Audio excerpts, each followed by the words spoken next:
University Professor Sorika from the Kesofji, Sangai quite a rabu, a sing Toramasil, but he then Sarubia, none of the Pagitama, and I didn't have a photo ceremony, Ikai from the Rutari.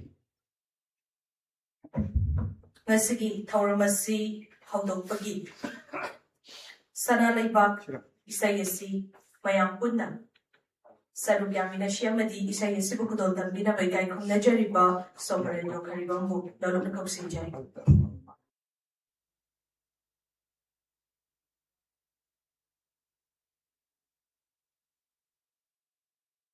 Swing, Luna, the city, Sanai about entrepreneurs in a Punda Lake Pinaga, Isayasi, how to the Gilo of Hauba, Mayam Punda, Respilu, Midasia from the system setting.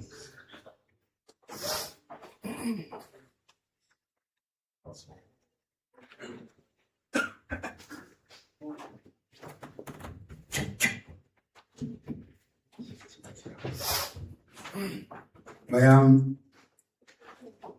Asiki Irmangi Gamna Mairaba celebration Asia Kupasida Nasan State Game Timo Pasisi Mato Tamzagi, I'm having Nasadi, Pasi celebration Mumpana Mato Tamzabini, so you know, I was saying, I'll pick it Puna, something under my other request of me.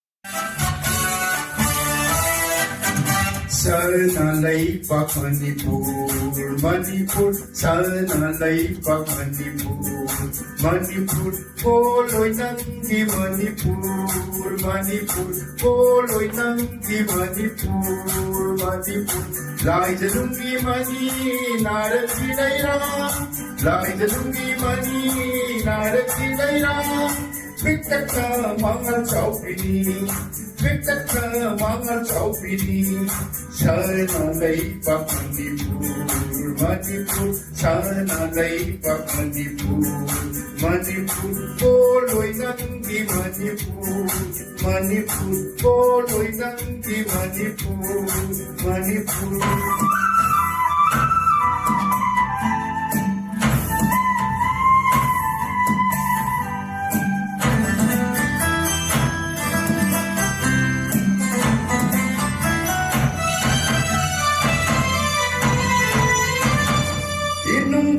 Dagi Horapi, Simona Polo Taribi, Dagi Horapi, Simona Polo Taribi, Sangan Vijol Sepi, Sanbi Haibi, Sangan Vijol Sepi, Sanbi Haibi, Signalena Makuribi. Signalena Makuribi, sana lay pak Manipur, sana lay pak Manipur, poloy nang di Manipur, poloy nang di Manipur.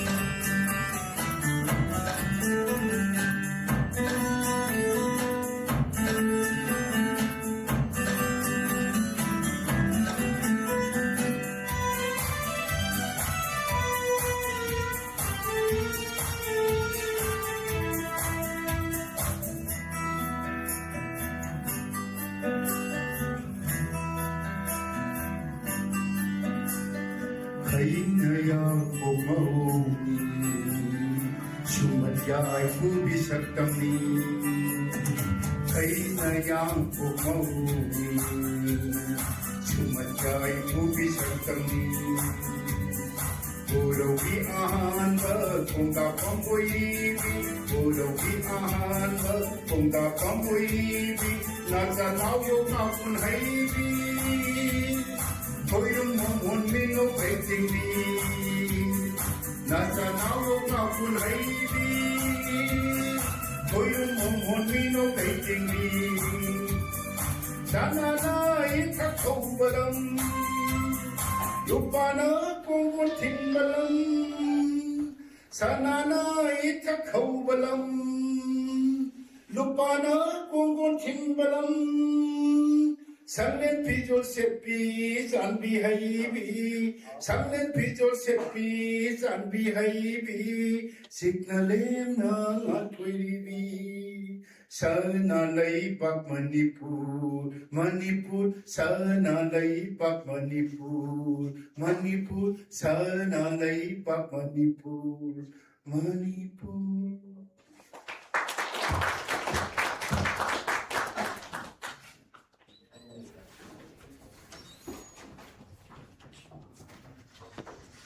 Halachari ikai kunajari boza somebro haribam. Kasi Tauramasi Lembira Paintara di Mafamda. Taram na upagi waro welcome address Tambina Bagida Mantasi, I have a go host or in that should be riba, I give Marup Salifu shampoo, Dolchari.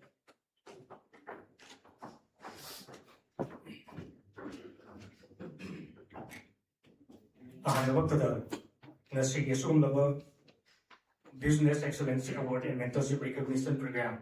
Program is some Yana Bagida Magta.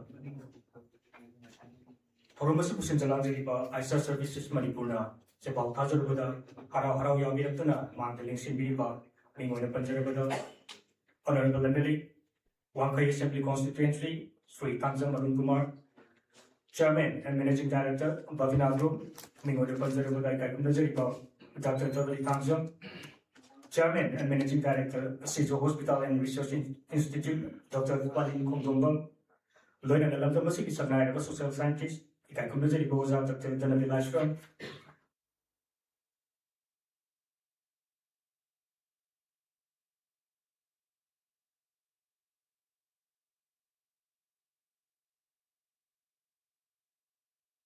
Sri Rosni Kumar Yamdin, Lawyer and Managing Director, Electrographic Science Private Limited, Mumbai, Mingoina Panjarabada, Ikakunajari Hazi Sirajuddin Sheikh, Professor Research and Development Manipur University, Ikakunajari Boza, Dr. Yuhol Mete, Lawyer and Former Director, ICM Guwahati Manipur, Dr. Karibam Somaran Group, Lawyer and Managing Director, ZCRE Group, Sri Lion Niranjan Sri, Founder at SS Electronics, Ikakunajari Boza, Saracen Dosahulsen, Lawyer and Founder, Mayra Foods, Subradevi, Professor L. Suras, ISOD, PG Department, Political Science, Dhanapati University, Professor K. Indramani Singh, Dean School of Social Science, Dhanapati University, Ikakunajari Bangwairan College, Principal, Ikakunajari Boza Rahizuddin Sheikh, Managing Director, SN Diagnostic, Dr. Achumba, Founder, Zaire Hospital and Research Institute, Dr. Yungkai from Rakib, Lawyer Sheikh Nurul Hassan, Founder, Kamrifak Interior,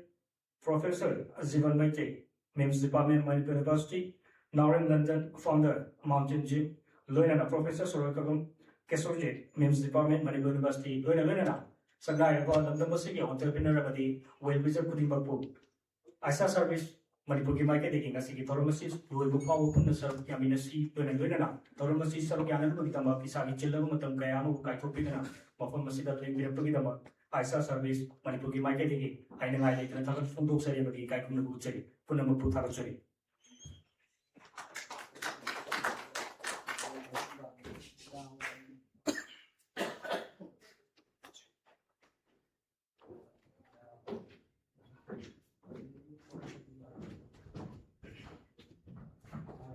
Tagachari, Maru, Salim Fushambu. Nasi Tauramasi Makaja Jarapa City, Nasi May Damba the Lenshin, Bibikai, Najari Basin, Mafamda, a Chambakudal Tambakitanja, the Lozadi, Basigidama, May Damba the Lenshin, Bibisinda, stays that I have had the Lankan Notion Cherry. Nasi, Equity Tauramasi May Damba the Lenshin, Bibikai, Najariba, Ahan Badako Kachaki, Chairman and Managing Director, Bamina Group, Ikai Najariba Doctor, Davali Hangjambu, stays the Lankan Notion Cherry. Loinana, Nasi Tauramasi, Osher Singh, Length of National Cherry.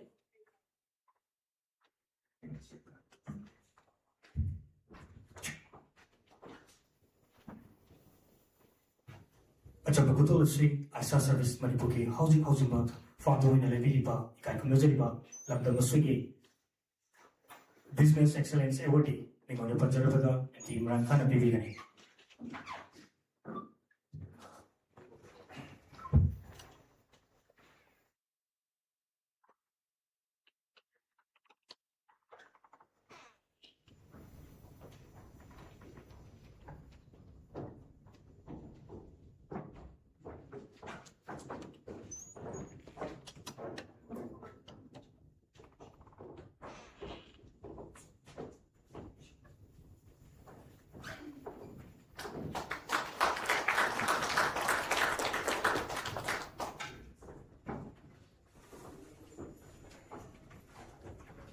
Thagachari Mathanda Kaukhanchege Kaikumnajari Chairman and Managing Director CJ Hospital and Research Institute Dr. Palin Khundong Bambu Stays the Lankan Piratana Achambukudo Silau Binavano Channel.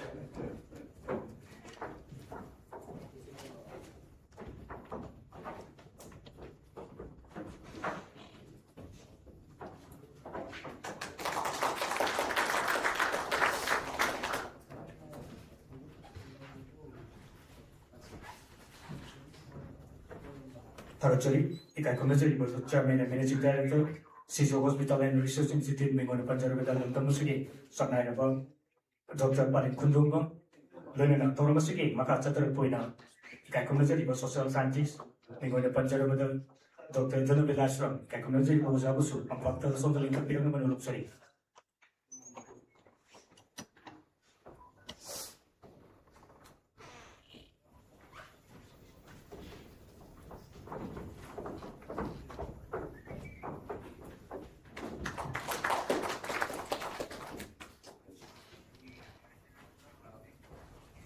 Thagachari Kaikumnajari Lamtamusiki Sanayaba Social Scientist Mingon Panjarabada Dr. Janabil Ashram Learning Toramasiki Makachatar Puina Founder Lila Foods Private Limited Mingon Panjarabada Kaikumnajari Jokumar Hamzam Kaikumnajari Bozan for Factor Social Interpirium Manupsari.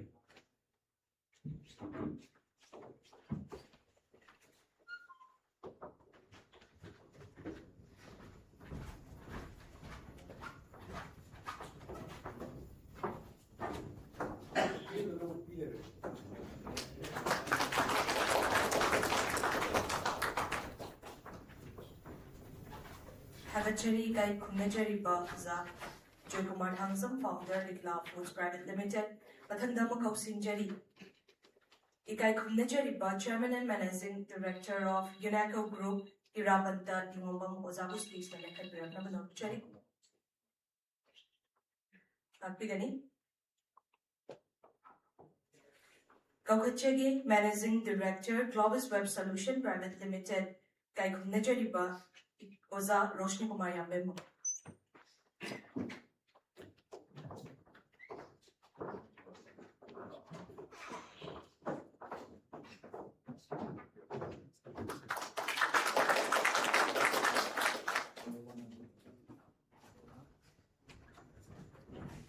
Thagachari Mathanda Mo Stays Takta Kaukanabagi Ayabo Dulojege Managing Director Electrographic Sign Private Limited Mumbai Ki Managing Director in the Bukidi Boja Hazi Sirajuddin Sheikh Stays and Kapiratuna Chambukudo Lobinava Noluchani.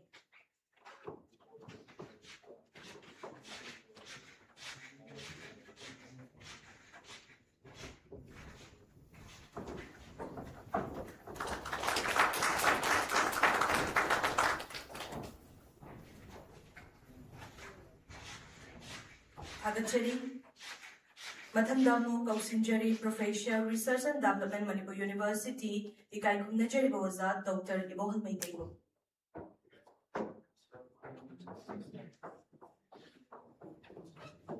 Kaukachari Former Director ICM Guwahati and Manipur Kaikumnajari with Dr. Karibam Somrendro Ojabu Stays the Lankan Piratna Manora Kausinjari.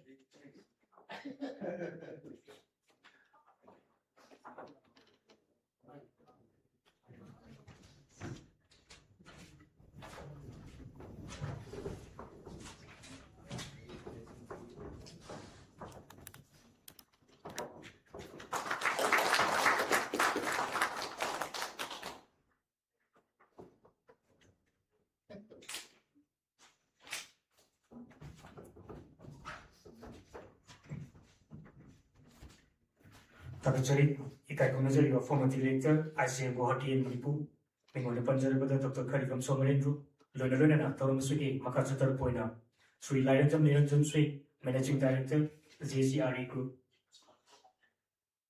Luna, Makasatar Poina, founder SS Electronics, Mingon Panjari, Saraswati Sagulsen.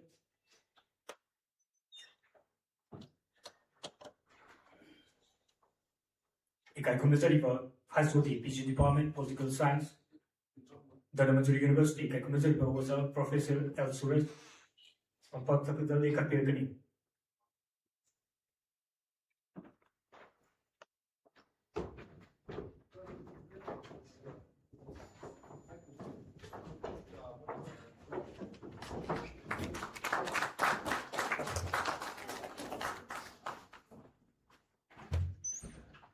Takachari, Ikai Kunazari, Head of Department, PG Department of Political Science, Mingoni Panjab, Professor L. Suraj.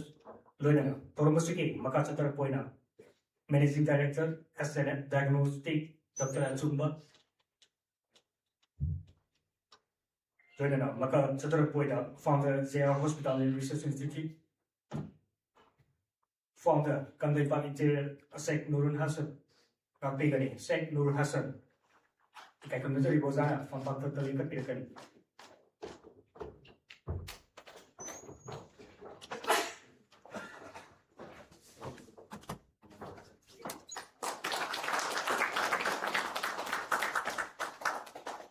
Takachari, Ikai Kunazari, founder, Kandai Interior, Mingon Panjari, Sheikh Nurul Hassan. Luna Makasatar Poina, Professor Zivan Maite, Names Department, Manipur University. Economic goza from Falta Pelika Pinal Luxury. Napigari, quickly, Sebal the Mita, Hydana, in a Manamara America.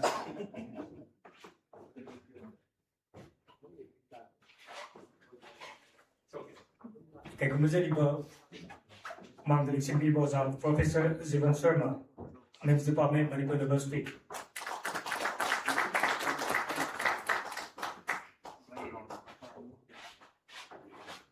Makatar Puina, founder, Mountain Gym, Naurim Lender. Luna, Chatachari for Toromasuki, Puina, ISA Service Manipuna, Tamjari Kutu, Policy or Puina, Professor Soloka from Kesoji, Men's Department, Manipur University.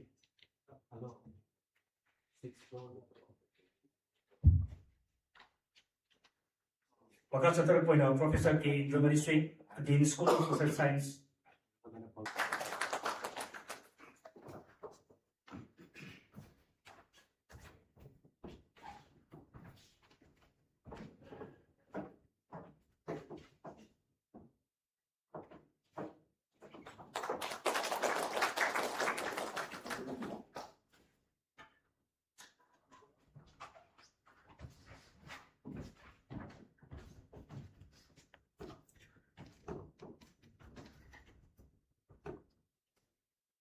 Takachari, Ikai Kunazari, Professor K. The Ministry, Dean School of Social Science, Dhanamajuri University, Luna, Toromasuki, Makasatar Poina, Ikai Kunazari, Medellin Health Service K.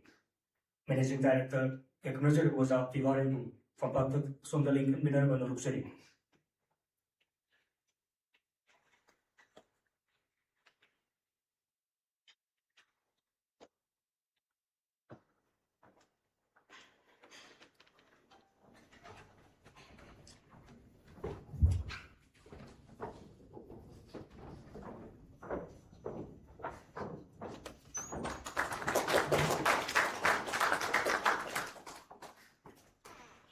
Luna Toromasuki, Makasatar Poina, Kangai Construction K. Managing Director, Ikai Kunazari was a device pool from Pagtak Sundalink Minerva Luxury.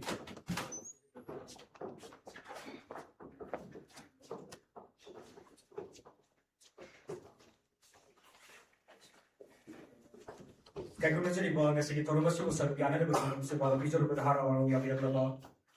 Honorable MLA, one place assembly constituency, Mingon Panjari, Sri Kansama Kumasaru, as a Toromasuki Marina, in a Hajarukumatam Hara Yabiaba, as a Toromasuki Sindalanjariba, ISA Services, Manipur, I live in a Takatu Fundu ceremony, Karam.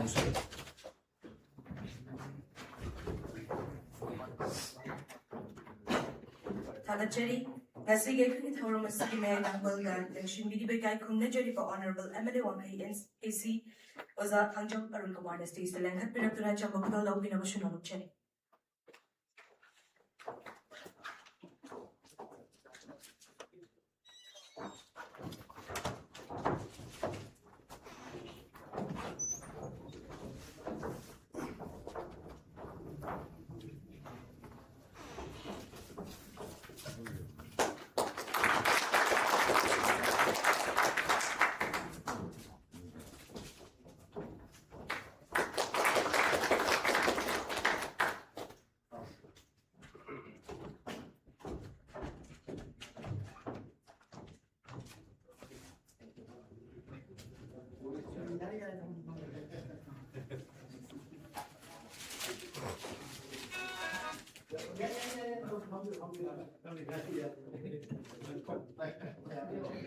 Thanachari, Honorable Emily Wampai Assembly Constituency, Mingoina Panjara, Sri Tanjam Arun Kumar, Donana, Toromasuke, Makasatar Poina, Ikakunajaripa, DJ, PWT Manipu, Mingoina Panjara, India Abdul Rahman, Pampata, of the Links in Binner Luxury.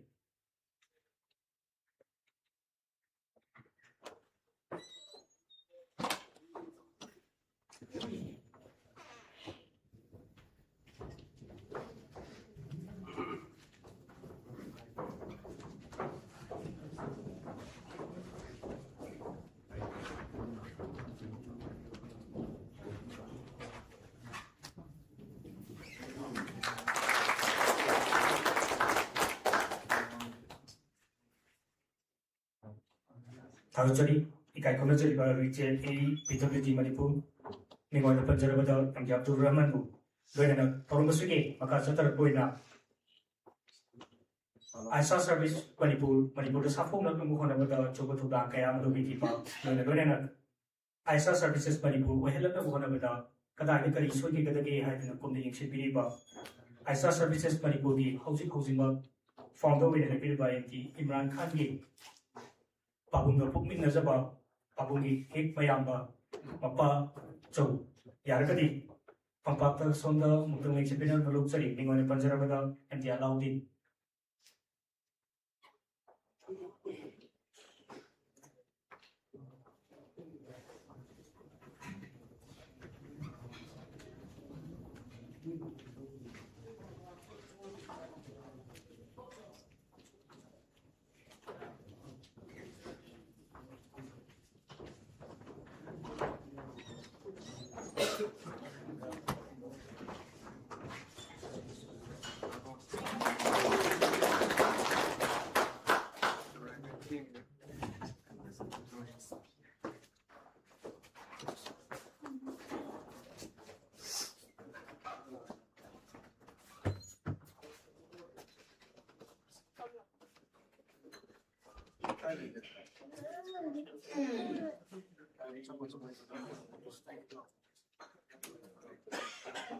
Toromasuke, Makasatar Poina, Aisa Services Manipur. We hope that Celebrity President's Excellence on the Pagi Slides Roma, going among the celebrity that are losing. Exerting the Matipa beginning.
The Rising Northeast Business Excellence Awards 2026.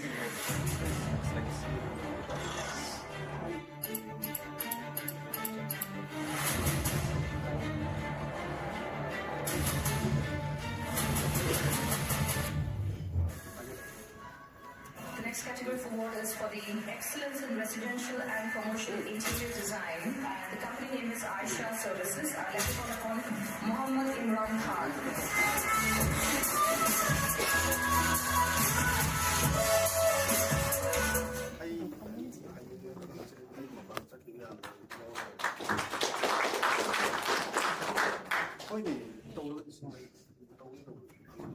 Next category for award is for the Excellence in Residential and Commercial Interior Design. And the company name is Aisha Services. I'd like to call upon Muhammad Imran Khan.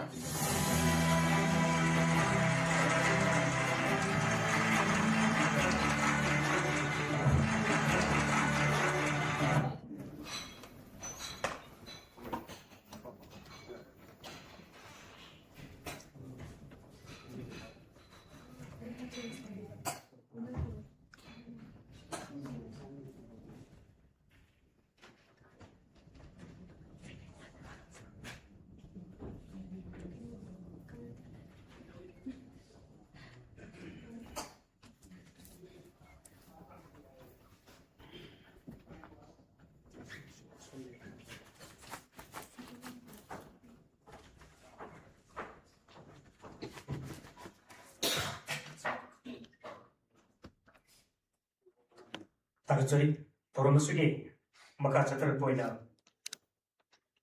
Business Excellent Award Mingo de Panjarabana Kakumazalipa Aisa Services Manipuri Hoju Hujuma founder of the Leviticus Sijar Yama and the Imran Khanna Award C Pangapagi Market Experience Kara Quigi Language Lipa the Nambasugi Sanai about another level entrepreneurship mark the market experience about century.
Check.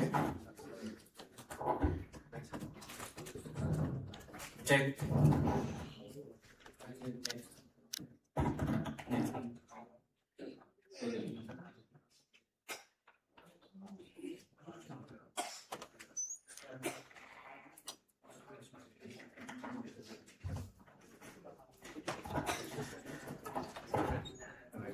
Good evening. I Itakanaba, I Baza Gurumaya, I pass and the guy Alaman Singh. I'm not that I decided the guy in the Uchari Amaditana Uchari. The Tasina, I was a Gurumaya, thinking amanda. I live again. Maticha, the Missamani, the same high. I calculated that I was a man singing among the lips, a singer, a hater, Maticha, Missamani. I do, I see it.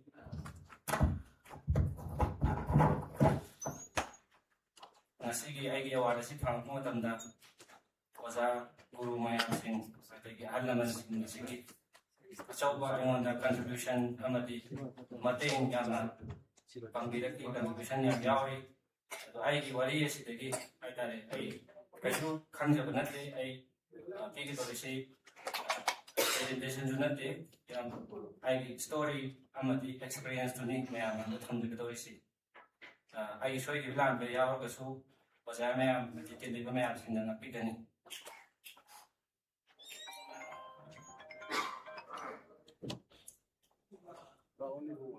I worry say, Nasi, I have folks about the Hosake. I have not that I about Uganda. I quite on push him in Mapuma. I grateful of the Anisha. I like the Vadi Baba. I see I Babas in a popular Makita Makta. See, I have a see your work on the name I among the sea. In the Fangana, yet from the Visa Babas, the popular Madrid Montani. And Amusuka, I mentor single, the I Marpang and the I passing to Aina, a grateful of Zeri, Aina, Kalato Homusari. And I get a pop of about the Kitans about Elos Kara. I targeted Hamada, I give a Basi, Tamayam Sawa, Shiniam Sawa, and an education that I think I did like Tam Gidamata, Makatok and making the Nomatin to be back. My Matasing and Shishana, my Matagin Kamatin to be Lamba. Was it I in a Wadi Mahan singing? I in class 8, 9, 2008, 9, Strider. Babina, the IC, Babala, the Gana, Babaga, Babagis put around me as I challenge. I see TV, taste on the little of the Sapani. Taste out a result of Chapamata. I never been at I Tagapaki. I give a possible Matan, I give me see Muhammad Imran and Highway Mota, Master Imran Canada, Babina possibility, Matanzita, I see. As I show on the master, don't power the come elected and can be fighted.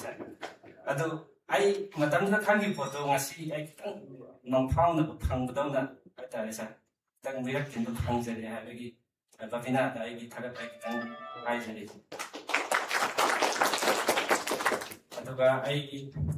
I see Hamada, I entrepreneurship with the gun, I Babasi, soccer, me. Babasi, I Masan and Panzaki, Babasi,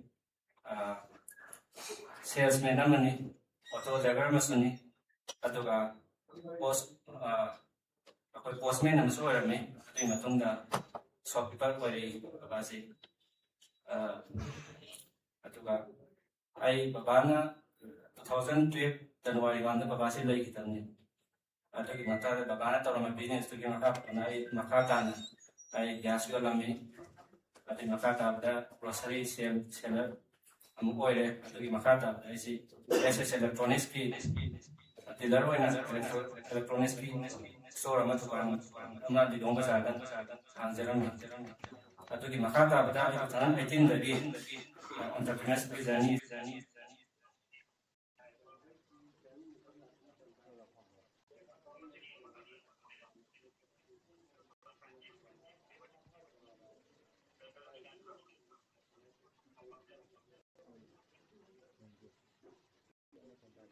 I was up in the circle. I see, Sarah Marie, Sarah later than that. ꯇꯟ ꯆꯥꯔꯒ ꯂꯩꯕ ꯑꯩ ꯌꯥꯎꯈꯤ ꯕꯖꯥꯔꯗ ꯂꯩꯕ ꯃꯇꯝꯗ ꯑꯩ ꯈꯣꯡꯎꯞ ꯃꯣꯖꯥ ꯂꯩꯕ ꯉꯝꯗꯕ ꯑꯗꯒꯤ ꯑꯩꯒꯤ ꯈꯣꯡꯎꯞ ꯂꯩꯕ ꯉꯝꯗꯕꯒꯤ ꯈꯣꯡꯎꯞꯁꯤ ꯁꯦꯒꯥꯏꯕ ꯗꯦꯝ ꯀꯣꯂꯦꯖ ꯇꯝꯃꯤꯀꯥꯟꯗ ꯈꯣꯡꯎꯞ ꯁꯦꯒꯥꯏꯕꯁꯤ ꯁꯦꯒꯥꯏꯃꯟꯗꯅ ꯅꯣꯡ ꯇꯥꯕ ꯀꯥꯟꯗ ꯃꯈꯥꯗ ꯐꯥꯎꯖꯤꯜꯂꯒ ꯇꯣꯡꯈꯤꯕ ꯑꯗꯨꯃꯥꯏꯅ ꯃꯇꯝ ꯀꯨꯏꯅ ꯌꯥꯎꯈꯤꯕ ꯌꯥꯎꯋꯤ ꯑꯩꯒꯤ ꯄꯨꯟꯁꯤꯁꯤꯗ ꯑꯗꯨꯒ ꯑꯩ ꯂꯩꯕ ꯉꯝꯗꯗꯅ ꯑꯩ ꯗꯥꯛꯇꯔ ꯕꯤꯕꯥꯏꯗꯒꯤ ꯑꯩ ꯂꯥꯏꯔꯤꯛ ꯋꯥꯏꯔꯒ ꯂꯥꯏꯔꯤꯛ ꯄꯥꯔꯛꯈꯤ ꯑꯗꯒꯤ ꯏꯃꯥꯟꯅꯕ ꯕꯤꯔꯕꯜ ꯑꯇꯣꯞ ꯑꯇꯣꯞꯄ ꯑꯩꯒꯤ ꯃꯔꯨꯞ ꯃꯄꯥꯡꯒꯤ ꯕꯤꯖꯥꯟ ꯑꯇꯣꯞ ꯑꯇꯣꯞꯄ ꯑꯩꯈꯣꯏꯒꯤ ꯏꯃꯥꯟꯅꯕꯁꯤꯡꯗꯒꯤ ꯑꯩ ꯋꯥꯏꯔꯒ ꯂꯥꯏꯔꯤꯛ ꯄꯥꯔꯛꯄꯒꯤ ꯖꯔꯅꯤꯁꯤꯗ ꯑꯩ ꯌꯧꯔꯛꯈꯤ ꯍꯥꯏꯇꯥꯔꯦ ꯑꯗꯨꯒ ꯑꯩ ꯃꯔꯤꯁꯨꯕꯗ ꯑꯩ ꯗꯦꯝ ꯀꯣꯂꯦꯖꯁꯤ ꯑꯩꯒꯤ ꯄꯨꯟꯁꯤꯗ ꯑꯆꯧꯕ ꯑꯩꯒꯤ ꯇꯔꯅꯤꯡ ꯄꯣꯏꯟ ꯑꯩꯒꯤ ꯌꯥꯝꯅ ꯃꯔꯨ ꯑꯣꯏꯕ ꯄꯨꯟꯁꯤꯁꯤꯗ ꯇꯠꯅ ꯊꯥꯅꯩ ꯑꯗꯨꯒ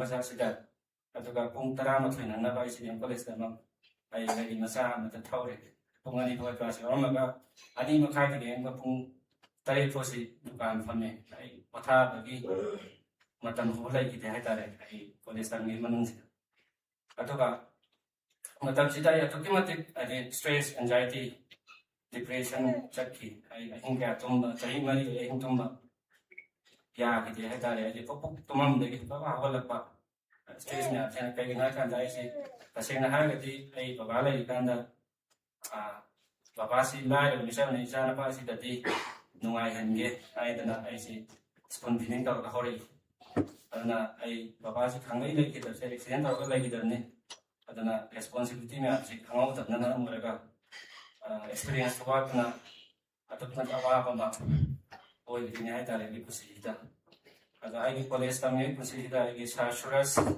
ꯁꯥꯔ ꯏꯟꯗ꯭ꯔꯃꯅꯤ ꯑꯩꯒꯤꯗꯃꯛꯇꯗꯤ ꯌꯥꯝꯅ ꯏꯀꯥꯏ ꯈꯨꯝꯅꯕ ꯑꯣꯖꯥꯅꯤ ꯑꯩ ꯁꯥꯔ ꯑꯅꯤꯁꯤꯕꯨ ꯑꯩ ꯌꯥꯝꯅ ꯅꯤꯡꯉꯥꯏ ꯂꯩꯇꯅ ꯊꯥꯒꯠꯆꯔꯤ ꯁꯥꯔ ꯑꯅꯤꯁꯤꯒꯤ ꯀ꯭ꯂꯥꯁ ꯌꯥꯎꯕ ꯃꯇꯝꯗ ꯑꯩꯉꯣꯟꯗ ꯕꯤꯖꯤꯅꯦꯁꯀꯤ ꯑꯃꯗꯤ ꯑꯇꯣꯞ ꯑꯇꯣꯞꯄ ꯄꯔꯁꯄꯦꯛꯇꯤꯚ ꯃꯌꯥꯝ ꯑꯃ ꯑꯩꯉꯣꯟꯗ ꯐꯪꯖꯈꯤ ꯃꯇꯝꯗꯨꯗ ꯁꯥꯔ ꯑꯅꯤꯁꯤꯅꯁꯨ ꯋꯤꯁꯗꯝ ꯃꯌꯥꯝ ꯑꯃ ꯑꯩꯉꯣꯟꯗ ꯍꯥꯏꯕꯤꯈꯤ ꯍꯥꯏꯇꯥꯔꯦ ꯃꯕꯥꯅꯤꯒꯤ ꯀ꯭ꯂꯥꯁꯁꯤꯗ ꯑꯩ ꯑꯗꯨꯛꯀꯤ ꯃꯇꯤꯛ ꯀꯥꯟꯅꯕ ꯐꯪꯉꯤ ꯑꯗꯨꯒ ꯌꯥꯝꯅ ꯃꯤꯔꯥꯁꯥ ꯀꯣꯔꯤ ꯅ꯭ꯌꯨ ꯄ꯭ꯔꯤꯊꯤꯕꯤꯒꯤ ꯃꯥꯁꯨ ꯗꯦꯝ ꯀꯣꯂꯦꯖꯇ ꯊꯦꯡꯅꯕꯗꯒꯤ ꯑꯩꯉꯣꯟꯗ ꯑꯆꯧꯕ ꯍꯦꯜꯞ ꯇꯧꯕꯤꯈꯤꯕ ꯃꯤꯁꯛ ꯑꯃꯅꯤ ꯑꯗꯨꯒ ꯄꯤꯗꯤꯒ ꯄꯔꯁꯣꯅꯦꯂꯤꯇꯤ ꯗꯤꯕ꯭ꯂꯞꯃꯦꯟꯀ ꯑꯩꯈꯣꯏꯒꯤ ꯗꯦꯝ ꯀꯣꯂꯦꯖ ꯑꯣꯐ ꯑꯥꯔꯠꯁꯇ ꯂꯩꯔꯤꯁꯤ ꯃꯁꯤꯗ ꯌꯥꯎꯖꯕꯗꯒꯤ ꯑꯩ ꯄꯨꯟꯁꯤꯁꯤ ꯀꯔꯤꯝꯇ ꯈꯪꯉꯝꯗꯅ ꯂꯩꯔꯝꯕꯁꯤ ꯃꯈꯥ ꯇꯥꯅ ꯑꯩꯉꯣꯟꯗ ꯑꯆꯧꯕ ꯗꯤꯔꯦꯛꯁꯟ ꯑꯃ ꯄꯤꯕꯤꯈꯤ ꯍꯥꯏꯇꯥꯔꯦ ꯑꯗꯨꯒ ꯗꯦꯝ ꯀꯣꯂꯦꯖꯀꯤ ꯃꯦꯗꯥꯝ ꯁꯤꯂꯥꯔꯥꯃꯅꯤ ꯁꯥꯔ ꯃꯪꯒꯤ MU ꯍꯧꯖꯤꯛꯇꯤ ꯔꯤꯇꯥꯌꯔ ꯇꯧꯈ꯭ꯔꯦ ꯃꯦꯗꯥꯝ ꯋꯥꯕꯁꯤ ꯑꯩꯒꯤ ꯁꯥꯏꯠꯇꯒꯤ ꯃꯈꯣꯏꯒꯤ ꯀꯟꯇ꯭ꯔꯤꯕ꯭ꯌꯨꯁꯟ ꯌꯥꯝ ꯇꯧꯔꯛꯈꯤꯕꯅ ꯃꯔꯝ ꯑꯣꯏꯔꯒ ꯑꯩ ꯊꯥꯒꯠꯄ ꯐꯣꯡꯗꯣꯛꯆꯔꯤ ꯏꯀꯥꯏ ꯈꯨꯝꯅꯖꯔꯤ ꯑꯗꯨꯒ ꯑꯩ 2016 to 19ꯁꯤ ꯑꯩꯒꯤ ꯄꯨꯟꯁꯤꯗ ꯑꯩꯁꯤ ꯐꯥꯏꯅꯥꯟꯁꯤꯌꯦꯜ ꯗꯦꯞ ꯍꯥꯏꯇꯥꯔꯦ ꯑꯩꯒꯤ ꯕ꯭ꯔꯣꯛ ꯑꯣꯏꯔꯦ ꯄꯨꯟꯁꯤꯁꯤ ꯑꯩ ꯀꯩꯅꯣ ꯍꯥꯏꯀꯥꯟꯗ ꯕꯤꯖꯤꯅꯦꯁꯀꯤ ꯅꯣꯂꯦꯖ ꯌꯥꯎꯗꯅ ꯃꯔꯝ ꯑꯣꯏꯔꯒ ꯑꯩ ꯔꯤस्क ꯀꯥꯜꯀꯨꯂꯦꯇꯦꯗ ꯔꯤस्क ꯂꯧꯈꯤꯗꯅ ꯃꯔꯝ ꯑꯣꯏꯔꯒ ꯑꯣꯚꯔ ꯀꯣꯟꯐꯤꯗꯦꯟꯁ ꯂꯩꯅ ꯑꯩꯁꯤ 35 लाख ꯗꯦꯞ ꯑꯦꯗꯦꯁ 20 ꯆꯍꯤ 19 ꯁꯨꯕꯗ ꯑꯩ लाख 35 ꯗꯦꯞ ꯆꯠꯂꯤ ꯃꯇꯝꯁꯤꯗ ꯑꯩ ꯏꯁꯥꯅ ꯏꯁꯥ ꯊꯥꯖꯗꯕ ꯃꯤ ꯊꯥꯖꯔꯨꯕ ꯍꯥꯏꯇꯥꯔꯦ ꯁꯤꯒꯤꯁꯦ ꯑꯗꯨꯝ ꯑꯩꯒꯤ ꯊꯛꯀꯠꯂꯕ ꯑꯣꯖꯥ ꯑꯣꯟꯇꯔꯄ꯭ꯔꯤꯅꯔ ꯃꯌꯥꯝꯁꯨ ꯑꯗꯨꯝ ꯊꯦꯡꯅꯕ ꯑꯩꯒꯤ ꯖꯔꯅꯤ ꯐꯦꯁꯇꯨꯗ ꯑꯗꯨꯝ ꯌꯥꯎꯔꯝꯕꯅꯤꯅ ꯃꯁꯤꯗꯒꯤꯗꯤ ꯑꯩꯒꯤ ꯄꯨꯟꯁꯤ ꯍꯧꯔꯛꯀꯗꯧꯔꯤꯁꯤ ꯃꯁꯤꯒꯤ ꯃꯇꯨꯡꯗ ꯑꯩꯒꯤ ꯑꯣꯖꯥ ꯒꯨꯔꯨ ꯁꯥꯔ ꯔꯣꯁꯅꯤ ꯀꯨꯃꯥꯔ ꯌꯥꯝꯕꯦꯝ ꯁꯤ ꯑꯩꯁꯤ ꯗꯦꯝ ꯀꯣꯂꯦꯖꯇ ꯇꯝꯕꯗꯒꯤ ꯗꯥꯏꯅꯥꯃꯤꯛ ꯃꯅꯤꯄꯨꯔꯅ ꯄ꯭ꯔꯣꯒ꯭ꯔꯥꯝ ꯁꯤꯟꯕꯁꯦ ꯑꯩ ꯆꯠꯇꯅ ꯏꯝꯐꯥꯜ ꯍꯣꯇꯦꯜ ꯑꯗꯒꯤ ꯃꯅꯤꯄꯨꯔ ꯌꯨꯅꯤꯚꯔꯁꯤꯇꯤ ꯃꯤꯝꯁ ꯁꯤꯗ ꯆꯠꯇꯅ ꯌꯧꯔꯛꯏ ꯁꯥꯔ ꯔꯣꯁꯅꯤ ꯀꯨꯃꯥꯔ ꯌꯥꯝꯕꯦꯝꯁꯦ ꯑꯍꯥꯟꯕ ꯑꯣꯏꯅ ꯎꯅꯖꯕꯁꯤ ꯊꯦꯡꯅꯖꯕ ꯍꯥꯏꯇꯥꯔꯦ ꯀꯩꯗ ꯍꯣꯇꯦꯜ ꯌꯥꯏꯐꯕꯗ ꯏꯟꯁꯇꯥꯒ꯭ꯔꯥꯝꯒꯤ ꯄ꯭ꯔꯣꯒ꯭ꯔꯥꯝ ꯑꯃ ꯇꯧꯏ ꯏꯍꯥꯟ ꯍꯥꯟꯅ ꯊꯦꯡꯅꯖꯩ ꯑꯗꯨꯒꯤ ꯃꯈꯥ ꯇꯥꯕꯗ ꯑꯩ ꯑꯣꯖꯥ ꯒꯨꯔꯨ ꯑꯃꯅ ꯈꯜꯂꯤꯕ ꯑꯩ ꯍꯧꯖꯤꯛ ꯁꯤꯔꯥꯖꯨꯗꯤꯟ ꯁꯦꯈ ꯑꯩꯒꯤ ꯑꯣꯖꯥ ꯑꯃꯗꯤ ꯃꯍꯥꯛꯁꯨ ꯑꯩ ꯃꯨꯝꯕꯥꯏꯗ ꯆꯠꯂꯒ ꯊꯦꯡꯅꯖꯔꯒ ꯑꯩꯒꯤ ꯄꯨꯟꯁꯤꯗ ꯑꯗꯨꯛꯀꯤ ꯃꯇꯤꯛ ꯀꯥꯟꯅꯕ ꯐꯪꯉꯤ ꯑꯗꯣ ꯑꯩꯒꯤ ꯏꯌꯥꯝꯕ ꯃꯤꯁꯕꯥꯟ ꯍꯅꯤꯐ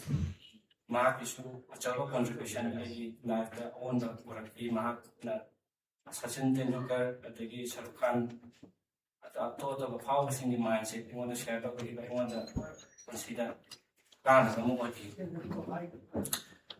ꯑꯗꯒꯤ ꯁꯥꯔ ꯖꯤꯕꯣꯟ ꯁꯥꯔ ꯏꯁꯣꯔꯖꯤꯠ ꯁꯥꯔ ꯒꯣꯍꯜ ꯃꯈꯣꯏꯅ ꯁꯤꯟꯕ ꯄ꯭ꯔꯣꯒ꯭ꯔꯥꯝ MUꯗ ꯃꯦꯟꯁꯇ ꯁꯤꯟꯈꯤꯕ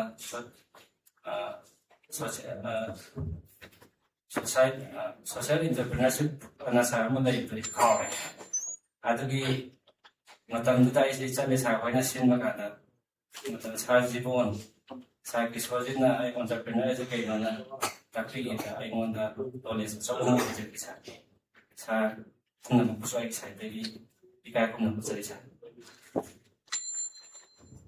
ꯑꯗꯨꯒ ꯃꯈꯥ ꯇꯥꯕꯗ ꯑꯩꯅ ꯗꯤꯟ ꯁ꯭ꯇꯥꯔꯠꯑꯞꯀꯤ ꯄ꯭ꯔꯣꯒ꯭ꯔꯥꯝꯁꯤ ꯌꯥꯎꯔꯕ ꯃꯇꯨꯡꯗ ꯑꯩ ꯁꯥꯔ ꯔꯣꯁꯅꯤ ꯀꯨꯃꯥꯔꯗ ꯀꯟꯇꯦꯛ ꯂꯧꯔꯒ ꯐꯣꯂꯣ ꯑꯞ ꯇꯧꯖꯔꯦ ꯑꯩꯈꯣꯏ ꯑꯍꯥꯟꯕ ꯑꯣꯏꯅ ꯄꯨꯔꯥꯅꯥ ꯔꯥꯖꯕꯥꯔꯤ ꯀꯣꯅꯨꯡ ꯃꯃꯥꯡꯁꯤꯗ ꯁꯥꯔ ꯔꯣꯁꯅꯤ ꯀꯨꯃꯥꯔꯅꯦ ꯔꯃꯣ ꯖꯦꯝꯁꯅꯦ ꯚꯦꯔꯤꯕꯜ ꯁꯤꯡꯉꯥꯡꯕꯝ ꯍꯧꯖꯤꯛ 9 ꯐꯨꯠꯁꯅ ꯂꯩꯔꯤꯁꯤ ꯑꯩꯈꯣꯏ ꯑꯍꯨꯝꯁꯤ ꯃꯇꯝꯗꯨꯗ ꯊꯦꯡꯅꯔꯒ ꯍꯧꯖꯤꯛ ꯐꯥꯎꯕ ꯄꯨꯜꯂꯛꯈꯤ ꯑꯗꯨꯒ ꯑꯩꯈꯣꯏꯁꯤ ꯑꯗꯨꯒꯤ ꯃꯈꯥ ꯄꯣꯟꯕꯗ ꯑꯦꯕ꯭ꯔꯤ ꯁꯦꯇꯔꯗꯦ ꯈꯨꯗꯤꯡꯒꯤ ꯑꯩꯈꯣꯏ ꯑꯗꯨꯝ ꯄꯨꯜꯂꯤ ꯑꯩꯈꯣꯏꯒꯤ ꯁ꯭ꯇꯥꯔꯠꯑꯞꯀꯤ ꯕꯤꯖꯤꯅꯦꯁꯀꯤ ꯑꯥꯏꯗꯤꯌꯥꯁ ꯃꯌꯥꯝꯗꯤ ꯑꯩꯈꯣꯏ ꯈꯟꯅꯕ ꯑꯗꯨꯝ ꯇꯣꯏꯅ ꯇꯧꯏ ꯑꯗꯨꯒꯤ ꯃꯈꯥ ꯇꯥꯕꯗ ꯗꯥꯛꯇꯔ ꯄꯤꯀꯥꯂꯦꯟ ꯀꯦꯅꯦꯗꯤ ꯕꯤꯒꯤꯅꯥꯟ ꯑꯩꯈꯣꯏꯁꯤ ꯃꯊꯪ ꯊꯦꯡꯅꯔꯛꯄꯗꯒꯤ ꯑꯩꯈꯣꯏ ꯍꯧꯖꯤꯛ ꯐꯥꯎꯕ ꯌꯥꯝꯅ ꯀ꯭ꯂꯣꯖ ꯑꯣꯏꯅ ꯐꯦꯃꯤꯂꯤ ꯑꯃꯗꯧꯅ ꯄꯨꯜꯂꯤ ꯑꯗꯨꯒ ꯑꯩꯒꯤ ꯄꯨꯟꯁꯤꯗ ꯔꯣꯜ ꯃꯣꯗꯦꯜ ꯑꯣꯏꯕ ꯑꯩꯈꯣꯏꯒꯤ ꯁꯥꯔ ꯗꯕꯂꯤ ꯁꯥꯔ ꯖꯣꯏꯀꯨꯃꯥꯔ ꯁꯥꯔ ꯔꯨꯟꯀꯨꯃꯥꯔ ꯑꯩꯈꯣꯏꯒꯤ ꯐꯦꯃꯤꯂꯤꯁꯤ ꯑꯩꯅ ꯌꯥꯝꯅ ꯔꯤꯒꯥꯔꯠ ꯇꯧꯕ ꯃꯅꯤꯄꯨꯔ ꯄꯨꯝꯕꯅ ꯑꯩꯈꯣꯏꯒꯤ ꯇꯝꯖꯅꯤꯡꯉꯥꯏ ꯑꯣꯏꯔꯕ ꯀꯩꯁꯨ ꯂꯩꯖꯗꯕ ꯁꯥꯔ ꯍꯣꯏ ꯏꯁꯇꯣꯔꯤꯁꯤꯗ ꯑꯩꯅ ꯇꯝꯖꯕꯁꯤ ꯀꯩꯅꯣ ꯍꯥꯏꯀꯥꯟꯗ ꯌꯥꯝꯅ ꯍꯝꯕꯜꯅꯦꯁ ꯍꯥꯏꯇꯥꯔꯦ ꯍꯥꯏꯗꯤ ꯌꯥꯝꯅ ꯆꯝꯕ ꯌꯥꯝꯅ ꯅꯣꯂꯨꯛꯄ ꯑꯗꯨꯇ ꯅꯠꯇꯅ ꯇꯝꯖꯕ ꯌꯥꯕ ꯒꯨꯟ ꯃꯌꯥꯝ ꯑꯃ ꯌꯥꯎꯔꯤ ꯑꯩꯒꯤ ꯑꯣꯏꯅꯗꯤ ꯇꯝꯖꯩ ꯑꯩꯒꯤ ꯄꯨꯟꯁꯤꯁꯤꯗ ꯑꯗꯨꯛꯀꯤ ꯃꯇꯤꯛ ꯍꯥꯏꯇꯥꯔꯦ ꯃꯅꯤꯄꯨꯔ ꯃꯌꯥꯝꯁꯨ ꯇꯝꯖꯅꯤꯡꯉꯥꯏ ꯑꯣꯏ ꯃꯇꯤꯛ ꯆꯥꯕ ꯀꯩꯁꯨ ꯂꯩꯇꯕ ꯃꯄꯥ ꯑꯃꯅ ꯉꯁꯤ ꯃꯅꯤꯄꯨꯔꯒꯤ ꯑꯣꯏꯅ ꯁꯔꯀꯥꯔꯒꯤ ꯃꯌꯥꯝ ꯄꯣꯛꯑꯒ ꯑꯩꯈꯣꯏ ꯃꯌꯥꯝꯒꯤꯗꯃꯛꯇ ꯔꯣꯜ ꯃꯣꯗꯦꯜ ꯑꯃ ꯑꯣꯏꯍꯟꯕꯤꯌꯦꯅ ꯑꯩꯅ ꯊꯥꯖꯩ ꯈꯟꯖꯩ ꯑꯗꯨꯒ ꯑꯩꯅ ꯁꯥꯔ ꯗꯕꯂꯤꯗꯒꯤ ꯇꯝꯖꯕꯁꯤ ꯀꯩꯅꯣ ꯍꯥꯏꯀꯥꯟꯗ ꯁꯥꯔꯁꯤ ꯌꯥꯝꯅ ꯆꯝꯃꯤ ꯃꯕꯨꯛ ꯐꯩ ꯑꯩꯈꯣꯏꯅꯗꯤ ꯑꯩꯅ ꯃꯇꯝ ꯑꯃꯗ ꯈꯟꯈꯤ ꯁꯥꯔ ꯗꯕꯂꯤꯁꯤ ꯑꯝꯇꯪ ꯎꯅꯖꯕ ꯐꯪꯉꯒꯗꯤꯅ ꯈꯟꯈꯤꯕꯅꯦ ꯑꯩꯅ ꯀꯣꯂꯦꯖ ꯇꯝꯃꯤꯀꯥꯟꯗ ꯑꯗꯨꯕꯨ ꯁꯥꯔ ꯗꯕꯂꯤꯁꯤ ꯎꯅꯔꯨꯕ ꯃꯇꯝꯗꯗꯤ ꯌꯥꯝꯅ ꯆꯝꯕ ꯌꯥꯝꯅ ꯏꯪꯕ ꯌꯥꯝꯅ ꯍꯝꯕꯜ ꯑꯣꯏꯕ ꯆꯤꯟ ꯌꯥꯝꯅ ꯆꯥꯎꯕ ꯑꯩꯒꯤ ꯏꯄꯨ ꯃꯅꯤꯔꯨꯗꯤꯟ ꯍꯥꯏꯇꯥꯔꯦ ꯑꯩꯒꯤ ꯏꯄꯥꯒꯤ ꯃꯄꯥꯁꯤꯒꯤ ꯃꯄꯥ ꯉꯁꯤꯗꯤ ꯆꯍꯤ ꯆꯥꯝꯃꯒꯤ ꯃꯃꯥꯡ ꯂꯩꯇ꯭ꯔꯦ ꯏꯄꯨꯗꯨꯒ ꯃꯥꯟꯅꯩꯕ ꯁꯥꯔ ꯗꯕꯂꯤꯅ ꯍꯥꯏꯗꯣꯔꯛꯄꯁꯤ ꯑꯩꯅ ꯌꯥꯝꯅ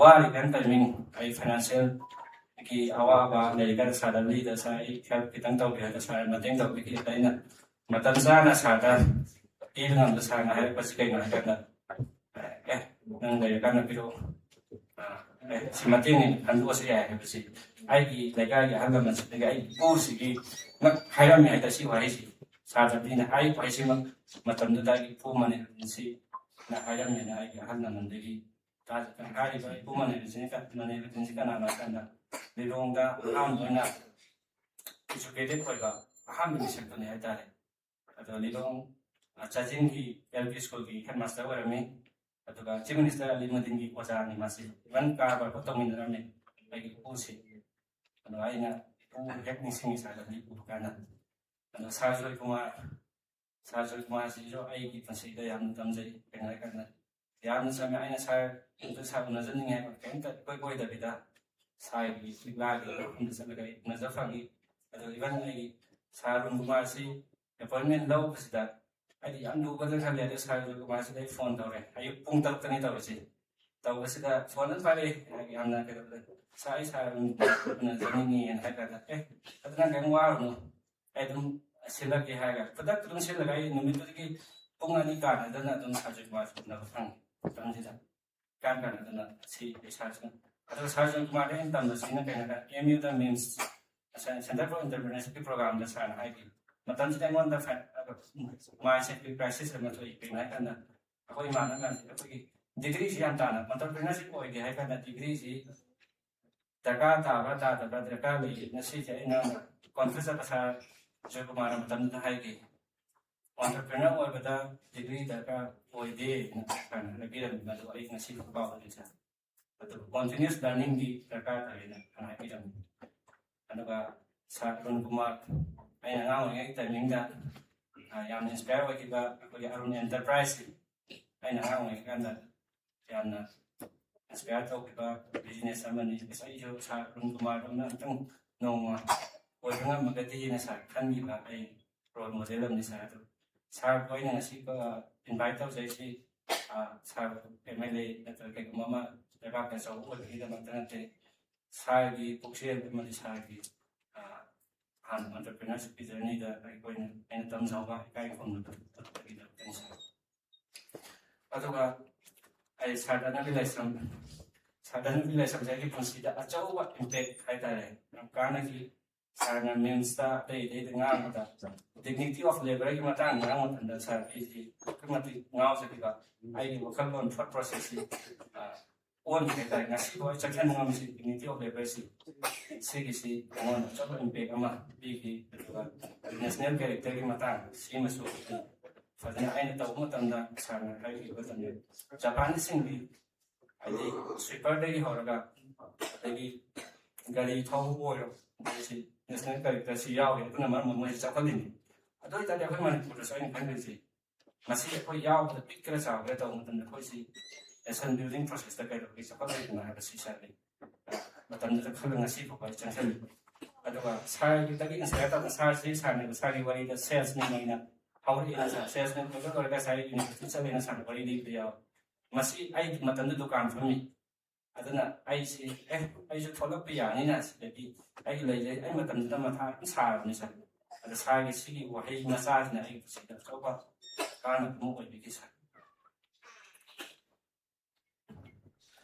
ꯑꯗꯨꯒ ꯁꯥꯔ ꯄꯂꯤꯟꯁꯤ ꯑꯩꯅ ꯌꯥꯝꯅ ꯑꯦꯗꯃꯥꯌꯔ ꯇꯧꯕ ꯌꯥꯝꯅ ꯅꯨꯡꯁꯤꯖꯕ ꯑꯣꯖꯥ ꯑꯃꯅꯤ ꯁꯥꯔꯁꯤ ꯌꯥꯝꯅ ꯀꯨꯜ ꯑꯣꯏꯕ ꯑꯗꯒꯤ ꯑꯦꯕ꯭ꯔꯤ ꯄ꯭ꯔꯣꯕ꯭ꯂꯦꯝ ꯊꯣꯛꯂꯛꯑꯁꯨ ꯑꯩꯈꯣꯏꯒꯤ ꯁꯥꯔꯒꯤ ꯃꯥꯏꯟꯁꯦꯠꯀꯤ ꯃꯇꯥꯡꯗ ꯁꯥꯔꯅ ꯄ꯭ꯔꯣꯒ꯭ꯔꯥꯝ ꯑꯇꯩꯗ ꯉꯥꯡꯕꯗ ꯁꯥꯔ ꯑꯩꯉꯣꯟꯗ ꯏꯟꯁꯄꯥꯌꯔ ꯐꯪꯉꯤ ꯁꯥꯔꯒꯤ ꯃꯦꯗꯤꯇꯦꯁꯟ ꯀꯃꯥꯏꯅ ꯇꯧꯒꯗꯒꯦ ꯑꯗꯨꯝ ꯇꯥꯜꯂꯤ ꯁꯥꯔ ꯑꯗꯒꯤ ꯁꯥꯔꯒꯤ ꯍꯝꯕꯜꯅꯦꯁ ꯑꯗꯒꯤ ꯁꯤꯗꯒꯤ ꯍꯦꯜꯊ ꯀꯦꯌꯔ ꯁꯦꯛꯇꯔꯗ ꯏꯟꯁꯄꯥꯌꯔꯤꯡ ꯖꯔꯅꯤꯁꯤ ꯑꯗꯨꯛꯀꯤ ꯃꯇꯤꯛ ꯑꯩꯉꯣꯟꯗ ꯀꯥꯟꯅꯩ ꯑꯩꯉꯣꯟꯗ ꯀꯥꯟꯅꯕ ꯑꯣꯏ ꯑꯗꯣ ꯑꯩ ꯕꯕꯥꯁꯤ ꯁꯤꯖꯗ ꯂꯩꯈꯤꯗꯕꯅꯤ 2012 ꯖꯅꯋꯥꯔꯤ 1 ꯑꯩ ꯕꯕꯥꯁꯤ ꯑꯍꯥꯟꯕꯗ ꯀꯩꯗ ꯄꯨꯏ ꯄꯣꯔꯣꯝꯄꯥꯠ ꯖꯦꯅꯤꯝꯁꯇ ꯄꯨꯕꯁꯤꯗ ꯈꯤꯇꯪ ꯃꯇꯝꯗꯨꯒꯤ ꯅ꯭ꯌꯨ ꯏꯌꯥꯔ ꯑꯣꯏꯕꯒꯤ ꯆꯦꯛꯁꯤꯟ ꯊꯧꯔꯥꯡ ꯂꯧꯗꯕꯅ ꯃꯔꯝ ꯑꯣꯏꯔꯒ ꯅꯨꯃꯤꯗꯥꯡ ꯋꯥꯏꯔꯝꯁꯤꯗ ꯁꯤꯗ ꯄꯨꯕ ꯀꯥꯟꯗ ꯐꯖꯅ ꯃꯇꯝ ꯆꯥꯅ ꯄꯨꯡ 2 ꯂꯩꯕꯒ ꯂꯩꯈꯤꯗ꯭ꯔꯦ ꯇꯧꯕꯇꯕꯨ ꯁꯥꯔ ꯍꯣꯏꯅ ꯄꯤꯔꯤꯕ ꯇꯧꯔꯤꯕ ꯐꯖꯅ ꯃꯇꯝ ꯆꯥꯅ ꯀꯦꯌꯔ ꯂꯧꯕꯤꯗꯕꯒꯤꯗꯃꯛꯇ ꯁꯥꯔ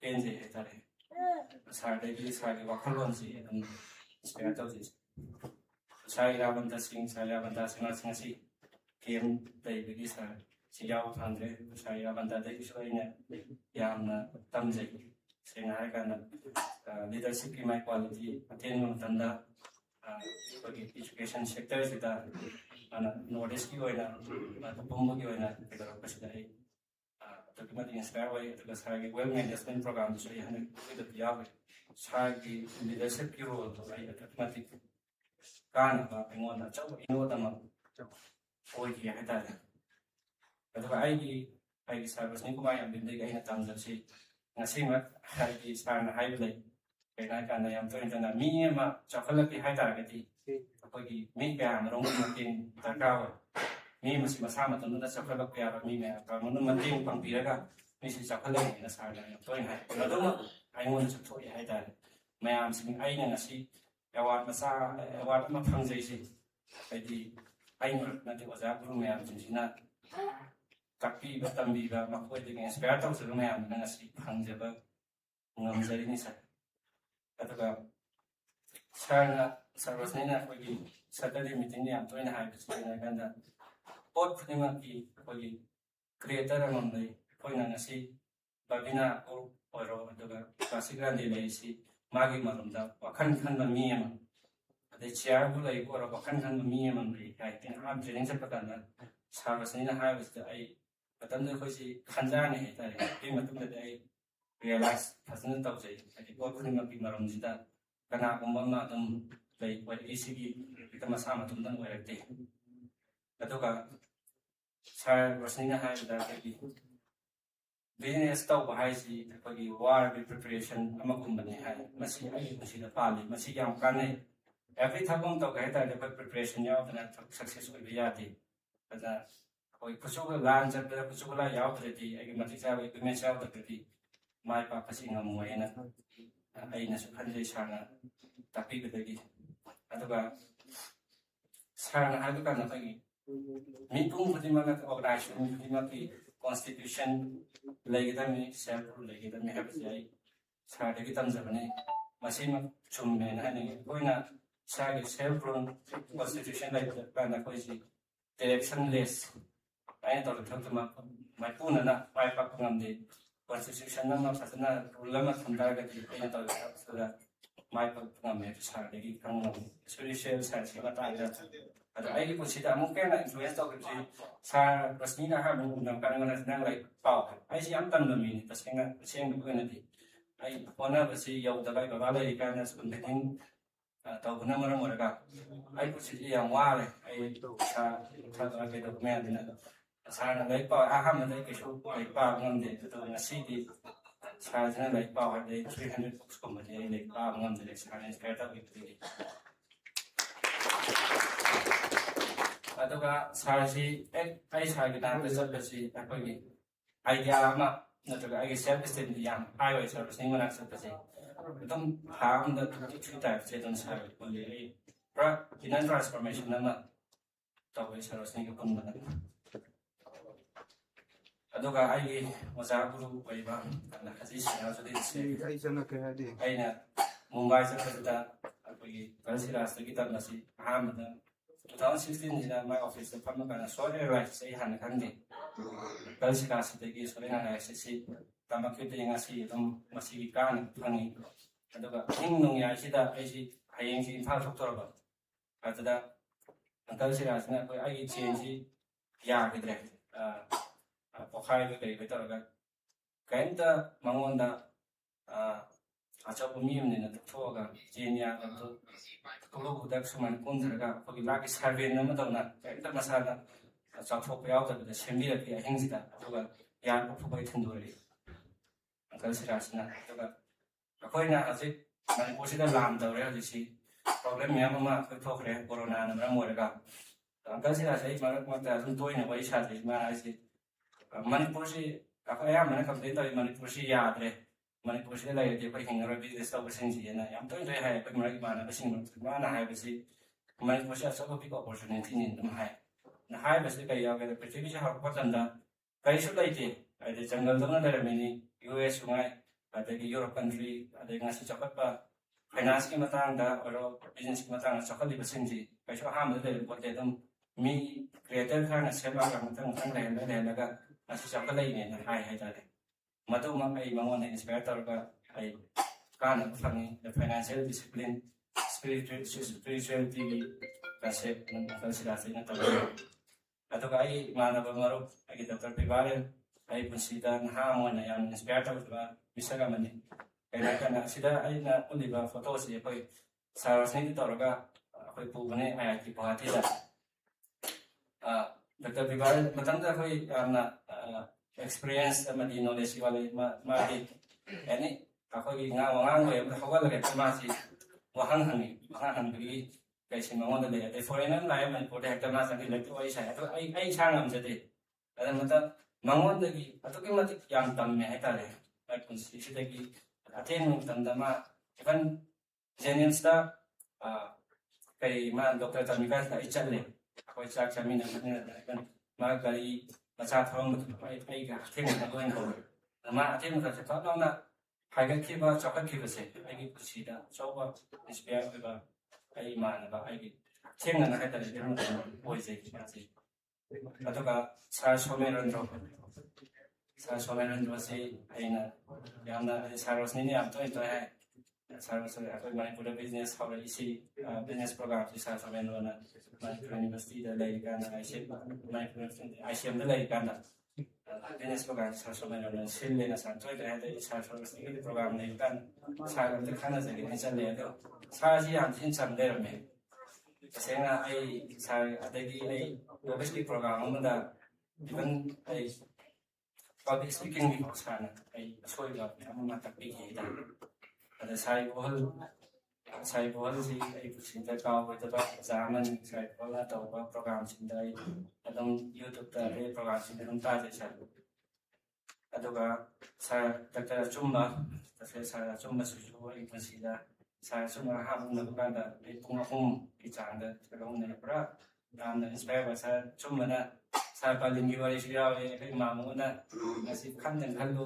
ꯑꯗꯨꯝ ꯊꯛ ꯈꯨꯗꯤꯡꯃꯛ ꯄꯣꯠ ꯈꯨꯗꯤꯡꯃꯛꯁꯨ ꯑꯣꯏꯔꯛꯄꯅꯤꯒ ꯍꯥꯏꯔꯒ ꯑꯩ ꯄꯨꯟꯁꯤꯗ ꯍꯧꯖꯤꯛꯐꯥꯎ ꯀꯥꯎꯗ꯭ꯔꯤꯁꯦ ꯑꯗꯨꯛꯀꯤ ꯃꯇꯤꯛ ꯌꯥꯝ ꯀꯥꯟꯅꯩ ꯑꯗꯩ ꯑꯩ ꯄꯨꯟꯁꯤꯗ ꯄ꯭ꯔꯣꯕ꯭ꯂꯦꯝꯒꯤ ꯃꯇꯥꯡ ꯑꯣꯏꯔꯣ ꯑꯃ ꯕꯤꯖꯤꯅꯦꯁ ꯃꯇꯥꯡ ꯑꯣꯏꯔꯣ ꯑꯗꯨꯝ ꯍꯧꯖꯤꯛꯐꯥꯎ ꯀꯥꯎꯗ꯭ꯔꯤꯁꯦ ꯑꯗꯣ ꯃꯦꯗꯥꯝ ꯁꯨꯕ꯭ꯔꯥꯁꯤ ꯉꯁꯤ ꯃꯥ ꯍꯛꯆꯥꯡ ꯉꯝꯗ꯭ꯔꯦ ꯈꯤꯇꯪ ꯏꯟꯐꯦꯛꯁꯟꯅ ꯃꯔꯝ ꯑꯣꯏꯔꯒꯅ ꯍꯥꯏꯔꯛꯑꯦ ꯃꯦꯗꯥꯝ ꯁꯨꯕ꯭ꯔꯥꯁꯨ ꯑꯩꯒꯤ ꯄꯨꯟꯁꯤꯗ ꯃꯦꯗꯥꯝ ꯑꯩꯒꯤ ꯏꯟꯁꯄꯥꯌꯔ ꯑꯣꯏꯕ ꯃꯤꯁꯛꯅꯤ ꯁꯥꯔ ꯂꯩꯔꯦꯟꯖꯝ ꯅꯤꯔꯟꯖꯟ ꯃꯦꯗꯥꯝ ꯔꯥꯏꯅꯥ ꯉꯥꯉꯣꯝ ꯍꯥꯏꯔꯤꯕ ꯃꯣꯏ ꯑꯅꯤꯁꯤꯡꯁꯨ ꯑꯩ JCIꯗ ꯁꯣꯐ ꯁ꯭ꯀꯤꯜ ꯇ꯭ꯔꯦꯅꯤꯡ ꯆꯠꯂꯤ ꯑꯗꯨꯗ ꯑꯩꯉꯣꯟꯗ ꯑꯗꯨꯛꯀꯤ ꯃꯇꯤꯛ ꯑꯩꯗꯤ ꯀꯥꯟꯅꯕ ꯃꯤꯑꯣꯏꯁꯤꯡꯅꯤ ꯁꯥꯔ ꯆꯟꯗ꯭ꯔ ꯁꯒꯣꯜꯁꯦꯝ ꯑꯩꯒꯤ ꯑꯣꯖꯥ ꯒꯨꯔꯨꯅꯤ ꯑꯩꯈꯣꯏꯒꯤ SS Electronicsꯀꯤ ꯐꯥꯎꯟꯗꯔ ꯑꯣꯏꯕꯤꯔꯤꯕ ꯃꯍꯥꯛꯅ ꯑꯩꯒꯤ ꯕꯤꯖꯤꯅꯦꯁꯀꯤ ꯑꯍꯥꯟꯕ ꯀꯩ ꯍꯥꯏꯇꯥꯔꯦ ꯕꯤꯖꯤꯅꯦꯁꯀꯤ ꯂꯝꯕꯤ ꯆꯪꯕꯁꯤꯗ ꯑꯆꯧꯕ ꯏꯅꯣꯠ ꯑꯃ ꯑꯣꯏꯈꯤꯕ ꯑꯩꯉꯣꯟꯗ ꯏꯟꯁꯄꯥꯌꯔ ꯇꯧꯈꯤꯕ ꯁꯥꯔꯅꯤ ꯑꯗꯒꯤ ꯇꯥꯃꯣ ꯈꯥꯒꯦꯝꯕ ꯁꯥꯔ ꯖꯤꯕꯣꯟ ꯁꯥꯔ ꯀꯤꯁꯣꯔꯖꯤꯠ ꯑꯣꯖꯥ ꯂꯟꯗꯟ ꯑꯥꯃꯁꯇ꯭ꯔꯣꯡ ꯄꯥꯝꯃꯦ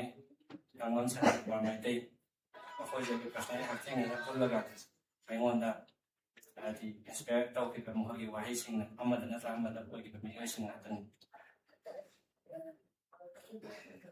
ꯑꯩꯒꯤ ꯄꯨꯟꯁꯤꯗ ꯍꯥꯏꯔꯤꯕ ꯍꯥꯏꯗꯤ ꯑꯩ ꯃꯃꯥꯡꯗ ꯄꯟꯈ꯭ꯔꯦ ꯂꯥꯏꯔꯤꯛ 300 ꯍꯦꯟꯅ ꯑꯩ ꯄꯥꯈ꯭ꯔꯦ ꯁꯥꯔ ꯁꯨꯝ ꯏꯟꯁꯄꯥꯌꯔ ꯇꯧꯕꯤꯔꯒ ꯍꯥꯏꯔꯤꯕ ꯂꯥꯏꯔꯤꯛꯁꯤꯡꯁꯤꯅ ꯑꯩ ꯍꯦꯟꯅ ꯑꯩꯉꯣꯟꯗ ꯂꯥꯏꯔꯤꯛ ꯂꯣꯏꯅꯃꯛꯇꯤ ꯍꯥꯞꯄ ꯌꯥꯗꯅ ꯂꯥꯏꯔꯤꯛ 10 ꯈꯛꯇꯪ ꯈꯪꯍꯜꯂꯒ ꯑꯩꯅ ꯍꯥꯞꯆꯩ alchemist atomic habit magic of thinking big compound effect think and grow rich the 10x rule 7 habits of highly effective people how to stop worrying and start living how to influence people and how to influence and influence people the mindset can win then pandya balance ngonda ai position na transformation na like pa like ngonda oiki aduga ai hek yam man ne khanba ai miyoi ma lai jai ai miyoi singa tadi Mr. Hanif Mirasa Kori Sade Kumar Nadir Shah Nur Hassan moi singki ai chi da tanda na ngonda help ke mayam madona help to ki aduga ai consider actor ge role si jo to matik chawe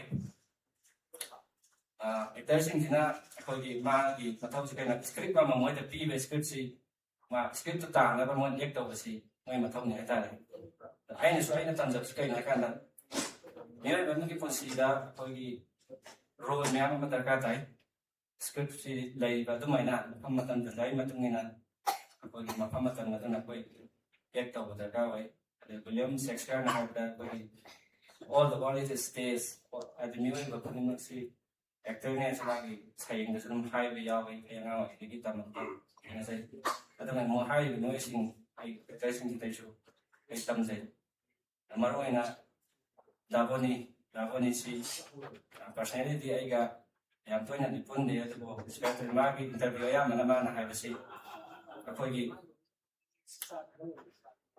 oza guru si ma kai poijete oza guru na ma sembi ba ji ma ya toina ai shu ai yamna ai kai poijete oza guru na guidance people moine spare to ba moine chak da mi ekta ba ai na so ke mo apoi ga ko ni na hai ma na to ba si yamna hamoi de bi sincerely nga to ai ta ai nam te bi sa tamorosis aina ngawai kana magi body si aina paan sa bisa ni adagi tao pun aina inspire tau ba itaram koi yam ni kai adoga ai yam ba ai yam nan na pulam ba positive lagi de yam no ai de dahili ai pusi kan magi sio so ko lai ai mana celebrity am mo ka man yang sam na dai daw ni si mangon ni kita kangi ma kai ta ta ta ta magi heli pisto ke poche lo ba sa sida isam na magali sa na lo ba sa le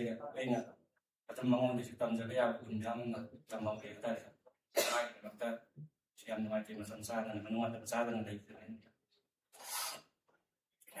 atuka ai makata da lak sai si pagi aisa services sa kasi ꯑꯩꯈꯣꯏ one stop solution ꯑꯃꯅꯤ ꯑꯩꯈꯣꯏꯒꯤ residential ꯀꯃꯔꯁꯤꯌꯦꯜꯗ ꯑꯩꯈꯣꯏꯒꯤ 2Dꯗꯒꯤ ꯍꯧꯔꯒ 3D consultation material outsource ꯄꯨꯝꯅꯃꯛ ꯑꯩꯈꯣꯏꯒꯤ ꯑꯇꯣꯞꯄ ꯃꯤ ꯑꯃꯐꯥꯎ ꯌꯥꯎꯗꯕꯤꯗ ꯗꯤꯖꯥꯏꯟꯗꯒꯤ ꯍꯧꯔꯒ ꯁꯥꯔꯚꯤꯁ ꯑꯦꯛꯁꯤꯀ꯭ꯌꯨꯁꯟ ꯃꯦꯇꯔꯤꯌꯦꯜ ꯂꯣꯏꯅ ꯁꯄ꯭ꯂꯥꯏ ꯇꯧꯔꯒ ꯃꯄꯨꯁꯤ ꯃꯇꯝ ꯂꯩꯖꯗꯕ ꯃꯣꯏꯗ ꯍꯦꯗꯦꯛ ꯑꯣꯏꯕꯁꯤꯡ ꯑꯩꯈꯣꯏꯅ ꯂꯧꯊꯣꯛꯄꯤꯕꯅꯦ ꯑꯁꯤ ꯁꯥꯔꯚꯤꯁꯅ ꯇꯧꯔꯤꯁꯤ ꯋꯥꯟ ꯁ꯭ꯇꯣꯞ ꯁꯣꯂꯨꯁꯟ ꯑꯃꯈꯛꯅꯤ ꯑꯗꯨꯒ ꯑꯥꯏꯁꯥ ꯁꯥꯔꯚꯤꯁꯀꯤ ꯑꯩꯈꯣꯏꯒꯤ ꯃꯤꯁꯟꯁꯤ ꯀꯩꯅꯣ ꯍꯥꯏꯀꯥꯟꯗ ꯑꯩꯈꯣꯏꯒꯤ ꯃꯔꯨꯑꯣꯏꯅ ꯃꯦꯟ ꯐꯣꯀꯁ ꯇꯧꯔꯤꯁꯤ ꯑꯩꯈꯣꯏ ꯂꯣꯀꯦꯜ ꯋꯥꯔꯀꯔꯁ ꯑꯩꯈꯣꯏ ꯑꯥꯎꯠꯁꯥꯏꯗꯇ ꯕꯦꯁ ꯇꯧꯗꯦ ꯑꯥꯎꯠꯁꯥꯏꯗꯀꯤ ꯏꯟꯗꯤꯖꯤꯅꯁ ꯅꯠꯇꯕꯁꯤꯡꯅ ꯑꯩꯈꯣꯏꯒꯤ ꯏꯁꯇꯦꯠꯀꯤ ꯏꯀꯣꯅꯣꯃꯤꯁꯤ ꯆꯥꯎꯈꯠꯀꯦ ꯍꯥꯏꯔꯀꯥꯟꯗ ꯑꯥꯏꯁꯥ ꯁꯥꯔꯚꯤꯁꯁꯤꯅ ꯑꯆꯧꯕ ꯔꯣꯜ ꯂꯧꯔꯒ ꯑꯩꯈꯣꯏꯒꯤ ꯂꯩꯔꯤꯕ ꯂꯣꯀꯦꯜ ꯋꯥꯔꯀꯔꯁꯤꯡ ꯁꯦꯝꯒꯠꯂꯒ ꯑꯩꯈꯣꯏꯒꯤ ꯆꯠꯃꯤꯟꯅꯕ ꯍꯥꯏꯕꯒꯤ ꯃꯤꯁꯟꯗꯨꯗ ꯑꯩꯈꯣꯏ ꯊꯝꯖꯩ ꯑꯗꯨꯒ ꯂꯩꯖꯔꯤꯕ ꯑꯩꯈꯣꯏ ꯑꯌꯥꯝꯕꯅ ꯑꯩꯈꯣꯏꯗ ꯄꯨꯜꯂꯤꯁꯤ ꯑꯩꯈꯣꯏꯒꯤ ꯊꯕꯛ ꯁꯨꯕ ꯁꯤꯟꯃꯤꯁꯤꯡꯁꯤ ꯂꯤꯚꯤꯡ ꯁ꯭ꯇꯦꯟꯗꯔꯠꯁꯤ ꯌꯥꯝ ꯂꯣ ꯑꯣꯏꯅ ꯂꯩ ꯍꯧꯖꯤꯛ ꯂꯩꯔꯤꯁꯤ ꯑꯗꯨꯒ ꯑꯥꯏꯁꯥ ꯁꯥꯔꯚꯤꯁꯀꯤ ꯊ꯭ꯔꯨꯗꯒꯤ ꯃꯈꯣꯏꯒꯤ ꯁ꯭ꯇꯦꯟꯗꯔꯠ ꯑꯣꯐ ꯂꯤꯚꯤꯡꯁꯤ ꯑꯦꯟꯍꯥꯟꯁ ꯇꯧꯕ ꯉꯝꯖꯔꯒꯗꯤ ꯑꯗꯨꯛꯀꯤ ꯃꯇꯤꯛ ꯍꯥꯏꯗꯤ ꯑꯩꯈꯣꯏꯗꯒꯤ ꯃꯤꯁꯟ ꯃꯄꯨꯡ ꯐꯥꯏꯅ ꯈꯪꯅꯤꯡꯕ ꯃꯤꯁꯟ ꯑꯃ ꯂꯩ ꯑꯗꯨꯒ ꯑꯩꯈꯣꯏꯒꯤ ꯚꯤꯖꯟꯁꯤꯅ ꯀꯩ ꯍꯥꯏꯔꯀꯥꯟꯗ ꯑꯩꯈꯣꯏ 2040 ꯐꯥꯎꯗ ꯃꯤ 10,000 ꯊꯕꯛ ꯄꯤꯕ ꯑꯗꯨꯒ ꯑꯩꯈꯣꯏꯒ ꯄꯨꯜꯂꯤꯕ ꯀꯁꯇꯃꯔꯕꯨ ꯑꯣꯏꯔꯣ ꯑꯗꯨꯒ ꯑꯩꯈꯣꯏꯒꯤ ꯊꯕꯛ ꯁꯨꯕ ꯁ꯭ꯇꯥꯐ ꯁꯤꯟꯃꯤꯁꯤꯡꯕꯨ ꯑꯣꯏꯔꯣ ꯅꯨꯡꯉꯥꯏꯕ ꯃꯣꯏꯒꯤ ꯄ꯭ꯔꯣꯕ꯭ꯂꯦꯝ ꯌꯥꯝ ꯂꯩꯔꯝꯕꯁꯤ ꯑꯩꯈꯣꯏ ꯁꯥꯔꯚꯤꯁꯇ ꯆꯪꯈ꯭ꯔꯒꯗꯤ ꯃꯣꯏꯗ ꯍꯦꯄꯤ ꯑꯣꯏꯕ ꯅꯨꯡꯉꯥꯏꯕ ꯑꯣꯏꯕ ꯑꯗꯨꯒꯤ ꯚꯤꯖꯟ ꯆꯍꯤ ꯍꯦꯟꯅ ꯑꯩꯈꯣꯏ ꯂꯩꯕ ꯉꯝꯕ ꯑꯣꯏꯖꯒꯦꯅ ꯑꯩꯈꯣꯏꯒꯤ ꯚꯤꯖꯟ ꯊꯝꯖꯔꯤ ꯑꯗꯨꯒ ꯍꯧꯖꯤꯛꯐꯥꯎꯗ ꯑꯥꯏꯁꯥ ꯁꯥꯔꯚꯤꯁꯁꯤ ꯑꯩꯈꯣꯏꯒꯤ ꯃꯤ 150 ꯍꯦꯟꯅ ꯑꯩꯈꯣꯏꯗ ꯊꯕꯛ ꯁꯨꯕ ꯊꯕꯛ ꯄꯤꯕ ꯉꯝꯖꯈ꯭ꯔꯦ ꯆꯍꯤ 7 ꯁꯤꯃꯛꯇ ꯗꯥꯏꯔꯦꯛꯂꯤ ꯑꯣꯔ ꯏꯟꯗꯥꯏꯔꯦꯛꯂꯤ ꯑꯗꯨꯒ ꯑꯩꯈꯣꯏꯒꯤ ꯃꯅꯤꯄꯨꯔꯒꯤ ꯗꯤꯁꯇ꯭ꯔꯤꯛ ꯑꯌꯥꯝꯕ ꯑꯗꯨꯝ ꯍꯥꯏꯐꯦꯠꯇꯤ ꯑꯩꯈꯣꯏ ꯁꯥꯔꯚꯤꯁ ꯄꯤꯕ ꯉꯝꯖꯈ꯭ꯔꯦ ꯏꯝꯐꯥꯜ ꯏꯁ ꯏꯝꯐꯥꯜ ꯋꯦꯁ ꯏꯝꯐꯥꯜ ꯏꯁ ꯊꯧꯕꯥꯜ ꯕꯤꯁꯅꯨꯄꯨꯔ ꯎꯈ꯭ꯔꯨꯜ ꯁꯦꯅꯥꯄꯇꯤ ꯀꯥꯡꯄꯣꯛꯄꯤ ꯆꯥꯟꯗꯦꯜ ꯍꯥꯏꯔꯤꯕ ꯗꯤꯁꯇ꯭ꯔꯤꯛꯁꯤꯡ ꯑꯩꯈꯣꯏ ꯁꯥꯔꯚꯤꯁ ꯄꯤꯖꯈ꯭ꯔꯦ ꯑꯥꯏꯁꯥ ꯁꯥꯔꯚꯤꯁꯀꯤ ꯑꯗꯨꯒ ꯍꯥꯏꯔꯤꯕ ꯑꯩꯈꯣꯏꯒꯤ ꯍꯧꯖꯤꯛ ꯑꯩꯈꯣꯏ ꯇꯤꯝ ꯁꯥꯏꯖꯁꯤ ꯃꯤ 50ꯃꯨꯛ ꯗꯥꯏꯔꯦꯛꯂꯤ ꯏꯟꯗꯥꯏꯔꯦꯛꯂꯤ ꯂꯩꯖꯩ ꯍꯥꯏꯔꯤꯕ ꯐꯣꯇꯣꯁꯤꯡꯁꯦ ꯑꯩꯈꯣꯏꯒꯤ ꯍꯥꯟꯅ ꯑꯩꯈꯣꯏꯒꯤ ꯇꯤꯝꯁꯤꯡ ꯄꯨꯟꯈꯤꯕꯒꯤ ꯊꯕꯛ ꯇꯧꯕꯒꯤ ꯉꯥꯛꯇꯅꯤ ꯑꯗꯨꯒ ꯑꯩꯈꯣꯏꯒꯤ 2026ꯗ ꯑꯥꯏꯁꯥ ꯁꯥꯔꯚꯤꯁꯅ ꯑꯩꯈꯣꯏꯒꯤ ꯑꯣꯜ ꯃꯅꯤꯄꯨꯔꯁꯤ ꯂꯣꯏꯅꯃꯛ ꯁꯥꯔꯚꯤꯁ ꯄꯤꯕ ꯉꯝꯕ ꯑꯣꯏꯖꯒꯦꯅ ꯑꯩꯈꯣꯏꯒꯤ ꯄꯥꯟꯗꯝ ꯊꯝꯂꯤ 2027-28ꯁꯤꯗ ꯑꯩꯈꯣꯏꯒꯤ ꯒꯧꯍꯥꯇꯤ ꯑꯃꯗꯤ ꯑꯗꯔ ꯅꯣꯔꯠ ꯏꯁ ꯁ꯭ꯇꯦꯠꯁꯤꯡꯗ ꯑꯩꯈꯣꯏ ꯑꯦꯛꯁꯄꯥꯟꯁꯟ ꯇꯧꯕꯒꯤ ꯄꯥꯟꯗꯝ ꯊꯝꯂꯤ 2035ꯗ ꯑꯣꯜ ꯑꯣꯚꯔ ꯏꯟꯗꯤꯌꯥꯁꯤꯗ ꯑꯩꯈꯣꯏꯒꯤ ꯑꯦꯛꯁꯄꯥꯟ ꯇꯧꯕꯒꯤ ꯄ꯭ꯂꯥꯟ ꯑꯃ ꯇꯧꯖꯔꯤ ꯉꯁꯤꯐꯥꯎꯗ ꯑꯩꯈꯣꯏꯅ ꯄ꯭ꯔꯣꯖꯦꯛ ꯑꯩꯈꯣꯏꯒꯤ ꯀꯝꯄ꯭ꯂꯤꯇꯦꯠ ꯑꯣꯏꯈ꯭ꯔꯕ ꯑꯥꯏꯁꯥ ꯁꯥꯔꯚꯤꯁꯅ ꯄꯤꯕ ꯗꯥꯏꯔꯦꯛ ꯐꯨꯗ ꯃꯦꯗꯤꯂꯦꯟ ꯐꯨꯗ ꯋꯥꯏꯐꯥꯏ ꯂꯣꯕꯤꯁ web solutions Kangleipak interiors Jiya hostel Sagar restaurant ꯑꯃꯤꯅꯥ hostel eastern motor SK Enterprises, Nexa, Al Hayat, All Media, IDBI Bank, Forest Department, Mapuki, Conservative School, Haiba, Sinji, Puna, Project Vijagre, Poli. ꯑꯗꯨꯒ ꯍꯧꯖꯤꯛ ꯆꯠꯊꯔꯤꯁꯤ ꯑꯩꯈꯣꯏ ꯀꯩꯁꯥꯝꯄꯥꯠꯇ ꯆꯠꯊꯔꯤ ꯂꯩꯐꯝ ꯈꯨꯅꯧ ꯁꯒꯣꯜꯕꯟ ꯄꯤꯄꯣꯡ ꯅꯥꯎꯔꯦꯝꯊꯣꯡ ꯆꯦꯛꯀꯣꯟ ꯀꯣꯡꯕ ꯈꯨꯔꯥꯏ ꯂꯥꯏꯌꯦꯡꯐꯜ ꯂꯤꯂꯣꯡ ꯑꯩꯈꯣꯏꯒꯤ ꯂꯥꯛꯀꯗꯕ ꯄ꯭ꯔꯣꯖꯦꯛꯁꯤꯡ ꯍꯧꯖꯤꯛ ꯀ꯭ꯂꯥꯁꯤꯛ ꯒꯥꯟꯙꯤꯗ ꯁꯥꯔꯈꯣꯏꯒꯤ ꯃꯥꯔꯀꯦꯇꯤꯡ ꯍꯦꯠ ꯁꯦꯜꯁ ꯃꯥꯔꯀꯦꯇꯤꯡ ꯑꯩꯈꯣꯏ ꯑꯃ ꯁꯦꯝꯁꯤꯅ ꯍꯧꯖꯤꯛ ꯇꯧꯖꯔꯤ ꯁꯥꯔ ꯌꯨꯝꯅꯥꯝ ꯂꯩꯀꯥꯏ ꯆꯥꯟꯗꯦꯜ ꯇꯔꯨꯡ ꯅꯣꯅꯦ ꯌꯥꯏꯁ꯭ꯀꯨꯜ ꯕꯥꯃꯣꯟ ꯂꯩꯀꯥꯏ ꯊꯥꯡꯒ ꯀꯩꯈꯨ ꯂꯤꯂꯣꯡ ꯅꯝꯕꯣꯜ ꯃꯌꯥꯡ ꯏꯝꯐꯥꯜ ꯂꯝꯁꯥꯡ ꯊꯥꯡꯃꯩꯕꯟ ꯊꯧꯕꯥꯜ ꯃꯔꯛ ꯀꯛꯆꯤꯡ ꯍꯥꯏꯔꯤꯕ ꯄ꯭ꯔꯣꯖꯦꯛꯁꯤꯡꯁꯦ ꯑꯩꯈꯣꯏ ꯑꯦꯡꯒꯦꯖꯤꯡ ꯇꯧꯔꯒ ꯀꯟꯐꯥꯔꯝ ꯑꯣꯏꯔꯒ ꯂꯩꯔꯦ ꯑꯗꯨꯒ ꯑꯩꯅ ꯁꯤꯗ ꯑꯃ ꯁꯥꯔ ꯍꯣꯏ ꯃꯌꯥꯝ ꯂꯣꯏꯅ ꯈꯪꯁꯨ ꯈꯪꯉꯝꯃꯅꯤ ꯑꯩꯅ ꯁꯨꯝ ꯍꯥꯏꯗꯤ ꯑꯩꯅ ꯈꯪꯖꯕ ꯈꯤꯇꯪ ꯍꯥꯏꯇꯪꯅꯤꯡꯕ GST ꯏꯟꯗꯤꯌꯥꯒꯤ ꯁ꯭ꯇꯦꯠꯁꯤꯡꯅ ꯀꯟꯇ꯭ꯔꯤꯕ꯭ꯌꯨꯠ ꯈꯔ ꯌꯥꯝ ꯇꯧꯕꯁꯦ ꯑꯩꯈꯣꯏ ꯃꯍꯥꯔꯥꯁꯇ꯭ꯔꯅ ꯑꯣꯏ ꯁꯥꯔ ꯍꯣꯏ ꯈꯪꯕꯁꯨ ꯃꯌꯥꯝ ꯌꯥꯎꯔꯝꯃꯅꯤ ꯁꯨꯝ ꯑꯩꯅ ꯁꯥꯔ ꯍꯣꯏ ꯑꯃꯨꯛꯀ ꯔꯤꯃꯥꯏꯟ ꯇꯧꯕ ꯍꯥꯏꯇꯥꯔꯦ ꯃꯣꯏꯅ ꯄꯤꯔꯤꯁꯤ GSTꯁꯤ ꯑꯩꯈꯣꯏꯒꯤ 3,59,000 ꯍꯦꯟꯅ ꯄꯤꯈ꯭ꯔꯦ ꯑꯩꯈꯣꯏ ꯃꯍꯥꯔꯥꯁꯇ꯭ꯔ ꯈꯛꯇꯪꯅ ꯁꯥꯎꯠ ꯏꯟꯗꯤꯌꯥꯅ ꯃꯔꯨ ꯑꯣꯏꯅ ꯍꯥꯏꯅꯦꯅ ꯑꯩ ꯈꯟꯖꯩ ꯑꯁꯥꯝ ꯅꯣꯔꯠ ꯏꯁꯇꯗꯤ ꯑꯁꯥꯝꯁꯤꯅ 14,000 ꯑꯗꯨꯃꯥꯏꯅ ꯑꯁꯥꯝꯗꯒꯤ ꯃꯅꯤꯄꯨꯔꯗꯒꯤꯗꯤ ꯌꯥꯝꯅ ꯄꯤꯛꯑꯦ 16,600 ꯀ꯭ꯔꯣꯔ ꯈꯛꯇꯅꯤ ꯁꯤꯗ ꯑꯩꯅ ꯁꯤ ꯄꯨꯔꯛꯄꯤꯁꯤ ꯑꯇꯩ ꯀꯩꯝꯇ ꯅꯠꯇꯦ ꯑꯩꯈꯣꯏ ꯃꯅꯤꯄꯨꯔꯗꯒꯤꯁꯨ ꯃꯈꯣꯏ ꯑꯇꯩ ꯏꯁꯇꯦꯠꯇꯧꯅ ꯄꯨꯊꯣꯛꯏꯕ ꯁꯨꯃꯥꯏꯅ ꯑꯩꯈꯣꯏꯁꯨ business entrepreneur startup nya thoga ko ni kenna ko gi India ki kana bi da so ma ting pang ko ko min na si na bin has na data si chakani ada aina Japan lagi Dubai lagi Israel madi Singapore lagi tam da sikana kana ko gi Japan sin ko gi second world war da ko gi Pero sana mani na nasa kiti mo si pumtum ni si ako yung manipur pumana manipur sing na tamjabaya basi mo hard work mo dedication commitment na mara mo rin si PTV ay ka na bigilan din sila high position mo may kang only 60 70 years da ni siyempre education at ako so sila sumay na ko na gati nang ganin na aning Dubai ni kun tamjabaya si 1960s sila pagi Philippine Al-Maktoum ji kogi kaida England da satpada masi England gi chakata match praga mon inspire agar matunda mahala matunda praga tek haur matunda 1980s da kapi mai masan pas man Al-Maktoum si sina kogi asi tebigi wajigi Dubai si economy gi hub ada tourism da dari kogi artificial palm tree island da Badi wang ma building dari si jai punta si fusi dan ya ada aku ini cuma aku ini notice aku ini cuma Japan si tam sebiaya itu baik lagi jadi Israel lagi pernah tambah ya masih Israel sini ada mati kaya mana dia mau ni orang tu sudah kemana jadi kau Israel sini mau si ada mati kaki uang ba knowledge yang uang mana pergi kita mau pergi influence tahu tu mau kamu mau pergi learn tahu betul Singapura saya bolan saya pergi batuan pergi besar besar Singapura di bawah ini aku di Manipur lagi ba stigma is dengan caw atau dengan pikiran hai Singapura sih atau ikan yang kita jenis jadi Singapura sih atau kimatik coklat kaya tadi makanya mata utama aku coklat kaya ini just remind tahu nanti anda itu na tahu nanti macam apa macam itu. Tapi lagi consider aku di terms of saya experience lagi dignity of labor sih. Lagi service electrician, mechanics, lagi painter dan industri sudah ini sih. Aku ini Manipur dah amati India dah. MPC ni oiba, ID MCS oiba, IS oiba, official oiba. Ada itu government force kita jauh sikit dalam ni dah. Kan jadi izin kita tahu ni. Sini baru apa sih lepas si maning hari ni. Maning ini electrician nak tanya nak official macam tanya nak official macam. Electrician nak nama kirim si mai si mantan si bila faham jauh esok. Lagi mai lah jadi mana lepas berada terlalu comfortable boleh nak tahu biar berada ni. Mekanik sini dari si semana gaya kena tanda. Itu dari kerja macam semakin meeting nang, makanya tak kali itu nang. Hanya ni terbuat pun maksimal. Ini mak apa lagi makong dengan matuan bawa. Aku sini mana itu sih. Ini mak saya masuk berkata ini. Kalau kita tamzaba lesson ni masih mina ada dia ini sadar nak depan saja. Itu kan.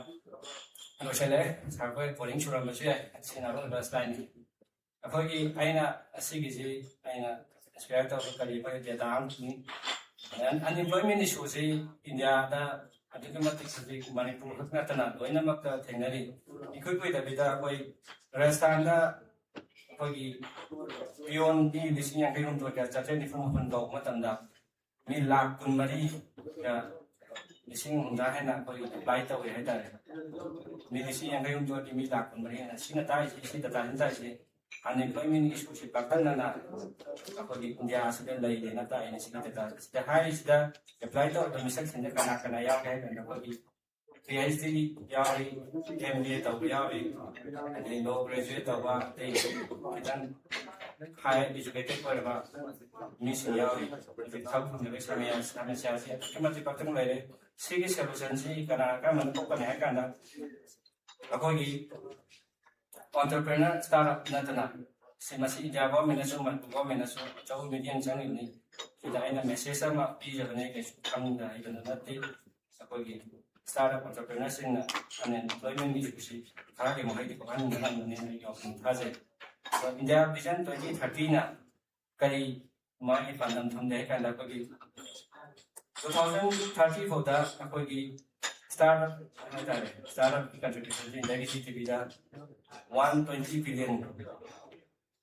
ꯍꯥꯏꯗꯤ contribute ꯇꯧꯕ start ꯑꯞꯁꯤꯡꯁꯤꯅ ꯑꯗꯨꯒ 2047 ꯐꯥꯎꯗ 1.6 ꯇ꯭ꯔꯤꯂꯤꯌꯟꯁꯤ start ꯑꯞꯁꯤꯡꯁꯤꯅ ꯏꯟꯗꯤꯌꯥꯒꯤ GDPꯗ contribution ꯇꯧꯕ ꯍꯥꯏꯅ ꯄꯥꯟꯗꯝ ꯊꯝꯂꯤ ꯑꯗꯨꯒ ꯑꯩꯈꯣꯏꯒꯤ ꯁ꯭ꯇꯥꯔꯠ ꯑꯞꯁꯤꯡꯁꯤꯅ ꯑꯩꯈꯣꯏꯒꯤ 50 ꯃꯤꯂꯤꯌꯟ ꯖꯣꯕ ꯀ꯭रिꯌꯦꯠ ꯇꯧꯕ 2030 ꯐꯥꯎꯗ ꯑꯗꯨꯒ ꯑꯩꯈꯣꯏꯒꯤ ꯂꯩꯖꯔꯤꯕ ꯑꯩꯈꯣꯏꯒꯤ ꯀꯔꯤ ꯍꯥꯏꯔꯦ ꯁ꯭ꯇꯥꯔꯠ ꯑꯞꯁꯤꯡꯁꯤ 1,10,000 2020 ꯗꯒꯤ 1,10,000 ꯂꯩꯔꯝꯕꯁꯤꯗꯒꯤ 2030 ꯐꯥꯎꯗ ꯃꯤ 1,2,9,000 ꯁ꯭ꯇꯥꯔꯠ ꯑꯞꯁꯤ ꯍꯦꯟꯒꯠꯍꯟꯕ ꯍꯥꯏꯅ ꯏꯟꯗꯤꯌꯥ ꯚꯤꯖꯟ 2030ꯅ ꯄꯥꯟꯗꯝ ꯊꯝꯂꯤ ꯑꯗꯨꯒ ꯑꯩꯈꯣꯏꯒꯤ 100 ꯏꯅꯣꯚꯦꯁꯟ ꯁꯦꯟꯇꯔ ꯍꯥꯡꯗꯣꯛꯄ ꯑꯗꯨꯒ ꯅꯣꯔꯠ ꯏꯁ ꯑꯃꯗꯤ ꯔꯨꯔꯦꯜ ꯑꯦꯔꯤꯌꯥꯁꯤꯡꯗ ꯍꯥꯡꯗꯣꯛꯄꯅꯤ ꯚꯤꯖꯟ 2030ꯅ ꯊꯝꯂꯤ ꯑꯗꯨꯒ ꯏꯟꯗꯤꯌꯥ ꯑꯁꯤ ꯑꯩꯈꯣꯏꯒꯤ ꯃꯦꯖꯔ ꯄ꯭ꯂꯦꯌꯔ ꯏꯟ AIꯗ ꯁꯥꯁꯇ ꯗꯤꯞ ꯇꯦꯛꯇ ꯀ꯭ꯂꯥꯏꯃꯦꯠ ꯇꯦꯛꯇ ꯒ꯭ꯂꯣꯕꯦꯜꯂꯤ ꯀꯦꯄꯥꯁꯤꯇꯤ ꯁꯦꯟꯇꯔꯁꯤꯡꯅꯆꯤꯡꯕꯗ ꯃꯦꯖꯔ ꯄ꯭ꯂꯦꯌꯔ ꯑꯣꯏꯅ ꯏꯟꯗꯤꯌꯥ ꯚꯤꯖꯟ 2030ꯅ ꯊꯝꯂꯤ ꯑꯗꯨꯒ ꯑꯩꯈꯣꯏꯒꯤ ꯏꯟꯗꯤꯌꯥꯗ ꯌꯨꯅꯤꯀꯣꯔꯟ ꯁ꯭ꯇꯥꯔꯠ ꯑꯞꯁꯤ ꯃꯤ 100 ꯄꯨꯊꯣꯛꯄꯅ ꯏꯟꯗꯤꯌꯥ ꯚꯤꯖꯟ 2030ꯁꯤꯅ 2030ꯐꯥꯎꯗ ꯑꯩꯒꯤ ꯄꯥꯟꯗꯝ ꯊꯝꯂꯤ ꯊꯦꯡꯛ ꯌꯨ ꯑꯩ ꯃꯁꯤꯗ ꯑꯩꯒꯤ ꯀꯔꯤꯁꯤ ꯂꯣꯏꯁꯤꯟꯖꯔꯦ ꯍꯥꯏꯔꯤꯕ ꯑꯩꯒꯤ ꯈꯤꯇꯪ ꯑꯩꯒꯤ ꯁ꯭ꯇꯣꯔꯤ ꯁꯤꯗ ꯀꯩꯒꯨꯝꯕ ꯁꯣꯏꯈꯤꯕ ꯂꯥꯟꯈꯤꯕ ꯑꯩꯒꯤ ꯈꯤꯇꯪ ꯋꯥꯍꯩꯗꯕ ꯇꯥꯔꯦ ꯍꯥꯏꯖꯤꯟꯈꯤꯕ ꯌꯥꯎꯔꯁꯨ ꯑꯩꯒꯤ ꯑꯣꯖꯥ ꯃꯌꯥꯝ ꯑꯩꯒꯤ ꯑꯍꯜ ꯂꯃꯟꯁꯤꯡꯅ ꯑꯩꯕꯨ ꯉꯥꯛꯄꯤꯒꯅꯤ thank you all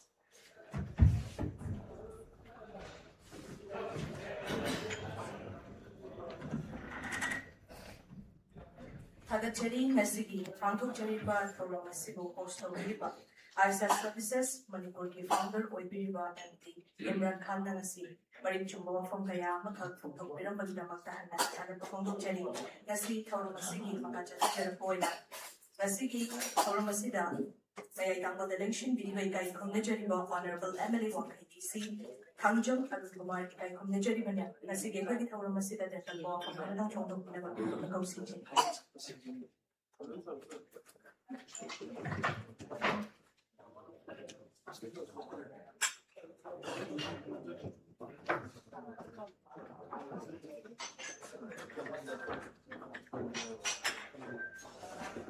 Hey, ma'am, punamak kay Ruche. Kasi yam nungai ba sumang subang nene lawsay.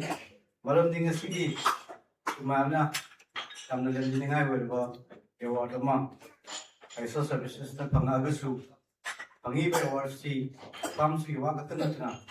Koi pension biliba ma'am punamak kay nujari ba punamak kisu ꯆꯥꯎꯊꯣꯛꯆꯅꯤꯡꯉꯥꯏꯅꯤ Manipur ꯄ꯭ꯔꯖꯥ ꯃꯤꯌꯥꯝꯁꯨ ꯆꯥꯎꯊꯣꯛꯆꯅꯤꯡꯉꯥꯏꯅꯤ ꯍꯥꯏꯅ ꯑꯩ ꯊꯝꯖꯒꯦ ꯑꯗꯨꯅ ꯉꯁꯤꯒꯤ ꯁꯤꯒꯨꯝꯕ ꯌꯥꯝꯅ ꯂꯦꯝꯖꯅꯤꯡꯉꯥꯏ ꯑꯣꯏꯔꯕ ꯑꯦꯋꯥꯔꯗ ꯑꯃ ꯑꯥꯏꯁꯥ ꯁꯔꯚꯤꯁ ꯑꯃꯁꯨꯡ ꯃꯥꯒꯤ ꯇꯤꯝꯅ ꯐꯪꯂꯛꯄꯗ ꯌꯥꯝ ꯃꯔꯨ ꯑꯣꯏꯅ ꯑꯣꯏꯕꯤꯔꯤꯕ ꯃꯣꯍꯝꯃꯗ ꯏꯝꯔꯥꯟ ꯈꯥꯟꯅ ꯍꯣꯠꯅꯔꯛꯄꯒꯤ ꯑꯗꯨꯒꯨꯝꯕ ꯃꯍꯩ ꯑꯃ ꯐꯪꯂꯛꯄꯁꯤꯗ ꯑꯩ ꯌꯥꯝ ꯅꯨꯡꯉꯥꯏꯖꯩ ꯑꯩꯒꯤ ꯁꯥꯏꯠꯇꯒꯤ ꯍꯥꯏꯔꯤꯕ ꯇꯤꯝꯁꯤꯗ ꯑꯩ ꯀꯣꯡꯒ꯭ꯔꯦꯆꯨꯂꯦꯁꯟ ꯄꯤꯖꯔꯤ ꯑꯍꯥꯟꯕꯗ Kasi sum himrangi magi wari sum tatar pukanda kasi selected biro mayam si magi profession da tungan da philo lejer na successful hoiba so myo ngakni ado haiba myo sing sigi kuding maki tumba tungan da history tungan da ma business da success hoina mo da tungan da wari ni ado kasi himrangi wari sum taru kan di tungan ba ma Imran masi kono bayam kanba patient leiba aduga thabak to chilaw thidaba ningan na tolai taba tu yam maruina mau thapri tambirpa mau nakpi setbirpa mau non health to pa bi puting mapu mana patana magi reko magi wakhalda kaudna leidam ba dongyan kaudna ba masina ang sigi stage yo pani adu sigi wakhal lo sa thabak to karagdi ꯏꯝꯔꯥꯟꯒꯤ ꯃꯤ ꯉꯁꯤ ꯂꯩꯔꯤꯕ ꯃꯤꯁꯤꯗꯒꯤ ꯆꯍꯤ ꯈꯨꯗꯤꯡꯒꯤ ꯅꯣꯡꯃꯒꯤ ꯈꯨꯗꯤꯡꯒꯤ ꯃꯤ ꯃꯁꯤꯡꯁꯨ ꯑꯗꯨꯝ ꯍꯦꯟꯒꯠꯂꯛꯀꯅꯤ ꯍꯥꯏꯕꯒꯤ ꯑꯗꯨꯒꯨꯝꯕ ꯊꯥꯖꯕ ꯑꯩꯉꯣꯟꯗ ꯂꯩꯖꯩ ꯑꯗꯨꯒ ꯏꯝꯔꯥꯟꯅ ꯇꯧꯔꯕ ꯊꯕꯛ ꯈꯨꯗꯤꯡꯃꯛꯇꯁꯨ ꯏꯁꯣꯔꯅꯁꯨ ꯊꯧꯖꯥꯟꯕꯤꯒꯅꯤ ꯀꯣꯛꯄꯤꯔꯛꯄ ꯏꯃꯥ ꯏꯄꯥ ꯀꯥꯎꯗꯕ ꯑꯩꯕꯨ ꯁꯦꯝꯕꯤꯔꯛꯄ ꯑꯩꯕꯨ ꯒꯥꯏꯗ ꯇꯧꯕꯤꯔꯛꯄ ꯑꯣꯖꯥꯁꯤꯡ ꯀꯥꯎꯗꯕ ꯑꯗꯒꯤ ꯑꯩꯕꯨ ꯋꯥꯔꯕ ꯀꯥꯟꯗ ꯑꯩꯕꯨ ꯅꯤꯡꯁꯤꯡꯕꯤꯕ ꯑꯩꯅ ꯀꯔꯤꯒꯨꯝꯕ ꯑꯃ ꯍꯥꯏꯖꯔꯨꯕ ꯀꯥꯟꯗ ꯇꯥꯕꯤꯔꯛꯄ ꯃꯤꯑꯣꯏꯁꯤꯡꯕꯨ ꯀꯥꯎꯗꯕ ꯉꯁꯤꯐꯥꯎꯗ ꯑꯩꯅ ꯑꯆꯧꯕ ꯑꯃ ꯑꯣꯏꯔꯀꯥꯟꯗ ꯑꯩꯅ ꯁꯛꯁꯦꯁꯐꯨꯜ ꯑꯣꯏꯔꯀꯥꯟꯗꯁꯨ ꯅꯤꯡꯁꯤꯡꯗꯨꯅ ꯂꯩꯕꯁꯦ ꯃꯁꯤꯅ ꯇꯥꯛꯄꯗꯤ ꯏꯝꯔꯥꯟꯁꯨ ꯑꯗꯨꯒꯨꯝꯕ ꯌꯥꯝꯅ ꯇꯨꯡꯒꯤ ꯍꯧꯔꯛꯀꯗꯧꯕ ꯅꯍꯥꯔꯣꯜꯁꯤꯡꯒꯤ ꯌꯥꯝ ꯏꯟꯁꯄꯥꯏꯔꯤꯡ ꯑꯣꯏꯕ ꯑꯗꯨꯒꯨꯝꯕ ꯂꯤꯗꯔ ꯑꯦꯟꯇꯔꯄ꯭ꯔꯤꯅꯔ ꯑꯃ ꯁꯣꯏꯗꯅ ꯑꯣꯏꯒꯅꯤ ꯑꯣꯏꯕꯁꯨ ꯑꯣꯏꯔꯤ ꯑꯗꯨꯒ ꯑꯅꯧꯕ ꯍꯧꯒꯠꯂꯛꯄ ꯑꯦꯟꯇꯔꯄ꯭ꯔꯤꯅꯔ ꯃꯌꯥꯝꯗꯁꯨ ꯁꯣꯏꯗꯅ ꯃꯁꯤꯒꯤ ꯑꯐꯕ ꯃꯦꯁꯦꯖ ꯑꯃ ꯄꯤꯔꯀꯥꯟꯗ ꯑꯗꯨꯒꯨꯝꯕ ꯌꯥꯝꯅ ꯀꯥꯟꯅꯕ ꯑꯗꯨꯒꯨꯝꯕ ꯑꯦꯟꯇꯔꯄ꯭ꯔꯤꯅꯔ ꯑꯃ ꯃꯤꯁꯛ ꯑꯃꯅꯤ ꯍꯥꯏꯕꯁꯤ ꯑꯩ ꯂꯧꯖꯩ ꯑꯗ ꯑꯩꯈꯣꯏꯅ ꯌꯥꯝ ꯁꯥꯡꯅ ꯍꯥꯏꯖꯅꯤꯡꯉꯥꯏꯁꯨ ꯂꯩꯇꯦ ꯌꯦꯡꯕꯤꯔꯤꯕ ꯃꯌꯥꯝ ꯄꯨꯝꯅꯃꯛꯁꯤ ꯑꯦꯟꯇꯔꯄ꯭ꯔꯤꯅꯔꯒꯤ ꯃꯔꯝꯗ ꯑꯗꯨꯒ ꯃꯥꯒꯤ ꯃꯥꯒꯤ ꯄ꯭ꯔꯣꯐꯦꯁꯟ ꯂꯣꯏꯅ ꯁꯛꯁꯦꯁꯐꯨꯜ ꯑꯣꯏꯕ ꯉꯥꯛꯇꯅꯤ ꯑꯗꯨꯒ ꯑꯩꯅ ꯏꯝꯔꯥꯟꯒꯤ ꯅꯨꯡꯉꯥꯏꯖꯕꯁꯤ ꯍꯥꯟꯅ ꯉꯁꯤ ꯑꯩꯕꯨ ꯀꯧꯕꯤꯔꯛꯄ ꯑꯩꯒꯤꯁꯨ ꯂꯩꯖꯔꯝꯕ ꯈꯔ ꯑꯩꯅ ꯇꯧꯖꯔꯝꯕ ꯑꯩꯒꯤ ꯄꯣꯂꯤꯇꯤꯛꯁ ꯆꯪꯗ꯭ꯔꯤꯉꯩꯗ ꯑꯗꯨꯒ ꯉꯁꯤꯃꯛꯁꯨ ꯑꯗꯨꯃꯛ ꯌꯦꯡꯁꯤꯟꯖꯔꯒ ꯂꯩꯖꯔꯤꯕꯅꯤ ꯑꯩꯒꯤ ꯑꯦꯟꯇꯔꯄ꯭ꯔꯥꯏꯖꯦꯁꯄꯨꯁꯨ ꯌꯥꯝꯅ ꯁꯤꯡꯊꯥꯅꯅ ꯌꯥꯝ ꯐꯖꯅ ꯍꯥꯏꯕꯤꯔꯛꯄ ꯑꯩꯕꯨ ꯊꯥꯒꯠꯄꯤꯔꯛꯄ ꯑꯗꯨꯒ ꯁꯤꯒꯨꯝꯕ ꯌꯥꯝꯅ ꯅꯨꯡꯉꯥꯏꯕ ꯃꯤꯀꯨꯞꯇ ꯑꯩꯕꯨ ꯀꯧꯕꯤꯔꯛꯄ ꯑꯗꯨꯒ ꯁꯤꯒꯨꯝꯕ ꯌꯥꯝꯅ ꯐꯖꯕ ꯆꯤꯡꯅꯔꯕ ꯃꯅꯤꯄꯨꯔꯒꯤ ꯑꯗꯨꯒꯨꯝꯕ ꯁꯉꯥꯏꯕ ꯃꯤꯑꯣꯏ ꯀꯌꯥꯅ ꯀꯜꯂꯕ ꯁꯤꯒꯨꯝꯕ ꯃꯐꯝ ꯑꯃꯗ ꯀꯧꯕꯤꯔꯛꯄ ꯁꯨꯝꯅ ꯂꯥꯡꯖꯔꯤꯕ ꯑꯥꯏꯁꯥ ꯁꯔꯚꯤꯁꯦꯁ ꯃꯥꯏꯀꯩꯗꯒꯤ ꯑꯩ ꯊꯥꯒꯠꯆꯕ ꯐꯣꯡꯗꯣꯛꯆꯔꯤ ꯂꯣꯏꯅꯅ ꯑꯥꯏꯁꯥ ꯁꯔꯚꯤꯁꯦꯁꯅ ꯃꯈꯥ ꯇꯥꯕ ꯊꯕꯛ ꯊꯧꯔꯝ ꯀꯌꯥ ꯇꯧꯔꯛꯄꯗꯁꯨ ꯑꯗꯨꯃꯥꯏꯅ ꯍꯦꯟꯅ ꯍꯦꯟꯅ ꯃꯥꯏ ꯄꯥꯛꯄ ꯑꯣꯏꯔꯁꯨ ꯅꯨꯡꯉꯥꯏꯕ ꯑꯩꯈꯣꯏ ꯃꯐꯝꯗ ꯊꯧꯅꯤꯖꯔꯒ ꯃꯌꯥꯝ ꯄꯨꯝꯅꯃꯛ ꯊꯥꯒꯠꯆꯔꯤ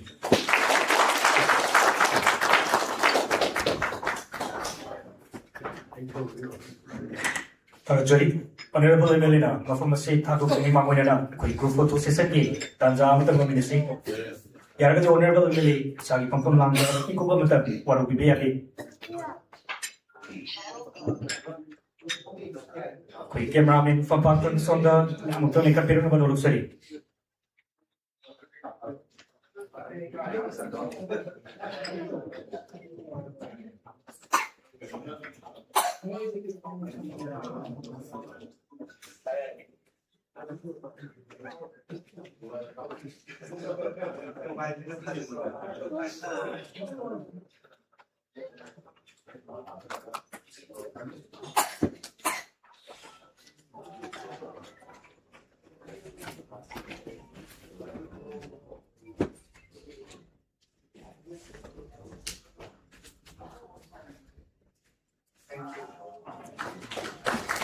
Thakazari Honorable MLA Wangkai Assembly Constituency Mingona Panjarabada Sri Tangsamari University Sari Chilabun Atam Kayamo Kaitupira Nasiki Formasibu Sarugabiramba Aisa Services Manipuri Marketing Animali Tanatala for Fontu Sarimadi Kai Nazari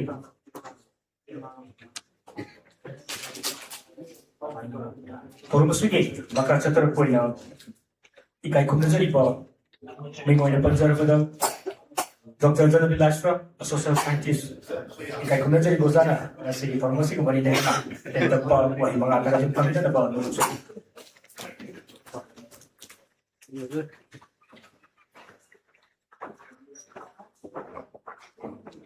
Maya Kurumjari, Alimutana,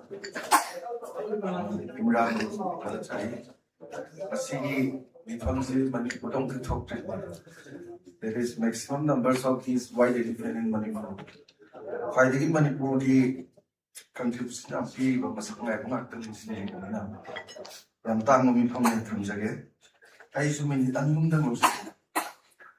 I worry couldn't hear to say. When I go through Buddhist victims book, Buddhism ki victims ki like a power, and my body champion. Hey, koi wari.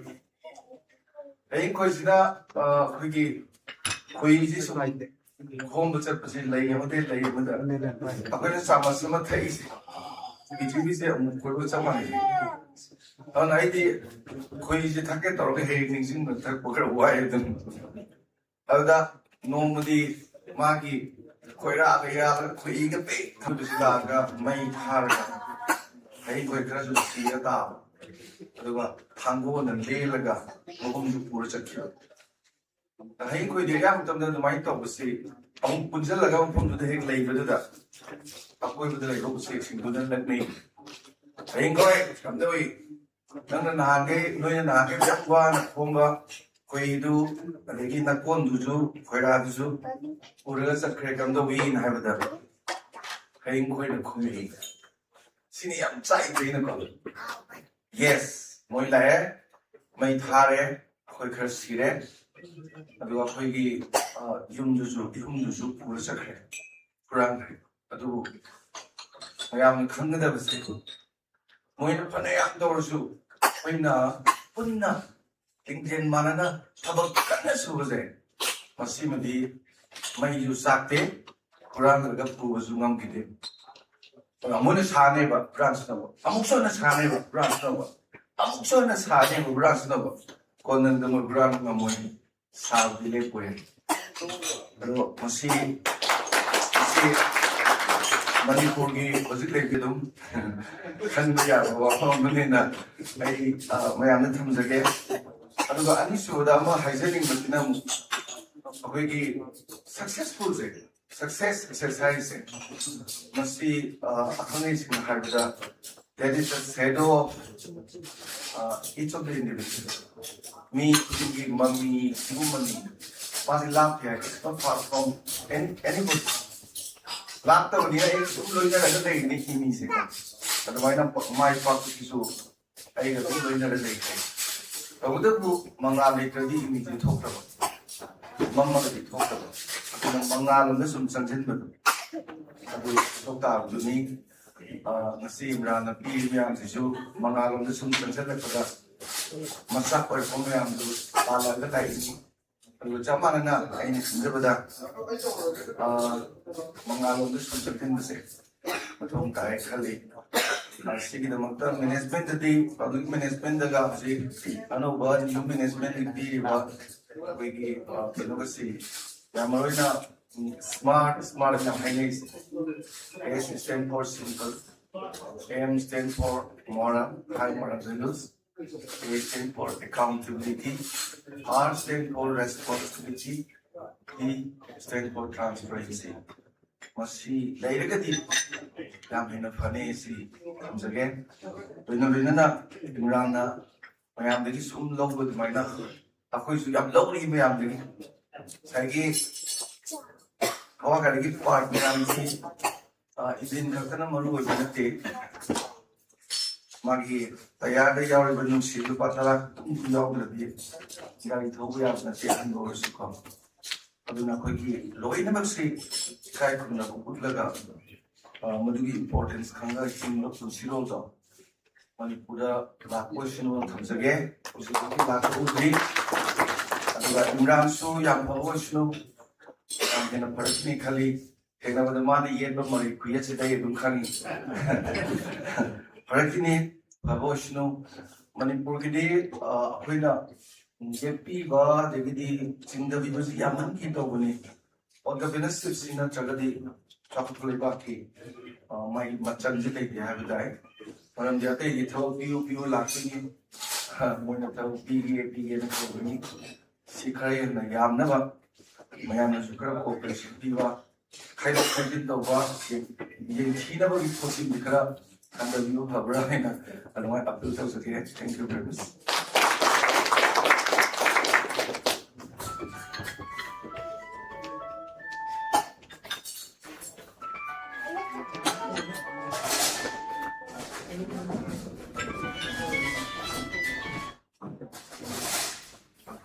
Agachari ikai Anajari ba Dr. Annabel Aishram, social scientist, toy henai kudu naku oibe ababaru ofam kaya thambirami. Thauramasigi makhacha thajarapo oina hasilanshin dibasendagi tongan ba wakale amadi ofam kaya abakhal kaya da tanu bitanja lawzatringi mangoinala nasige kugi thauramasibu shoyanamakki mapufan da bayade khanna lengmirakliba ikai khumnajariba managing director SN Diagnostics scheme. Dr. Achumba ikai khunajari banastics talangkhat piraknaba noluchari amadi ngasigi thauramasibu host biriba Aisha Services ki founder boy biriba ikai khunajari ba inana chambu kudo gen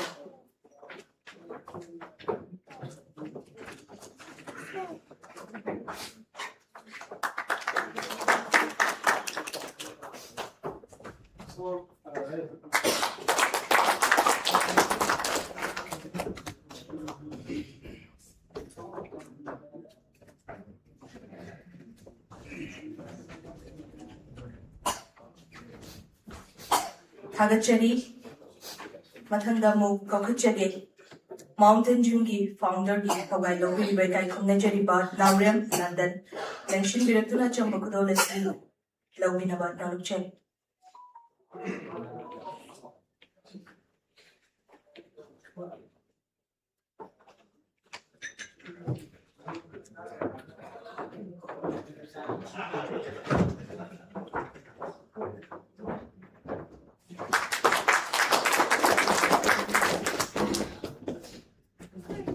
Thagachari, Mathanda Kausinjage, Professor Sorok Kaibam Soji, Mems Department, Manipur University, Kai Kumnajari Bana, Mayai Tambalda, Mayai Tambal the Gifu Makaling, Kapirapuna Chamukolo, Noche.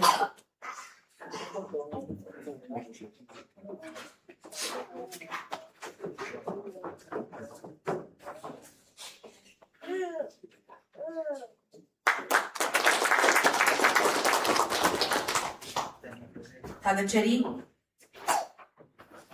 Kausinjari, Ikai Kumnajari Bod Dr. Mohol Maintain Professor, Research and Development, Manipur University, Ikai Kumnajari Bana, States the Lankat Piratuna Chamukolo Silo Bina Kausinjari.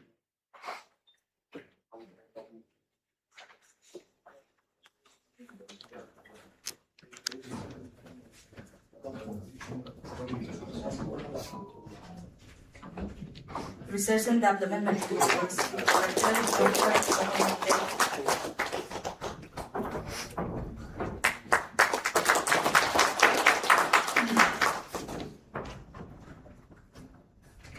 Thagachari, Thauramasiki Makacha Tajarapoina.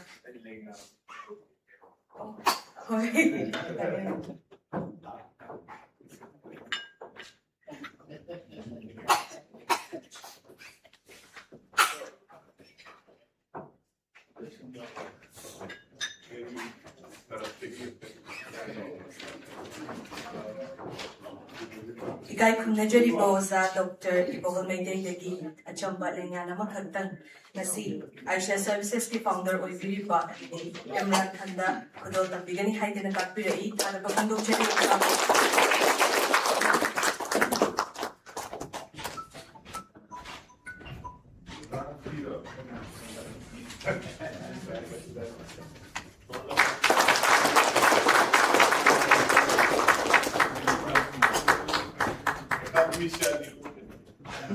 From Manipur University site. Umnamakut Thagachari, Makachata Jerapa City, a city, Tauramasi Mayatangal, the Shilangshin Bidi by Kai Kumnajariba, Globus Web Solution Private Limited, Managing Director with Hawaii Bidi by Kai Kumnajariba, Roshni Kumayam Bemna, Tauramasi Dawa from Kanadan Kamina Manoroka Sinjari.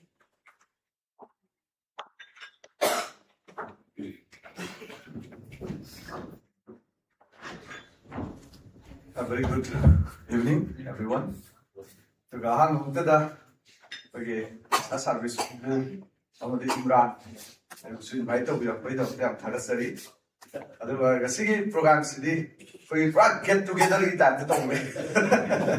Otherwise, ya point is you know, another program to carry the Dawsi, Imran, Kumzalaga. Saxon Pizarra, Pamela, Pumapon. Pang of 100. Nuntinda Tenamo, the Calatene, Nundang, the Pump of the Pluck, Tenagidre. Although Iran and Ishmaina program was in bureaucracy, it was quite nostalgic. Away, say Tara, Iran made a tenor, say Tara, Muslim of the Wale, 2014, dinner diet now. Although, Madame Duda. I after for Denham Manipur, Ozaki Surgery, the year that's born. After Manipur, entrepreneurship, startup, home momentum, they give. But I'm do that way MCCI, what was some invest on Nova startups in the other Nava, Hydra, Rom and the Humla, meeting the Tokana, Yamamoto. Other minor program, Yamama, Satanapa. Matamduda for Imran Su, Sigi, Hotel for the Simba, Lin startup, workshop, program on the Masi Yao. What a company to Yao you to the Yao in a country, Tanana Canano Heba. Aduga, Matamduda, Dynamic Manipurda adumai yauba programs da yauba participants sum ai globista koi dum Saturday khudingi tungin pung mari degi phamma nungdang pung tara ta su yawi tram thui ta su yawi adum pullaga koi si akoina torok si just business gi wari dum cha lai ta je kaim ta usu ni paisa ta da su ti kaim na te chumna dum phamma ga sahi sup se koi thosi business si kamai tong pino then amana amagi maten pangnaba audagi ngasai gi akoi na mayam sin pun matam yang 20 nei si mana di business tong ni mama pa ya ta ba si one of the biggest problem ne akoi na mayam pull up na 20 na sabs awda koi gi inaw musu yaw me matam du da lilong de gi ni ma si no malai ba awda mana hai si sa da ko ji gi yum da adagi mana hai ma da da da nu su hai me koi sa ga da nu ga tan ko se gi sa kai yu nang sa ku bi ai ga mun khana su na te ma lai ma hai si sa ai si MBA lo ja ra aduga yumda tholaga ai si yen chani mu lo ja ne akoi paung ai si yen lo ai si om ta ai ga MBA tang li si nang yen pham tak na ra na ngang ma da ai si lo le ado sa na bi ga so ai ko ja ge na khan ja re ado sa song tak la ga ai ma ga pa hum da tang ai na tau bi si ta gyan ta han bi yo na hai lo masi akhoi ha mayam na wat torok pada entrepreneur ko ge ga na khalak ko tam sida sigi achwa koi pasha lai ta ko gi ya tu da ga si de mo yam na thak khai ta ma sigi problem si yum da lai ba mai pa si to me khuli me mai na na ga si de sai entrepreneurship ka si thong sin la thok tri da tum sigi bu gi mo me na ko pe masi pa si ai na thena ja da koi na ha mayam pul la su phambi na ka da masi pa si ko na overcome to na me masi ko na pasha na su ya de ka ya aduna masai ko punni na ya da amana ama mai ba gi skill si loi thena na rin ni na kan khol no ai su ko ko mo mai item hai mi ngak ni hai alo hai si matam du da koi matam du da koi bigisan full by phai gi bigisan ni pawung si ai su pawung ni sai aje MU da thau to ni ado bigisan si kam train scenario lo ga koi management means da mukta ma pas ha thang ado ma koi na full by phai ho ko ta si da ke do ge da koi na mo pe kam khak lai la ga ke ne di ga moi ni si na happy nam se la ga restaurant de ga sa po se lo thin bai da boy pa bung na ngang si ai na nang ti senior ta man na management ta man de asa po thin cha da hadi masi ge ko gi value system si ko na thai na de gi lai gi ba free entrepreneurship ila ai da ko thaba am ta ro ga sun government thaba ma ta ro lai gi si gi step lai gi ba ahalaman si mung da fu ba masa mana first generation entrepreneur mo in thola ko tam da quite fast da man thing na ri ba atong wa si mai pa si masi ba ina ha ba ti sun pun mo de gi khangak pa ni ado ai ma ki de tu gi pon dai gi da kai go ai ma pa ko na ta le gi dram dira dram ta sai ai apa ma dum tor lai ado sida imran si ha ba thena re thena kan da ai na ma ko thena ko da imran si one of the kai hani yam na ko gi pang tak su da gi ta ta to ma si yam na hai sim ba gi ta ta poi de ado ka ma gi pang si ma ha da ma class 12 ka da ma le 12 alai da lai gi da ne ado ma si matam da dem college ka ta ri da wa na ado ma si da ji dem college ki ni ko ma si ka lai a ko krista la ko tam da ado ka ma na ha si sa sa na ri bazar da po sai ti pura ga ko ga sai to la ka theng re ko ka ha ya ma ba yaw ado ado gi ma na matam da li long da magi pabung da phabum ba dukan du no mai na thwa le gi wa ka thabam sa lo halan ba sa tan chang ri lo wa sa ni du ri ba dukan am thali adu da gi distill water gum masu yo no ma le da gi akhoi gi SS electronics ki some solar gi kai gi something adum ba khala ga le hoy adu da imran ai da thena da ai na thena sa ba koi ba ma ka si de nei tham re ahmada imran wari sha ba bai da le da sum la ga my business ta sum li ba ta mai wari li long ni shwe ne no mai wari si sa ga last my business li long ne ga shin adu ga mai wa khan da ko la tan gi wa khan da mai ta da ai hai no imran li long ni yung ga le family si ga le adu ne wari si ko da ta wari to li long ne pu lo mai wari de ta dai ꯑꯗꯣ ꯅꯪꯒꯤ ꯋꯥꯍꯩꯁꯤ ꯃꯊꯪꯗ ꯁꯨꯃꯥꯏꯅ ꯇꯧꯁꯤ ꯅꯪꯅ ꯍꯦꯛ ꯂꯣꯡꯉꯕ ꯋꯥꯍꯩꯁꯦ ꯍꯥꯏꯒꯦꯅ ꯈꯜꯂꯛꯄ ꯃꯤꯀꯣꯛꯇ ꯃꯅꯤꯄꯨꯔ ꯍꯥꯏꯕ ꯋꯥꯍꯩꯗꯣ ꯁꯤꯟꯗꯣꯛꯑ ꯅꯪꯗꯤ ꯑꯍꯥꯟꯕ ꯁꯨꯃꯥꯏꯅ ꯍꯥꯏ ꯀꯥꯟꯁꯤꯗ ꯅꯨꯃꯤꯠꯁꯤꯒꯤ ꯃꯇꯨꯡꯗꯒꯤ ꯏꯝꯔꯥꯟꯁꯤ ꯃꯅꯤꯄꯨꯔꯁꯤ ꯁꯤꯟꯗꯣꯛꯑꯦ ꯍꯥꯏꯇꯥꯔꯦ ꯃꯊꯪ ꯋꯥꯔꯤ ꯁꯥꯕꯗꯤ ꯃꯥꯗꯤ ꯂꯤꯂꯣꯡ ꯍꯥꯏꯔꯛꯇ꯭ꯔꯦ ꯃꯥꯗꯤ ꯃꯅꯤꯄꯨꯔ ꯑꯁ ꯃꯅꯤꯄꯨꯔꯗ ꯁꯤ ꯇꯧꯗꯣꯏꯅꯦ ꯍꯥꯏꯕꯁꯦ ꯑꯍꯥꯟꯕꯗ ꯑꯩ ꯂꯤꯂꯣꯡꯗ ꯁꯥꯔꯗꯤ ꯁꯤ ꯇꯧꯒꯦ ꯍꯦꯛꯇ ꯍꯥꯏꯕ ꯑꯗꯣ ꯃꯁꯤ ꯑꯩꯈꯣꯏꯅ ꯌꯥꯝꯅ ꯂꯥꯏꯕ ꯄꯣꯠꯇꯤ ꯃꯥꯟꯕ ꯑꯗꯨꯕꯨ ꯑꯩꯈꯣꯏꯒꯤ ꯋꯥꯈꯜꯗ ꯂꯩꯔꯤꯕ ꯁꯤꯒꯤ ꯕꯤꯂꯤꯐ ꯁꯤꯁꯇꯦꯝꯁꯤ ꯃꯁꯤ ꯊꯨꯒꯥꯏꯕꯁꯦ that itself is the first step of any success in khazai na ame am sum ka adu ya interesting hoye akoi imrana mana manipur ai wa ai ta sin do khanga da ꯍꯧꯖꯤꯛ ꯃꯥꯒ ꯑꯩꯒ ꯃꯊꯪ ꯊꯥ 3-4 ꯊꯥ 5 ꯂꯩꯔ ꯊꯦꯡꯅꯀꯥꯟꯗꯗꯤ ꯃꯥꯒꯤ ꯀꯁꯇꯃꯔꯁꯦ ꯎꯈ꯭ꯔꯨꯜꯗꯁꯨ ꯂꯩꯔꯝꯃꯦ ꯑꯗꯨꯗꯩ ꯁꯦꯅꯥꯄꯇꯤꯗꯁꯨ ꯂꯩꯔꯝꯃꯦ ꯃꯥꯁꯦ ꯅꯨꯡꯉꯥꯏ ꯉꯟꯇꯥꯅ ꯂꯥꯛꯑꯦ ꯃꯥꯁꯦ ꯁꯦꯅꯥꯄꯇꯤꯗ ꯄꯩꯁꯥ ꯊꯣꯛ ꯆꯠꯇꯣꯏꯅꯦ ꯑꯗꯨꯕꯨ ꯃꯥꯅ ꯃꯅꯤꯄꯨꯔ ꯍꯥꯏꯕ ꯋꯥꯍꯩꯁꯤ ꯁꯤꯟꯗꯣꯛꯄꯗꯒꯤ ꯁꯦꯅꯥꯄꯇꯤ ꯇꯥꯅ ꯄꯩꯁꯥ ꯊꯧꯕ ꯑꯃꯁꯨ ꯆꯪꯈꯠꯂꯛꯑꯦ ꯍꯥꯏꯇꯥꯔꯦ ꯍꯥꯟꯅ ꯂꯤꯂꯣꯡ ꯈꯛꯇꯪ ꯊꯧꯔꯝꯕ ꯌꯥꯏ ꯁꯦꯅꯥꯄꯇꯤ ꯌꯧꯁꯤꯜꯂꯛꯑꯦ ꯍꯥꯏꯇꯥꯔꯦ ꯑꯗꯨꯃꯥꯏꯅ ꯇꯧꯔꯒ ꯃꯥꯒꯤ ꯕꯤꯖꯤꯅꯦꯁꯁꯦ ꯑꯦꯛꯁꯄꯥꯟ ꯇꯧꯋꯦ ꯑꯗꯨꯗꯩꯗꯤ ꯑꯦꯛꯁꯄꯥꯟꯁꯤ ꯇꯧꯈꯠꯂꯛꯑꯀꯥꯟꯗ ꯑꯩꯈꯣꯏꯅ ꯄꯨꯟꯃꯤꯟꯅꯕ ꯅꯍꯥ ꯃꯌꯥꯝꯒꯤ ꯃꯅꯨꯡꯗ ꯈ꯭ꯋꯥꯏꯗꯒꯤ ꯑꯍꯥꯟꯕ ꯕꯦꯡ ꯂꯣꯟ ꯐꯪꯈꯤꯕ ꯅꯍꯥꯁꯤ ꯏꯝꯔꯥꯟꯅꯦ ꯍꯥꯏꯇꯥꯔꯦ ꯑꯩꯒꯤ ꯄꯨꯟꯃꯤꯟꯅꯩ ꯃꯌꯥꯝꯁꯤꯗ ꯃꯇꯝꯗꯨꯗ ꯑꯩꯈꯣꯏꯒꯤ ꯕꯤꯔꯕꯜ ꯍꯣꯏ ꯑꯗꯒꯤ ꯄꯤꯕꯥꯔꯦꯜꯒꯨꯝꯕꯗꯤ ꯃꯣꯏꯗꯤ ꯀꯔꯕꯥꯔꯁꯦ ꯍꯧꯕꯣꯏ ꯍꯧꯗꯕꯣꯏ ꯇꯧꯔꯤꯕꯅꯤꯅ ꯑꯩꯈꯣꯏꯒꯤ ꯐꯥꯏꯅꯥꯟꯁꯀꯨꯝꯕꯒꯤ ꯋꯥꯔꯤ ꯌꯥꯎꯗ꯭ꯔꯤ ꯑꯗꯣ ꯃꯥꯒꯤꯅ ꯗꯨꯀꯥꯟ ꯑꯃꯒ ꯈꯤꯜꯂꯒ ꯔꯦꯗꯤꯗ ꯂꯩꯔꯝꯃꯕꯅꯤꯅ ꯄꯣꯠꯀꯁꯨ ꯈꯔ ꯌꯣꯜꯂꯒ ꯂꯩꯔꯕꯅꯤꯅ ꯉꯁꯥꯏ ꯑꯩꯈꯣꯏꯒꯤ ꯕꯦꯡ ꯂꯣꯟꯒꯨꯝꯕꯁꯤꯁꯨ ꯑꯗꯨꯝ ꯄ꯭ꯔꯣꯁꯦꯁ ꯇꯧꯕ ꯌꯥꯕꯒꯤ ꯁ꯭ꯇꯦꯞ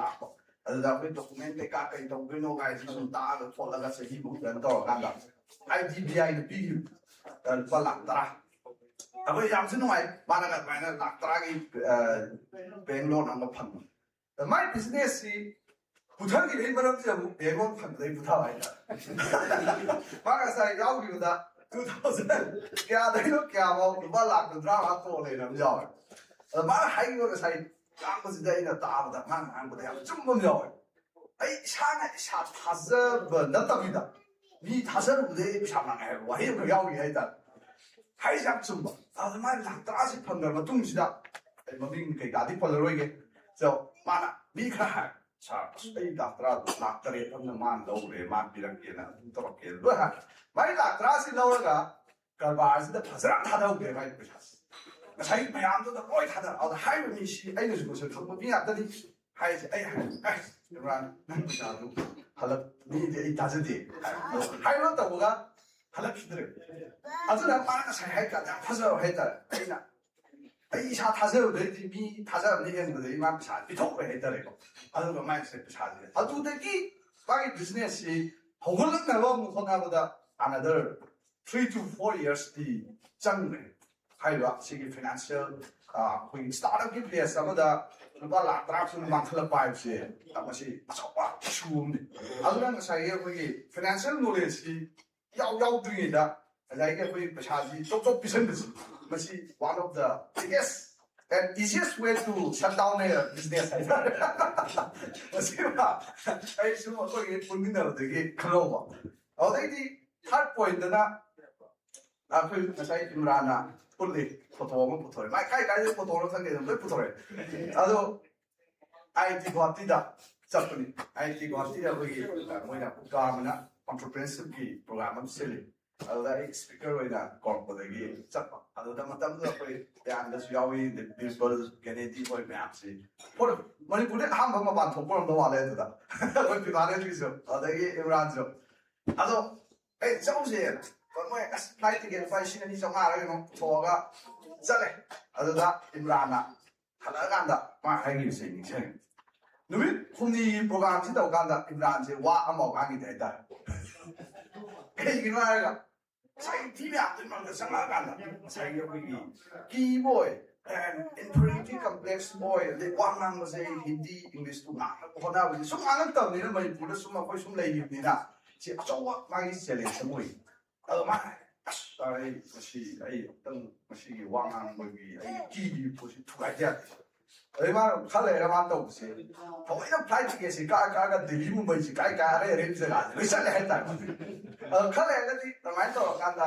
ꯋꯥ ꯉꯥꯡꯕ ꯈꯣꯠꯄ ꯁꯤꯒꯁꯤꯁꯨ ꯉꯝꯃꯤ ꯑꯗꯨꯒ ꯃꯥꯒꯤ ꯄꯔꯁꯣꯅꯦꯂꯤꯇꯤꯁꯤ ꯄꯨꯔꯥ ꯆꯦꯟꯖ ꯇꯧꯔꯛꯑꯦ ꯍꯥꯏꯇꯥꯔꯦ ꯑꯗꯣ ꯁꯨꯃꯥꯏꯅ ꯇꯧꯅ ꯑꯩꯈꯣꯏꯅ ꯍꯥꯏꯔꯤꯕ ꯀꯃꯥꯏꯅ ꯃꯥꯅ ꯇ꯭ꯔꯥꯟꯁꯐꯣꯔꯝ ꯇꯧꯕꯤꯒꯦ ꯍꯥꯏꯕꯁꯤ ꯑꯗꯣ ꯍꯥꯏꯔꯤꯕꯁꯤꯡꯁꯤ ꯑꯩꯒꯤ ꯑꯣꯏꯅꯗꯤ ꯁꯨꯝ ꯅꯍꯥ ꯃꯌꯥꯝ ꯄꯨꯟꯕ ꯑꯩꯁꯨ ꯅꯍꯥꯅꯦꯅ ꯈꯟꯖꯩꯅꯤ ꯑꯗꯨ ꯅꯍꯥ ꯃꯌꯥꯝ ꯄꯨꯟꯕ ꯁꯤꯗ ꯑꯩꯅ ꯎꯖꯕꯁꯤ ꯀꯩꯅꯣ ꯌꯥꯝ ꯅꯨꯡꯉꯥꯏꯕꯁꯤ ꯁꯤꯅꯦꯃꯥ ꯌꯦꯡꯗꯧ ꯇꯧꯋꯦ ꯃꯣꯏ ꯃꯌꯥꯝ ꯄꯨꯟꯕꯁꯤ ꯉꯁꯥꯏꯒꯤ ꯃꯥꯅ ꯑꯍꯥꯟꯕ ꯂꯥꯛꯈꯤꯕ ꯅꯨꯃꯤꯠꯇꯨꯗ ꯃꯥ ꯁꯦꯠꯂꯛꯈꯤꯕ ꯗ꯭ꯔꯦꯁꯇꯒꯤ ꯍꯧꯔꯒ ꯃꯥꯅ ꯋꯥꯕꯒꯤ ꯋꯥꯔꯤ ꯑꯗꯨꯒ ꯆꯍꯤ 2-3 ꯂꯩꯔꯀꯥꯟꯗ ꯃꯥꯁꯤꯅ ꯑꯃꯨꯛ ꯈꯔ ꯃꯑꯣꯡ ꯇꯥꯔꯛꯑꯕ ꯑꯗꯩꯗꯤ ꯈꯔ ꯂꯩꯔꯒ ꯀꯥꯔꯒ ꯂꯩꯔꯛꯄ ꯁꯤꯁꯦ ꯑꯩꯈꯣꯏꯒꯤ ꯁꯤꯅꯦꯃꯥꯗ ꯌꯦꯡꯀꯥꯟꯗꯗꯤ ꯐꯤꯛꯁꯟꯅꯦꯕ ꯁꯔꯨꯛ ꯈꯥꯟꯅ ꯀꯨꯝꯕꯗꯤ ꯃꯥꯗꯤ ꯑꯗꯨ ꯔꯣꯜꯗꯣ ꯁꯥꯕꯒꯤ ꯄꯩꯁꯥ ꯐꯪꯕꯅꯦ ꯍꯥꯏꯇꯥꯔꯦ ꯑꯗꯣ ꯑꯩꯈꯣꯏ ꯁꯤꯗ ꯀꯨꯝꯃꯤꯁꯤꯡꯁꯤꯅ ꯁꯤꯗꯤ ꯑꯃꯨꯛ ꯔꯤꯌꯦꯜ ꯂꯥꯏꯐꯀꯤ ꯁꯤꯅꯦꯃꯥꯅꯦ ꯀꯨꯝꯃꯤꯁꯤ ꯑꯗꯨꯅ ꯉꯁꯥꯏꯒꯤ ꯁꯤꯒꯤ ꯔꯤꯌꯦꯜ ꯂꯥꯏꯐꯀꯤ ꯁꯤꯅꯦꯃꯥꯁꯤꯗ ꯀꯨꯝꯃꯤꯕ ꯍꯦꯔꯣꯁꯤꯡꯁꯤꯅ ꯑꯁꯦꯡꯕ ꯍꯦꯔꯣ ꯑꯣꯏꯈꯠꯂꯛꯄꯁꯤ ꯁꯔꯨꯛ ꯈꯥꯟꯒꯨꯝꯕ ꯅꯠꯇꯕ ꯃꯁꯤ ꯇꯁꯦꯡꯅ ꯃꯈꯣꯏ ꯃꯌꯥꯝꯁꯤ ꯄꯨꯟ ꯀꯥꯟꯗ ꯑꯩꯈꯣই ꯏꯁꯥꯗꯁꯨ ꯏꯟꯁꯄꯥꯌꯔ ꯇꯧꯋꯤ ꯑꯩꯈꯣꯏꯒꯤ ꯑꯍꯜ ꯂꯃꯟꯁꯤꯡ ꯄꯨꯟꯕꯗꯒꯤ ꯏꯟꯁꯄꯥꯌꯔ ꯇꯧꯕꯒꯤ ꯃꯣꯇꯤꯚꯦꯁꯟ ꯑꯃ ꯑꯗꯨꯒ ꯅꯍꯥ ꯃꯌꯥꯝꯁꯤ ꯄꯨꯟ ꯀꯥꯟꯗ ꯑꯩꯈꯣꯏꯅ ꯍꯧꯔꯛꯈꯤꯕ ꯃꯇꯝ ꯌꯥꯝ ꯋꯥꯅ ꯍꯧꯔꯛꯄ ꯏꯁꯇꯦꯞꯇꯨ ꯃꯥꯁꯤ ꯎꯔꯤ ꯈꯨꯗꯤꯡꯒꯤ ꯑꯩ ꯑꯗꯨ ꯏꯁꯇꯦꯖꯇ ꯑꯗꯨꯝ ꯅꯤꯡꯁꯤꯡꯕ ꯁꯤꯁꯤꯅ ꯉꯁꯥꯏꯒꯤ ꯑꯩꯈꯣꯏ ꯏꯁꯥꯗꯁꯨ ꯍ꯭ꯌꯨꯃꯤꯂꯤꯇꯤ ꯍꯥꯏꯒꯗ꯭ꯔꯥ ꯍꯝꯕꯜꯅꯦꯁ ꯑꯃꯈꯛ ꯔꯤꯌꯦꯂꯥꯏꯁ ꯇꯧꯋꯦ ꯑꯣ ꯑꯩꯁꯨ ꯁꯨꯃꯥꯏꯅ ꯃꯥ ꯂꯩ ꯁꯨꯃꯥꯏꯅꯁꯨ ꯂꯩꯕꯒꯤꯀꯣ ꯑꯁ ꯃꯥꯅ ꯁꯤ ꯋꯥꯔꯤ ꯁꯨꯃꯥꯏꯅ ꯋꯥꯔꯝꯃꯤꯅꯤꯀꯣ ꯄꯩꯁꯥꯒ ꯍꯩꯖꯩ ꯀꯥꯏꯁꯦ ꯈꯜꯂꯦ ꯑꯗꯨꯒ ꯑꯦꯠ ꯗ ꯁꯦꯝ ꯇꯥꯏꯝ ꯑꯩꯈꯣꯏꯅ ꯄꯨꯟꯃꯤꯟꯅꯕ ꯃꯇꯝꯗ ꯑꯩꯈꯣꯏꯅ ꯈꯤꯇꯪ ꯃꯥꯡꯗ ꯆꯠꯂꯨꯕꯁꯤꯡꯁꯤꯒ ꯄꯨꯟꯕꯁꯤ ꯑꯩꯈꯣꯏ ꯏꯁꯥꯒꯤ ꯏꯁꯇꯦꯖꯇꯁꯨ ꯑꯩꯈꯣꯏ ꯁꯥꯔ ꯄꯥꯂꯤꯟꯁꯨ ꯃꯥꯡꯗ ꯐꯝꯕꯤꯔꯤ ꯁꯥꯔ ꯄꯥꯂꯤꯟꯒ ꯊꯦꯡꯅꯕꯁꯤ ꯁꯥꯔ ꯄꯥꯂꯤꯟꯒꯤ ꯊꯦꯡꯅꯕꯗꯤ ꯌꯥꯝ ꯀꯨꯏꯔꯦ ꯑꯗꯨꯕꯨ ꯑꯩꯈꯣꯏꯅ ꯃꯇꯝꯗꯨꯗ 2006-07 ꯁꯨꯃꯥꯏꯅ ꯕꯤꯖꯤꯅꯦꯁ ꯍꯧꯔꯛꯄ ꯃꯇꯝꯗ ꯁꯥꯔ ꯄꯥꯂꯤꯟꯒꯤ ꯃꯇꯝꯗꯨꯗ ꯑꯩꯈꯣꯏꯒꯤ ꯁ꯭ꯀꯣꯔꯄꯤꯌꯣ ꯕ꯭ꯂꯦꯛ ꯁ꯭ꯀꯣꯔꯄꯤꯌꯣꯁꯤ ꯌꯥꯝ ꯆꯠꯅꯕ ꯃꯇꯝ ꯁꯥꯔꯒꯤ ꯁ꯭ꯀꯣꯔꯄꯤꯌꯣ ꯑꯃ ꯂꯩꯕ ꯃꯇꯝꯗ ꯁꯥꯔꯒꯤ ꯔꯣꯇꯔꯤ ꯀ꯭ꯂꯕꯇ ꯁꯥꯔ ꯗꯕ꯭ꯂꯤꯒ ꯁꯥꯔ ꯄꯥꯂꯤꯟꯒꯅ ꯁꯦꯀ꯭ꯔꯦꯇꯔꯤ ꯄ꯭ꯔꯁꯤꯗꯦꯟꯠꯂ ꯀꯩꯅꯣ ꯑꯣꯏꯕ ꯇꯥꯏꯃꯤꯡ ꯑꯃꯈꯛ ꯂꯩꯈꯤ ꯑꯗꯨ ꯀꯥꯟꯁꯤꯗ ꯑꯩꯈꯣꯏꯒꯤ ꯁꯥꯔ ꯄꯥꯂꯤꯟꯒꯤ ꯑꯩꯈꯣꯏꯒꯤ ꯁ꯭ꯀꯣꯔꯄꯤꯌꯣꯁꯤꯗ ꯑꯩꯈꯣꯏꯒꯤ ꯍꯥꯞꯄꯒ ꯔꯣꯇꯔꯤ ꯀ꯭ꯂꯕꯇ ꯄꯨꯏ ꯍꯥꯏꯇꯥꯔꯦ ꯃꯇꯝꯗꯨꯗ ꯑꯩꯈꯣꯏꯗꯤ ꯁ꯭ꯋꯥꯏꯗ ꯇꯨ ꯋꯤꯂꯔ ꯑꯝꯇꯪ ꯀꯃꯥꯏꯅ ꯂꯩꯁꯤꯒꯦꯅ ꯈꯜꯂꯤꯕ ꯃꯇꯝꯗꯤꯀꯣ ꯑꯗꯣ ꯍꯥꯏꯔꯤꯕ ꯃꯇꯝꯁꯤꯗ ꯁꯥꯔ ꯍꯣꯏꯅ ꯑꯗꯨꯃꯥꯏꯅꯒ ꯆꯠꯀꯥꯟꯁꯤꯗ ꯑꯩꯈꯣꯏꯗꯁꯨ ꯁꯥꯔ ꯍꯣꯏꯒꯤ ꯋꯥꯔꯤꯁꯤ ꯇꯥꯔꯀꯥꯟꯗ ꯋꯥꯏ ꯅꯣꯠ ꯑꯩꯈꯣꯏꯁꯨ ꯀꯩꯗꯧꯕꯩ ꯉꯝꯃꯣꯏꯗ꯭ꯔꯦ ꯍꯥꯏꯕꯁꯤ ꯏꯟꯁꯄꯤꯔꯦꯁꯟ ꯑꯃ ꯐꯪꯉꯤ ꯑꯩꯈꯣꯏ ꯔꯣꯇꯔꯤ ꯀ꯭ꯂꯕꯀꯤ ꯅꯣꯡꯃ ꯆꯠꯀꯥꯟꯗ ꯁꯥꯔ ꯗꯕ꯭ꯂꯤꯒꯤ ꯌꯥꯝ ꯅꯨꯡꯉꯥꯏꯕ ꯋꯥꯔꯤꯅꯤ ꯁꯤꯗ ꯑꯩꯒꯤ ꯍꯥꯏꯇꯥꯔꯦ ꯏꯟꯁꯄꯤꯔꯦꯁꯟ ꯐꯪꯕꯁꯦ ꯃꯇꯝꯗꯨꯗ ꯑꯩꯈꯣꯏꯅ ꯕꯤꯖꯤꯅꯦꯁ ꯇꯧꯖꯩꯁꯤ ꯁꯥꯔ ꯆꯍꯤ ꯑꯃꯗ ꯂꯨꯄा 2-3 ꯇꯔꯟ ꯑꯣꯚꯔ ꯌꯧꯔꯗꯤ ꯌꯥꯝ ꯍꯔꯥꯎꯗꯣꯏꯅꯦꯕ ꯁꯤꯒꯤ ꯀꯣꯛꯁꯤ ꯊꯤꯅ ꯁꯥꯔꯤꯉꯩ ꯃꯇꯝꯁꯤꯗ ꯅꯣꯡꯃ ꯔꯣꯇꯔꯤ ꯀ꯭ꯂꯕꯀꯤ ꯐꯪꯁꯟꯁꯤꯗ ꯁꯥꯔ ꯗꯕ꯭ꯂꯤꯅ ꯁ꯭ꯇꯦꯖꯇ ꯁꯠ ꯀꯥꯈꯠꯂꯒ ꯆꯦꯛ ꯃꯅꯥ ꯑꯃ ꯁꯠ ꯄꯨꯊꯣꯛꯑꯒ ꯂꯨꯄा 1,00,000 ꯗꯣꯅꯦꯁꯟ ꯑꯃ ꯁꯠ ꯇꯧꯕ ꯍꯥꯏꯇꯥꯔꯦ ꯑꯩꯅ ꯁꯣꯝꯗ ꯈꯜꯂꯤꯁꯤꯅ ꯁꯥꯔ ꯆꯍꯤ ꯑꯃꯗ ꯀꯃꯥꯏꯅ ꯂꯨꯄा 1,00,000ꯒꯤ ꯄꯣꯠ ꯌꯣꯜꯂꯗꯤ ꯀꯃꯥꯏꯅ ꯇꯧꯗꯣꯏꯅꯣꯅ ꯃꯁꯤ ꯀꯃꯥꯏꯅ ꯌꯧꯗꯣꯏꯅꯣꯅ ꯈꯜꯂꯤꯉꯩꯁꯤꯗ ꯁꯥꯔ ꯂꯨꯄा 1,00,000 ꯆꯦꯛꯁꯤ ꯗꯣꯅꯦꯠ ꯇꯧ ꯀꯥꯟꯁꯤꯗ ꯑꯩ ꯈꯜꯂꯦ ꯑꯣ ꯑꯩꯈꯣꯏꯅ ꯈꯜꯂꯤꯁꯤꯅ ꯇꯥꯟꯒꯦꯅ ꯈꯟꯕ ꯃꯁꯤ ꯀꯃꯥꯏꯅ ꯐꯪꯗꯣꯏꯅꯣ ꯈꯟꯕ ꯁꯥꯔꯅ ꯑꯃꯨꯛ ꯃꯁꯤꯗꯤ ꯑꯩꯅ ꯈꯜꯂꯤꯁꯤꯗꯒꯤ 4 times 5 times ꯄꯤꯕ ꯉꯝꯃꯦ ꯄꯤꯊꯣꯛꯄꯅꯤꯀꯣ ꯉꯝꯃꯤꯁꯦ ꯇꯥꯟꯕ ꯅꯠꯇꯦꯀꯣ ꯃꯤ ꯃꯌꯥꯝ ꯑꯃ 1,00,000 ꯀꯃꯥꯏꯅ ꯐꯪꯗꯣꯏꯅꯣ ꯈꯜꯂꯤ ꯁꯥꯔꯅ ꯑꯃꯨꯛ 1,00,000 ꯀꯃꯥꯏꯅ ꯄꯤꯁꯤꯒꯦꯅ ꯈꯟꯕ ꯍꯥꯏꯇꯥꯔꯦ ꯑꯗꯨꯗ ꯑꯩ ꯈꯜꯂꯦ ꯑꯣ ꯑꯗꯨ ꯑꯣꯏꯇꯥꯔꯗꯤ ꯁꯥꯔꯅ ꯉꯝꯃꯤꯁꯦ ꯍꯥꯏꯅ ꯑꯩꯈꯣꯏꯁꯨ ꯅꯣꯡꯃꯗꯤ ꯉꯝꯃꯛꯄ ꯌꯥꯏ ꯁꯥꯔ ꯑꯗꯨꯃꯥꯏꯅ ꯈꯜꯂꯦ ꯑꯗꯣ ꯍꯧꯖꯤꯛ ꯑꯩꯈꯣꯏꯁꯨ ꯈꯔ ꯄꯤꯔꯤ ꯑꯗꯣ ꯁꯥꯔ 1,10,000 ꯌꯧꯗ꯭ꯔꯤ ꯈꯜꯂꯦ ꯌꯧꯅꯕ ꯍꯣꯠꯅꯔꯤꯅꯤ ꯁꯥꯔ ꯑꯗꯣ ꯁꯨꯃꯥꯏꯅ ꯉꯁꯥꯏꯒꯤ ꯑꯩꯈꯣꯏꯒꯤ ꯑꯣꯖꯥ ꯁꯣꯃꯦꯟꯗ꯭ꯔꯣ ꯑꯣꯖꯥ ꯕꯣꯜ ꯑꯣꯖꯥ ꯀꯦꯁꯣꯔꯖꯤꯠ ꯑꯣꯖꯥ ꯖꯤꯕꯣꯟ ꯑꯩꯒꯤ ꯑꯣꯏꯅꯗꯤ ꯑꯍꯥꯟꯕ ꯊꯦꯡꯅꯖꯕꯁꯤ ꯑꯩꯈꯣꯏꯒꯤ ꯃꯦꯅꯦꯖꯃꯦꯟ ꯗꯤꯕꯂꯞꯃꯦꯟ ꯄ꯭ꯔꯣꯒ꯭ꯔꯥꯝ ꯑꯃ ꯃꯤꯝꯁꯇ 2006-07 ꯍꯧꯖꯤꯛ ꯐꯥꯎ ꯂꯩ ꯑꯩ ꯑꯗꯨꯒꯤ ꯋꯥꯔꯛꯁꯤꯞ ꯃꯌꯥꯝ ꯑꯗꯨꯗ ꯑꯩꯈꯣꯏ ꯑꯣꯖꯥ ꯕꯣꯜ ꯑꯗꯩ ꯑꯣꯖꯥ ꯁꯣꯃꯦꯟꯗ꯭ꯔꯣꯁꯨ ꯑꯗꯨꯗꯁꯨ ꯊꯦꯡꯅꯩ ꯑꯣꯖꯥ ꯁꯣꯃꯦꯟꯗ꯭ꯔꯣꯁꯦ ꯍꯥꯟꯅ 1999ꯗ ꯊꯦꯡꯅꯔꯤ ICMꯗ ꯑꯩ ꯄ꯭ꯔꯣꯒ꯭ꯔꯥꯝ ꯑꯃ ꯌꯥꯎꯀꯥꯟꯗ ꯑꯗꯨꯗ ꯉꯁꯥꯏꯒꯤ ꯑꯩꯈꯣꯏꯅ ꯂꯥꯛꯄꯁꯤ ꯀꯩ ꯍꯥꯏꯅꯤ ꯑꯩꯈꯣꯏꯗꯤ ꯄꯨꯔꯥ ꯀꯝꯄ꯭ꯂꯤꯠꯂꯤ ꯏꯟꯖꯤꯅꯤꯌꯥꯔꯤꯡ ꯕꯦꯛꯒ꯭ꯔꯥꯎꯟꯗꯩ ꯂꯥꯛꯄ ꯃꯦꯅꯦꯖꯃꯦꯟ ꯈꯪꯗꯦ ꯂꯤꯗꯔꯁꯤꯞ ꯀꯩꯝ ꯈꯪꯕꯣꯟꯗꯦ ꯀꯔꯕꯥꯔꯅꯦ ꯇꯧꯔꯦ ꯁꯣꯝꯗꯤ ꯀꯩꯝ ꯈꯪꯕꯣꯟꯗꯦ ꯑꯗꯣ ꯉꯁꯥꯏꯒꯤ ꯁ꯭ꯋꯥꯏꯗ ꯃꯦꯅꯦꯖꯃꯦꯟꯒꯤ ꯏꯁꯇꯣꯔꯤ ꯃꯌꯥꯝ ꯋꯥꯔꯤ ꯃꯌꯥꯝꯁꯤ ꯂꯤꯔꯛꯄ ꯃꯇꯝꯗ ꯑꯩꯈꯣꯏꯗ ꯑꯁꯨꯛꯀꯤ ꯃꯇꯤꯛ ꯁꯣꯝꯗ ꯑꯩꯈꯣꯏꯗꯤ ꯌꯥꯝ ꯗꯔꯀꯥꯔ ꯇꯥꯔꯒ ꯈꯪꯉꯝꯗꯕ ꯑꯗꯣ ꯍꯥꯏꯔꯤꯕ ꯃꯌꯥꯝꯁꯤ ꯎꯕ ꯀꯥꯟꯗ ꯌꯥꯝꯅ ꯑꯩꯈꯣꯏꯗ ꯅꯨꯡꯉꯥꯏꯕ ꯑꯃ ꯐꯥꯎꯋꯦ ꯑꯗꯨꯒꯤ ꯃꯇꯨꯡꯗꯒꯤ ꯁꯥꯔ ꯕꯣꯜꯁꯤ ꯑꯁ ꯑꯣꯖꯥ ꯃꯤꯝꯁꯤꯗꯤ ꯃꯁꯤꯗꯤ ꯊꯥꯗꯣꯛꯄ ꯌꯥꯕ ꯏꯟꯁꯇꯤꯇ꯭ꯌꯨꯠ ꯅꯠꯇ꯭ꯔꯦꯅ ꯃꯤꯝꯁꯇ ꯑꯃꯨꯛ ꯀꯧꯔꯛꯑꯗꯤ ꯆꯠꯂꯦ ꯃꯤꯝꯁꯇ ꯄ꯭ꯔꯣꯒ꯭ꯔꯥꯝ ꯑꯃꯨꯛ ꯁꯤꯜꯂꯗꯤ ꯆꯠꯂꯦ ꯍꯥꯏꯇꯥꯔꯦ ꯁꯥꯔ ꯍꯧꯖꯤꯛ ꯐꯥꯎꯕ ꯑꯗꯨꯝ ꯑꯗꯣ ꯀꯩꯒꯤꯅꯣꯗ ꯁꯤ ꯌꯥꯎꯗꯅ ꯑꯩꯈꯣꯏ ꯍꯤꯡꯕ ꯌꯥꯗꯕ ꯑꯩ ꯏꯟꯖꯤꯅꯤꯌꯥꯔ ꯑꯗꯨꯅꯗꯤ ꯂꯣꯏ ꯌꯥꯄꯣꯠꯇꯦꯗꯣ ꯀꯔꯕꯥꯔꯁꯤꯗꯗꯤ ꯑꯗꯨꯅ ꯁꯥꯔ ꯍꯣꯏꯅ ꯁꯨꯃꯥꯏꯅ ꯇꯧ ꯀꯥꯟꯁꯤꯗ ꯃꯇꯝꯗ ꯁꯥꯔ ꯕꯣꯜ ꯍꯧꯖꯤꯛꯇꯕꯨ ꯁꯨꯝ ꯄꯨꯜꯂꯨꯔꯕꯒꯤ ꯐꯣꯟ ꯑꯃꯒ ꯇꯧꯅꯔꯒ ꯊꯛꯀ ꯎꯅꯕꯁꯤꯗ ꯌꯥꯝ ꯂꯥꯏꯕ ꯃꯥꯟꯕ ꯃꯇꯝꯗꯨꯗꯗꯤ ꯁꯥꯔ ꯕꯣꯜꯁꯦ ꯑꯃꯨꯛꯇꯪ ꯎꯅꯅꯕ ꯍꯣꯠꯅꯕꯁꯤ 2009-10 ꯑꯗꯨꯋꯥꯏꯗ ꯁꯥꯔ ꯑꯩꯅ ꯐꯦꯁꯕꯨꯛ 10-11ꯗ ꯐꯦꯁꯕꯨꯛꯇ ꯃꯦꯁꯦꯖ ꯑꯃ ꯊꯥꯏ ꯁꯥꯔ ꯑꯩ ꯑꯃꯨꯛꯇꯪ ꯂꯥꯛꯆ ꯌꯥꯒꯗ꯭ꯔꯥ ꯍꯥꯏꯔꯒ ꯁꯥꯔ ꯍꯥꯏꯕꯁꯤ ꯁꯥꯔꯒꯤ ꯃꯇꯝꯗꯨꯗ ꯑꯣꯟꯇꯔꯄ꯭ꯔꯦꯅꯔꯁꯤꯞ ꯗꯤꯕꯂꯞꯃꯦꯟ ꯁꯦꯜ ꯂꯩꯔꯝꯃꯤ ꯆꯥꯛꯀ ꯁꯥꯔ ꯃꯇꯣꯡ ꯐꯝꯕ ꯑꯗꯨꯒ ꯁꯤꯗꯩꯁꯤꯗ ꯐꯝꯃꯒ Saya entrepreneurship sih, wali ini sih sahabat, sahabat ini kita management ini tentang wali ini sih kita hire tu sih, kau itu sebenarnya coba inspiration nama kau ini kan. Sebenarnya sih waktu lu sih kalau kan, oh kau itu sebenarnya power people sih kalau kan, England itu semua sih. Ini dah nak Facebook sih tarik mau boros, apa boros itu, udah ni memang power itu, kayak ini ada tadi, ayo ini budi, kan dalam dah biaya, atau bu, hire nah sih juga itu. It can be a life-changing moment. I'm going to Singapore, who is called Pudina, Almina, Kalada, some of it, Hamiam, some pull up in it. Although a city, some young Mazina, who pull up on Hamiam, see. Although I did Mapang, I'm a dinner, put lady, she the put you on the Hamiam, so in Manavi, that told her right. No matter how you're going to pull up family with that. Sum lehore, adu high sindagi sum success or pursue na pyamam lai. Sum success or koi kana pursue pyamam te puru siya kana ay tara koi masen marata. Matam to jadi shapok te, mayam te amta. Adu projecti ay success level amal loito ra abida. Sisina mo koi yomino suket mathola. Hena, jakhan pa Manipur sida hena koi ki entrepreneurship ki lamda economic development da kana ba porak na ba. Wana minasiya wa kalon thamjaraga. Bagi esa service amdi Imran top high business singsi apena manglomda samchendaba ena safar position mo wa ko de jaga to attention de. Thank you.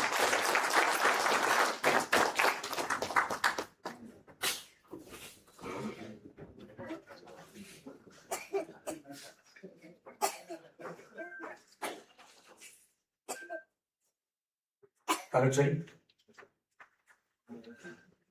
ikai komisi ba Managing Director, Global Web Solutions Private Limited, Minggu Panzer pada Rosting Mayam de, kasih informasi ko mari lena na. Yang nak kanar ba, wafun kaya mat tambiram ba, yang ada kena takar pun seri. Informasi ke, maka saya terkoi na, kai komisi ba, mari perform industry ke, usi mat itu lagi ba, kai komisi ba dah, Raja saya kumpu, apa tak kesunda lihat pilih nama seri.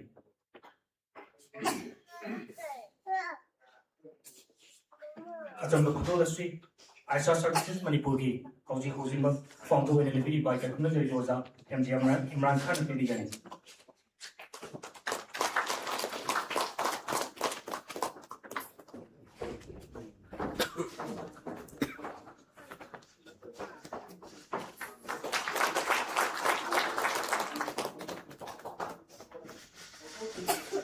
Kalau jadi, Raja Cyclone actor Manipur film industry. Benar-benar nak tolong bersegi. Maka saya terpui nak. Chairman and Managing Director, Sijo Hospital and Research Institute. Ini kalau penjara betul kan kena jadi Pak Dr. Falim Kuntum Bagu. Nasi kita tolong bersegi kembali lena nak. Tentang apa? Wahai mengatakan tentang pimpinan apa nak luksuri.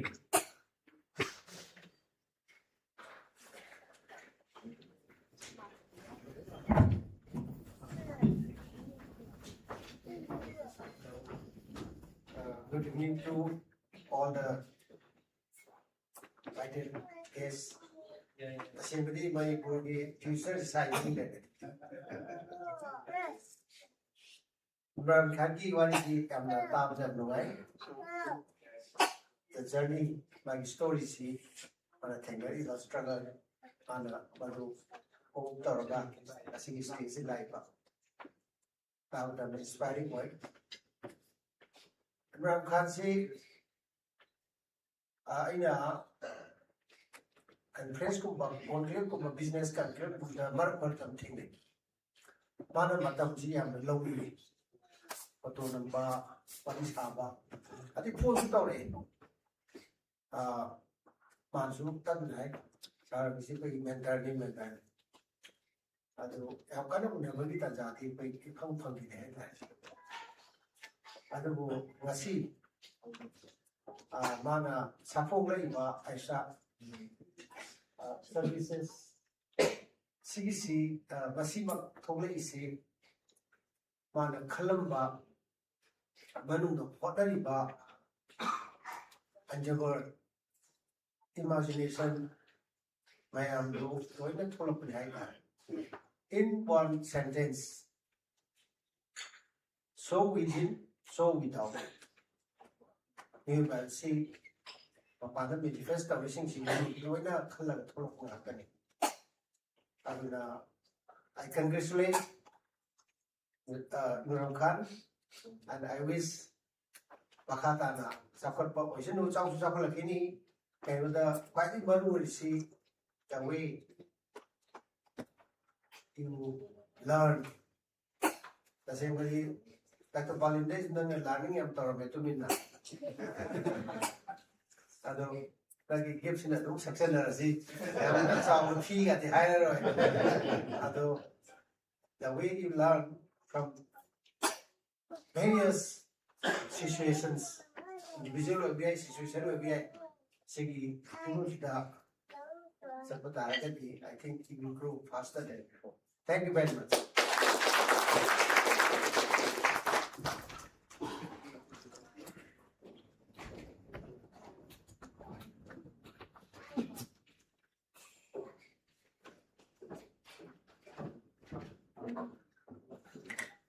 Thadachari, Kaikumnajariba, Dr. Palini Kundongbang, Chairman and Managing Director, CJ Hospital and Research Institute, Thoramasiki Makat Jatha Jabada, Kausinjari, Thoramasika, Marilena Tentako, President Thambinaba, Managing Director of Electrographic Science Private Limited, Mumbai, Haji Sirajuddin Sheikh, Ozahu, Stacey Lankapiratuna, from Kanadam Fondo Pinabanaruche.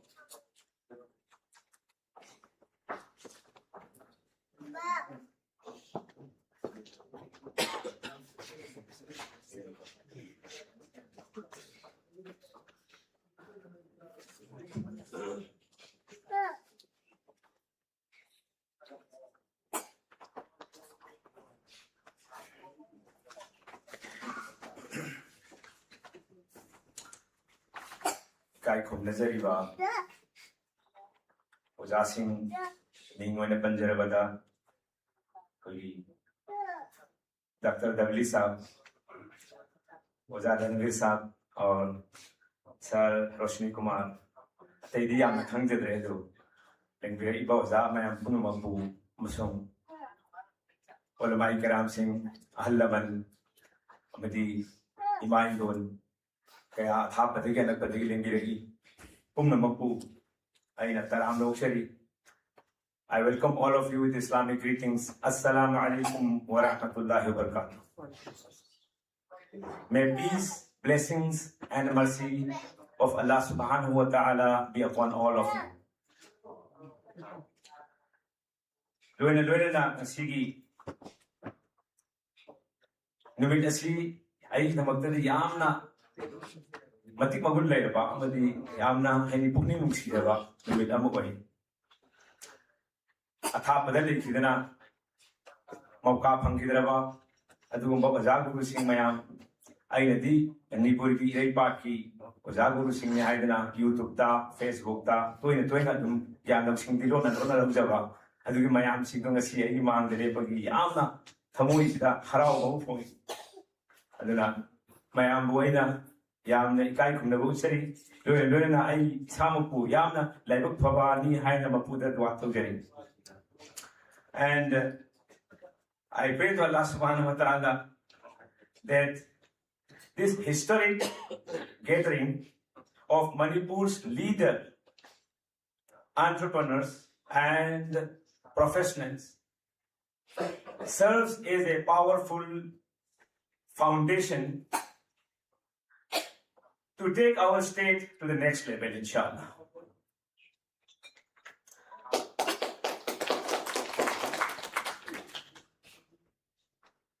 Apun bagi panggal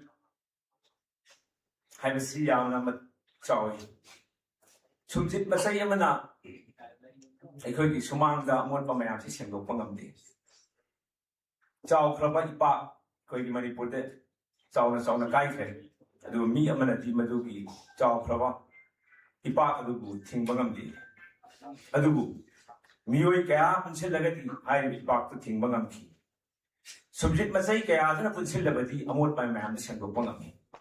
Sumayin daw na Manipur ki sumba awaba mayam sibu koi ki nasigi Manipur ki sagnay ba Ozaguru Singh amte entrepreneur Singh Lusingba Singh thina ilai na masi solution tawraga ꯑꯋꯥꯕꯁꯤꯡꯁꯤꯕꯨ ꯊꯣꯛꯈ꯭ꯔꯒ ꯑꯗꯨꯒꯨꯝꯕ ꯃꯥꯏ ꯄꯥꯛꯄꯒꯤ ꯂꯝꯕꯤꯗꯨ ꯄꯨꯁꯤꯜꯂꯛꯀꯅꯤ ꯍꯥꯏꯕꯒꯤ ꯑꯆꯧꯕ ꯊꯥꯖꯕ ꯂꯩ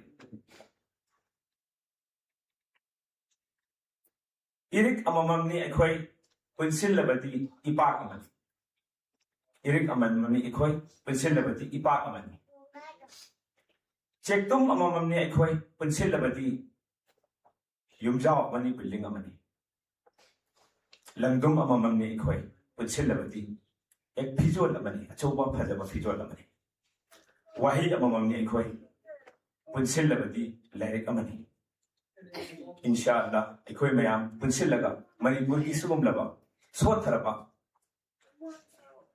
ꯁꯤꯒꯤ condition ꯑꯁꯤꯕꯨ ꯑꯩꯈꯣꯏ ꯑꯆꯧꯕ ꯃꯥꯏ ꯄꯥꯛꯄ ꯂꯩꯕꯥꯛ ꯑꯃ ꯑꯣꯏꯍꯟꯁꯤ ꯍꯥꯏꯅ ꯑꯩ ꯃꯌꯥꯝꯗ ꯑꯄꯤꯜ ꯇꯧꯖꯔꯤ ꯏꯟꯁꯥ ꯑꯜꯂꯥ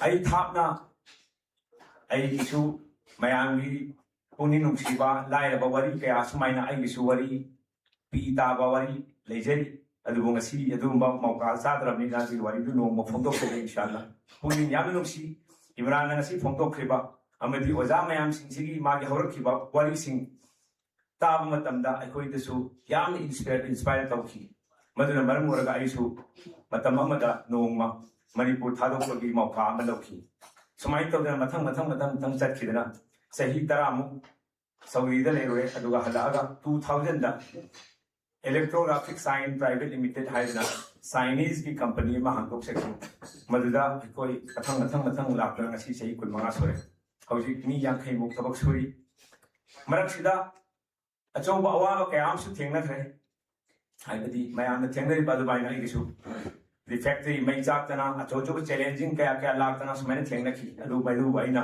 opportunity amamam du onthoga chakhiba mai gi maitan se rakasi ai no masina khat oigani khat haibadi khoigi farak kari haini khoida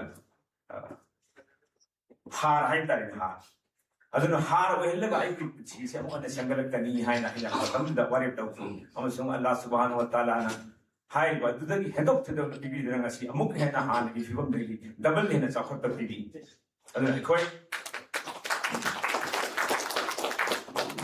यामना थाजबा अमदी will कन हाइबसी अम दरकार अवाब कया मायोक रकनी अवाबद करम सरुक यागदगी मसीनी याम इम्पोर्टेंट अगर तिरुभाई अंबानी की वारी इंस्पायर तौरी नोंम महासी ड्राइवर चली लंबी असांग लंबी चत खंगौदना लंबी खर सांग चलगा नोंगई नुसित लाई नोंगई नुसित लापसिदा थुम खर चलमबदगी ड्राइवर सिन हाय आई थौब वारे सर आई ngahtan हाइबदी गाड़ी थौबसे लेपसगे अंबानी सामने खुमी लेप कनो अदुम थौगिना तुम चल अदुम लेयो खरम थौई अदुम मी अतोप गाड़ी सिंग साइड गाड़ी खामगा हाइबदी मदि अवाबदु कन्नना बाइदना फम दना लेप पथा लेबदु ड्राइवर दुना अमुक काइसा मयाम सु पथा नै आइसु ngaktan रेस लौदेगे पथा गनो अदुम चलोन हाय चले अदु अवाब मयाम दु खांग अदुम मा अदुम थौई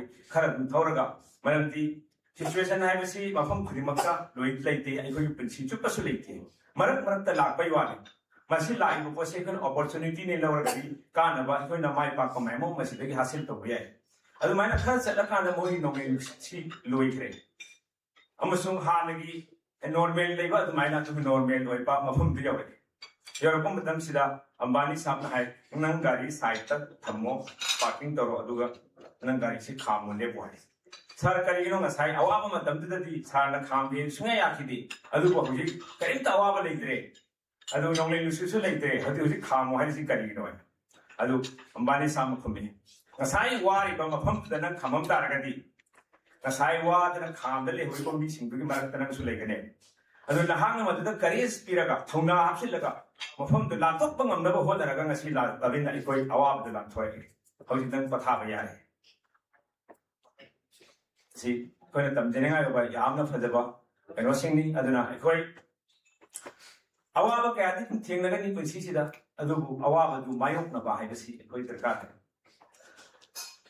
लानमी लेइबा सिंची माजी सीबकी त्रबा अदुगा मासी अवाब खांगबसी माना ngamdraba oitaragadi mahaki lanmi sikar maina lan ngamdoino mahak sibaki daba risk lawba ngamba ꯃꯈꯣꯡ ꯆꯠꯂꯁꯨ ꯊꯋꯥꯏ ꯌꯥꯎ ꯀꯩꯅꯣ ꯇꯧꯔꯁꯨ ꯀꯠꯊꯣꯛꯑꯁꯨ ꯉꯝꯕ ꯑꯗꯨꯒꯨꯝꯕ ꯂꯥꯟꯃꯤ ꯑꯃ ꯗꯔꯀꯥꯔ ꯑꯣꯏꯕ ꯑꯗꯨꯗ ꯑꯩꯈꯣꯏꯒꯤ ꯂꯩꯕꯥꯛꯁꯤ ꯀꯟꯕ ꯉꯝꯒꯗꯕꯅꯤ ꯑꯃꯁꯨꯡ ꯑꯩꯈꯣꯏ ꯂꯥꯟꯁꯤ ꯉꯝꯒꯗꯕꯅꯤ ꯑꯗꯨ ꯑꯣꯏꯇꯥꯔꯗꯤ ꯑꯩꯈꯣꯏꯒꯤ ꯄꯨꯟꯁꯤꯗ ꯊꯦꯡꯅꯕ ꯁꯤꯒꯨꯝꯕ ꯑꯋꯥꯕ ꯃꯌꯥꯝꯁꯤ ꯑꯩꯈꯣꯏꯅ ꯃꯥꯌꯣꯛꯅꯕ ꯗꯔꯀꯥꯔ ꯑꯣꯏ ꯏꯃꯔꯥꯟꯅ ꯉꯁꯤ ꯃꯍꯥꯛꯀꯤ ꯃꯦꯍꯅꯠ ꯃꯌꯥꯝꯗꯒꯤ ꯑꯣꯖꯥꯁꯤꯡ ꯃꯌꯥꯝꯗꯒꯤ ꯈꯣꯝꯖꯤꯜꯂꯤꯕ ꯀꯩꯅꯣꯁꯤ ꯑꯩꯅ ꯌꯥꯝꯅ ꯊꯥꯒꯠꯂꯤ ꯃꯍꯥꯛꯁꯤ ꯌꯥꯝꯅ ꯊꯣꯠꯄ ꯅꯧꯕ ꯑꯩꯅ ꯄ꯭ꯔꯃꯥꯟ ꯑꯃ ꯄꯤꯖꯒꯦ ꯑꯊꯣꯠꯄ ꯂꯩꯕꯥꯛꯁꯤ इसिंग चुपसले इसिंग मौद चुपसनबनीना मंगोंदगी माही मरोंगी होगले अतोंब लेबाक्सिनबो नॉलेज मैम फंगिनेबो हदीस की मफहुम लेबो कोई प्रॉफेट मोहम्मद सल्लल्लाहु अलैहि वसल्लम ना ताकबीरंबा अदुबा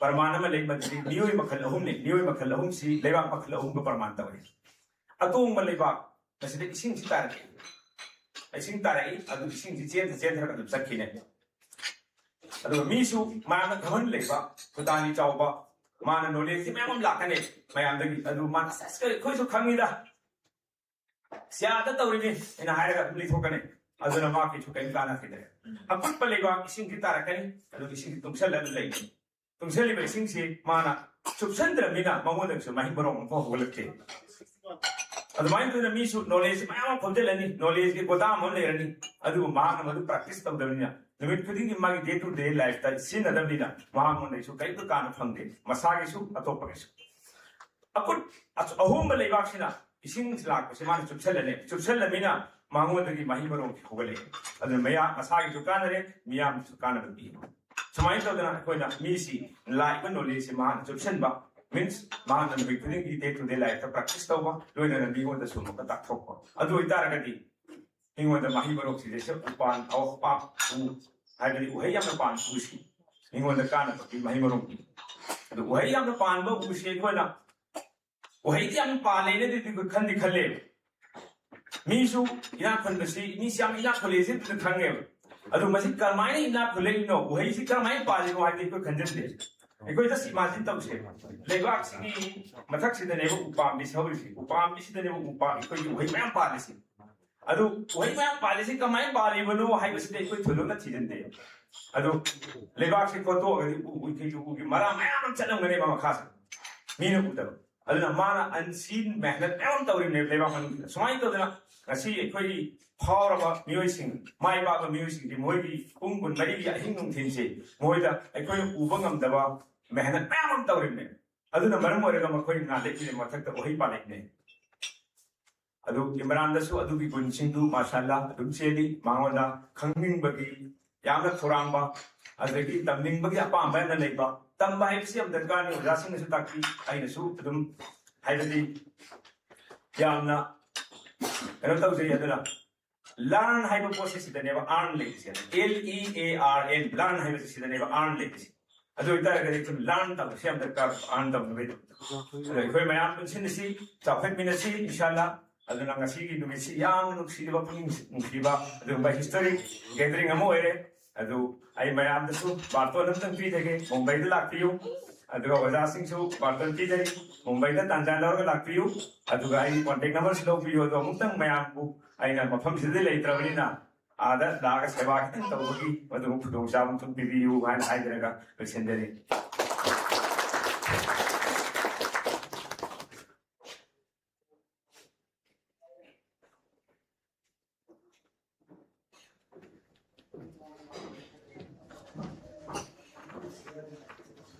Hagachari Kanajariba Haji Sirajuddin Said, Managing Director, Electrographic Design Private Limited, Mumbai. Makachatha Jarapa City, Tauramasiga, Mayakamba Election Diva, Ikai Kunajariba, Dr. Ibohan Major, Director, Research and Development, Manipur University, now, of a Kadam Home, never not a ghost.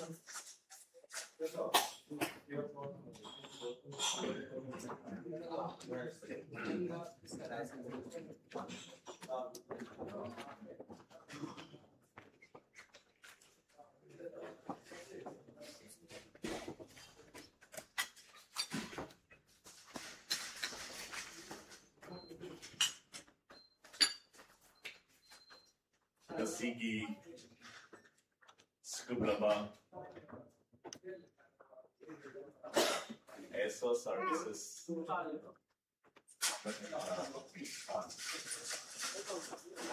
This experience about myself. Sige, and the next video, thanks to the video. Wait a minute, let's go. Kuhan maganda. Jadi, benar-benar next video Salaman lupa bisa pakai nama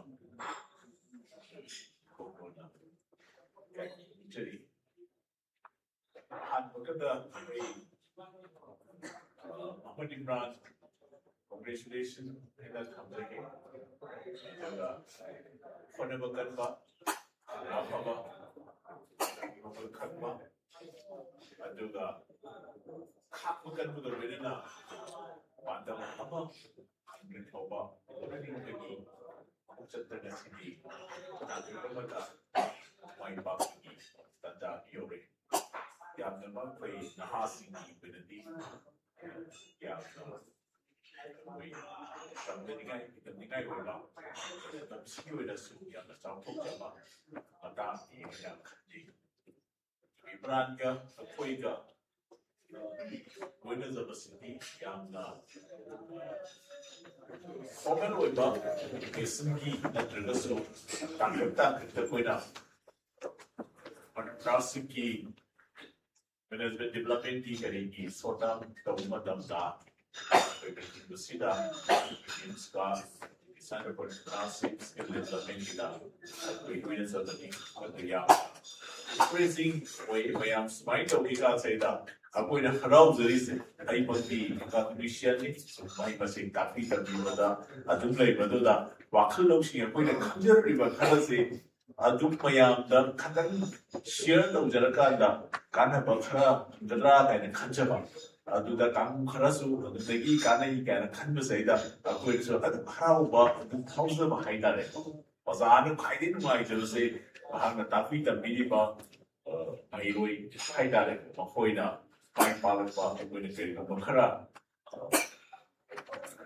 unique contribution people sama sina aku ini bahaya lagi mai jadi dunia hena lalu saya sehingga sebab Imran Rasipi journey da tangka kamata like simang diam da winter wedding ini baru ina first entrepreneurs first generation entrepreneurs ayah pada yang people say wait second third kita awali second tu dikara tu play di kau tu memangling sendiri ba Rasipi icon nak tadi atau na ayo kai di kisah sebesar yang dungai jawab. Lamda mama saukan naga siki zerdi antara selusi yang boleh nak kerja tak naik jalan pada. Entrepreneurs ni sina lalu betul dah sih asal penting. Jauh. Dan entrepreneurs ki masing si yang ni kan. Lamda sih hingga betul mai bah. Aduh kat cakap lamda mama boleh hendak hasil saya. Ada masih cuci. Nasi magbali iba pun apa kita koi kuda punya lobby na rai Sako le na kali ba away Japan, Korea, Chongqing, aduga Singapore, Taiwan, masing-masing Singapore country na tadi. Masih lagi ba entrepreneurs ki masing-masing masuk dia mati kya. Ada innovative aduga tungan ba deep research taurakan na aduga applied research ki findings si real world say the translate down the further partner scene Arab na ako'y nagtamsa ba yan si big ba Japan ito mong hada na kahit ki sa atina awaban ng ba how the second world war ta na sidi mali di ba pang-sin ba tuna tuman ba company sina how ba ibig patata India hari ba liba say da company lising na mga jani di matata ako'y operate daw aduga Korea, North Korea si topung bilang South Korea, jadi Republic of Korea na high list. CG company catu yang kaki mayata, aku India sida lah kata business tu. picture na so ladam sila matay na footway ba ano ba makal keyboard aday di kasi automobile na kudai bo hayro LG bo hayro aday di chana ba logi bo hayro aduga cosmetic di Innisfree bo hayro pero kung siya ko'y Korea di gilang ka na sa yung business daw. Pero ko'y ladam sila isu business kita ba technology cultures lang ko talaga.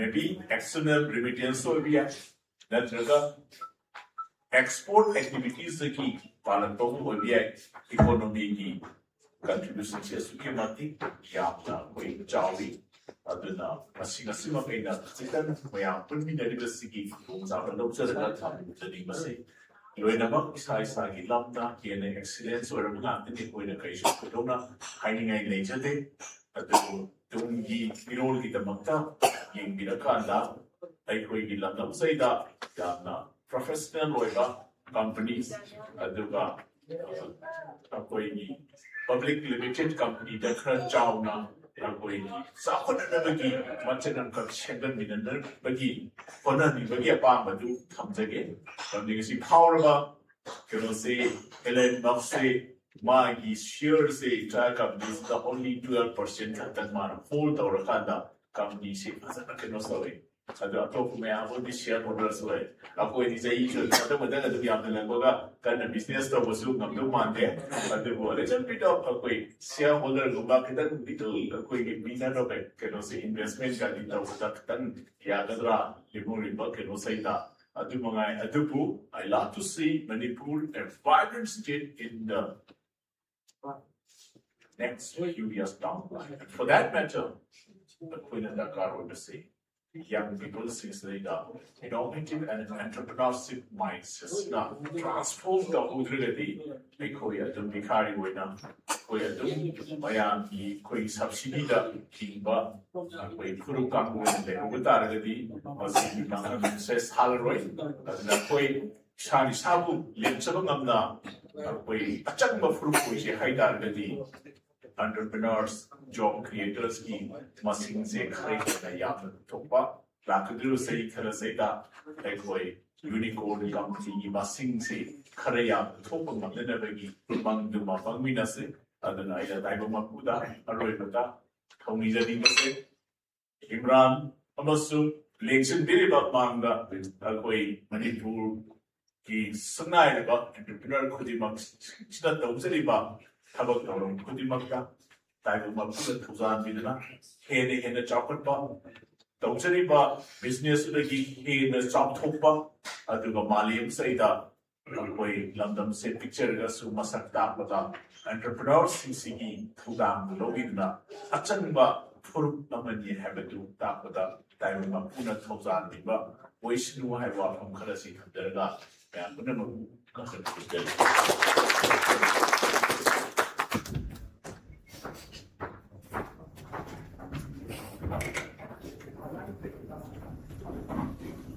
Tarachari, I consider Director, Research and Development Manipur University, Ningoya Panjarabuda, Dr. Ivo Holmaki, Nasiki Tormasika Marilena, Tentakpa, Wahimanga, Tamiramba, and I didn't talk from Duxari. Lena, Tormasiki, Maka, Chatter Poina, Nasiki Tormasibu, San Yamina Bagitama, Sebal Kazaruba, Hara, Viratuna, Mofamasi, the ancient Biliba, Manufacturing Industry, Sanai Director, Ningoya Panjarabuda, I consider Gokula Topampu. From Fakak Som the Lynching Pinner of Andalusari.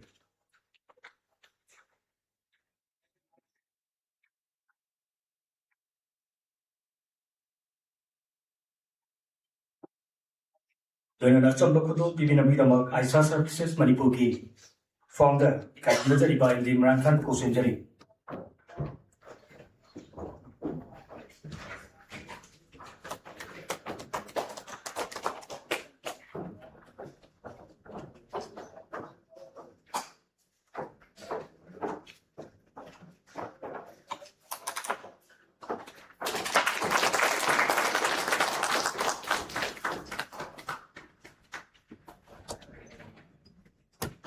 Tarachari, I consider government fulfillment industry, at the Navy of Gokula Tofandu. Then a Tormasiki, Maka Chatter Poina. I consider memes ꯗꯤꯄꯥꯔꯠꯃꯦꯟꯒꯤ ꯍꯧꯖꯤꯛ ꯍꯧꯖꯤꯛꯃꯛ professor ꯑꯣꯏꯅ ꯂꯩꯕꯤꯔꯤꯕ ꯈꯪꯅꯖꯔꯤꯕ ꯑꯣꯖꯥ ꯖꯤꯕꯟ ꯁꯔꯃꯕꯨ ꯃꯁꯤꯒꯤ ꯊꯧꯔꯝ ꯑꯁꯤꯒ ꯃꯔꯤ ꯂꯩꯅꯅ ꯇꯦꯟꯇꯛꯄ ꯋꯥꯍꯩ ꯃꯉꯥ ꯇꯔꯛꯇꯪ ꯊꯝꯕꯤꯅꯅꯕ ꯀꯧꯁꯤꯟꯖꯔꯤ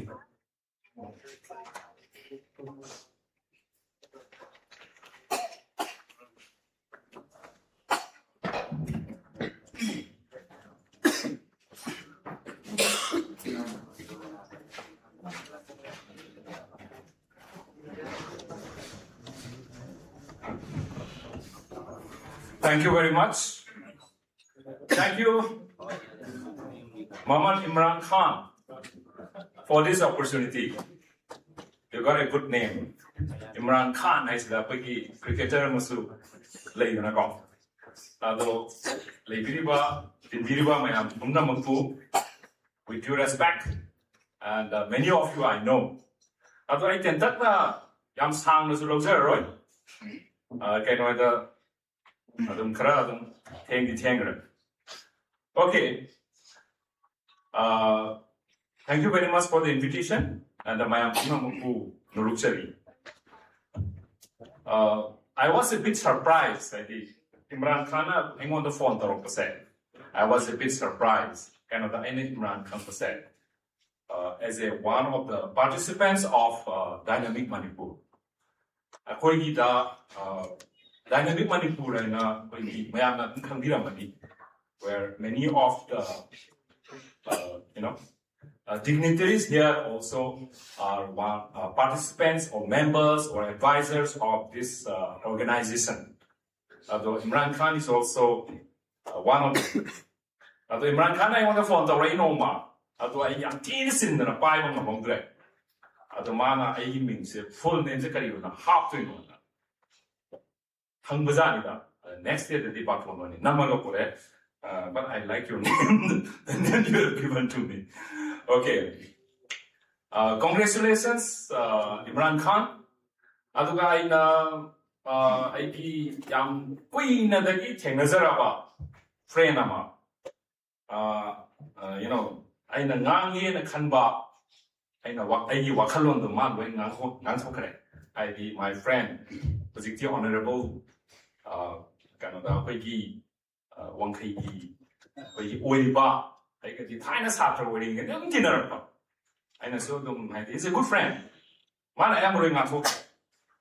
But one thing I admire about Muhammad Imran Khan is that he remembers tiny missing tea. Meticulous details of the pyramid. I be missing Sigi man contributions, my mama. Call I really appreciate you. Aduga China, Peggy, and a starter waiting a quick friend of a high. Canada. Sattering and then you go, Master Sattering. I did last day and guarding it. He's one of my brilliant friends. I be my mix of the with single. Mana I won't play, it's born. A quick Western divisions a can of only. Kaino and Rakanda. We said Posana. Although I a very good friend, Ozaki Sorship na. See, I'm doing a high only. Cannot be making mentorum thumb. Okay, that is what it is. A quick life says success or yet, go some thumb. Aduna Imran Khan, it's so nice that you are keeping so many courses in your life. See, I appreciate the way. Okay, this is one thing. I think I told Obama I assume I Tazazaba money. I never see foreign good of that high. Right from 2004, I have been telling. Okay, I observe on the way. Ako Manipur na, the follow to the Bombay. Ako ibay ko na Hirama, Mark and work at the Minasi, the Sana, the Komunda. Every lecture, every forum that high in the Manipur is Sapatse Haitati. There's one thing that we need to do. I think when my take on the party Pazanas high, I need English staying money. English staying money, my tails in Paseo. Kain work at the Wangan Sana. Aduna, Imran Khan, Wangan Sana Paseo. When at last school, the fight again number one that the bigger of say, and Wangan Sana say. Wangan Sana say Pasaraka is a Punjale. Wangan Sana is a Pasare, the kind of if Manipur has to develop, then we have to take care of this Wangang Sangha. Adi amosi yang pasal am sule. Meteoron haram ba. Taxi kasi ka haise. Ako meteoron yang advance pagi metegi pai pun haram masing se. Or Manipuri pai pun haram masing se. Yang na pagi advance wisa. Adi Wangang Sangha ngai se kan the verbal and non-verbal communication. Yaw in English study verbal and non-verbal communication. Sang hari ne. Ado meteoron the Wangang Sangha ngai haise. Yaw.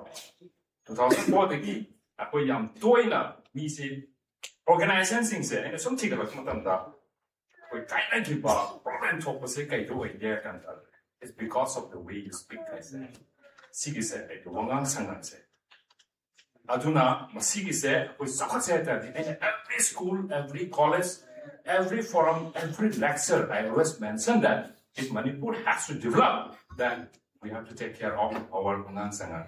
Imran Khan, I appreciate you that for that. And then I'm was our guru night. Adiyamana, I say I'm trying to high the next big thing may not be artificial intelligence. I say computer science, key engineering, one of the first study Manipur. I got a friend of mine, very good friend, Devian Kobamga. Yuan is engineering, computer science. Okay, I think I teach the Nico. Artificial intelligence I'm high. But the next big thing may not be artificial intelligence. The next big thing may be taxi kasi. The next big thing may be, right, that is ethics. I am doing high. That is what we find in the Epstein file, this is about what is very important. Aduna, Mayam entrepreneurs, or even Mayam say. We need all kinds of people. We need entrepreneurs, we need employees, we need all kinds of people. Aduna, why do you second or idea? Ethics has said, Maru, Aduna, when you Ozagi when the tea, can get a that is what we require. I am doing a high idea for the university could friends, the institution putting Manipur quite the Karta is a non Harakansta. Satra and classes and was an takpa. This is the most basic thing. We basic thing, however, we basic the sweater we cannot grow forward. I think a basic way to say Harakansta. Satra and class of lakpa was an takiva. I do the Satra the in high, the Kongumani, when you turkey and look, motivate lacking. Aduna. Education has said that's our role. Our role is to give you employable youth. That is our role. Imran Khan, we are very proud of you. I say, very proud of you. And I know that quite we may find many people who are very successful, but we need people who respect others. You have mentioned so many people. Adi mayamama ahanlaman, adiki nagi namanaba, nagi nanao karigram, mayamama kolong themselves. And this is the most important. And this is what Manipur means. We need to respect each other, and we need to love each other. Quite a powerful website. You love one love me. We're here because of love. Love is a we may not even be born in that. Wait, Tommy was okay, so someone cared for us, that's why they cheer for us. So when we love each other, when we support each other, everything is possible. Thank you very much and wish you good luck.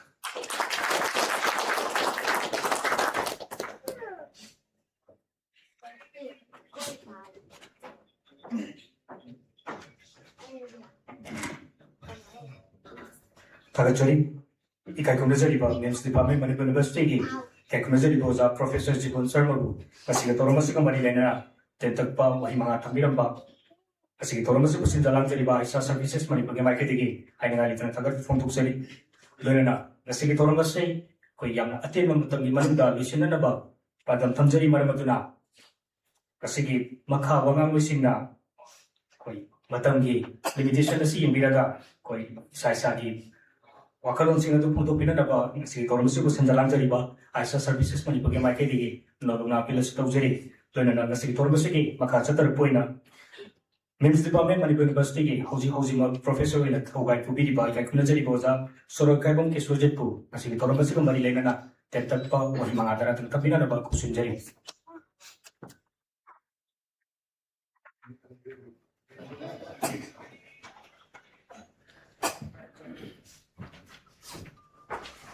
Thank you.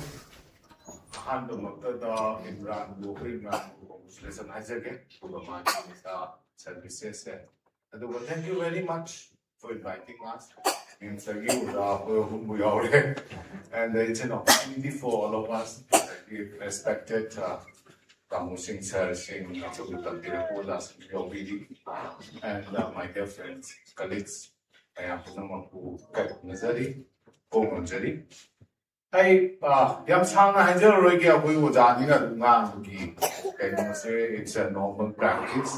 1 hour, 2 hours, Aduna Tabada. What I would like to tell you, I should belong to the Mims Change the since then entrepreneurship some high, but fair way was always as to unless and until you come. That's how the determination amaga lagu missing di kitam ne apoina to was every time what I say is mangonta akoi spark amakhta ka for that you have the plug, you have the energy, you have the fuel.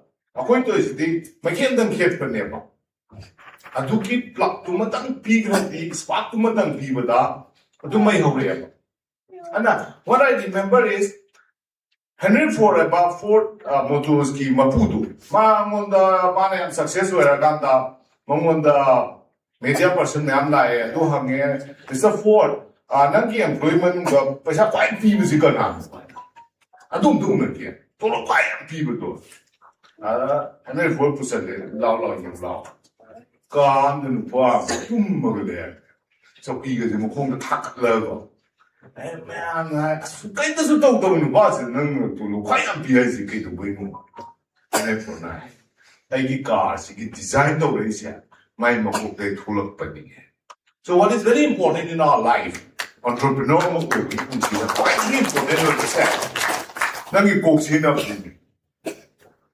mi ki ko si na ba adu ga ai na to ba we are college servant mi ma ko tu ta ki akoi na thabak to ko to when execute of that, we are servant, I'm a servant. Although, me mayama mama hoi kokna chalai raba, they are college master. Adu nangsu, Imran Khansu master were. Adu na congratulations once again. We all pray for His blessing, God's blessing, that you be very successful in your future endeavors. God, thank you very much. Have a great day.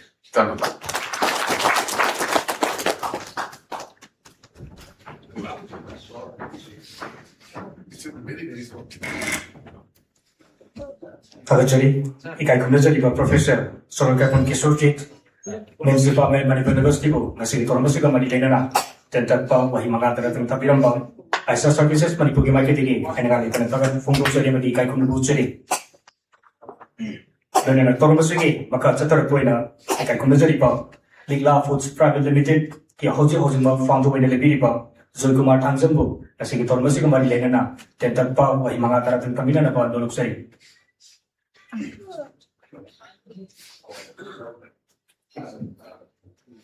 Toromasuke, Makata Puena, Hoji Hosima Babina Group P, Chairman and Managing Director Nelly by Kakunajari Boza, Landamusiki, Sanairaba, Dr. W. Tanzambu, a Sigitor Musikamari Lenana, Tentapa, Wahimagata, and Kamina about Kusunjari.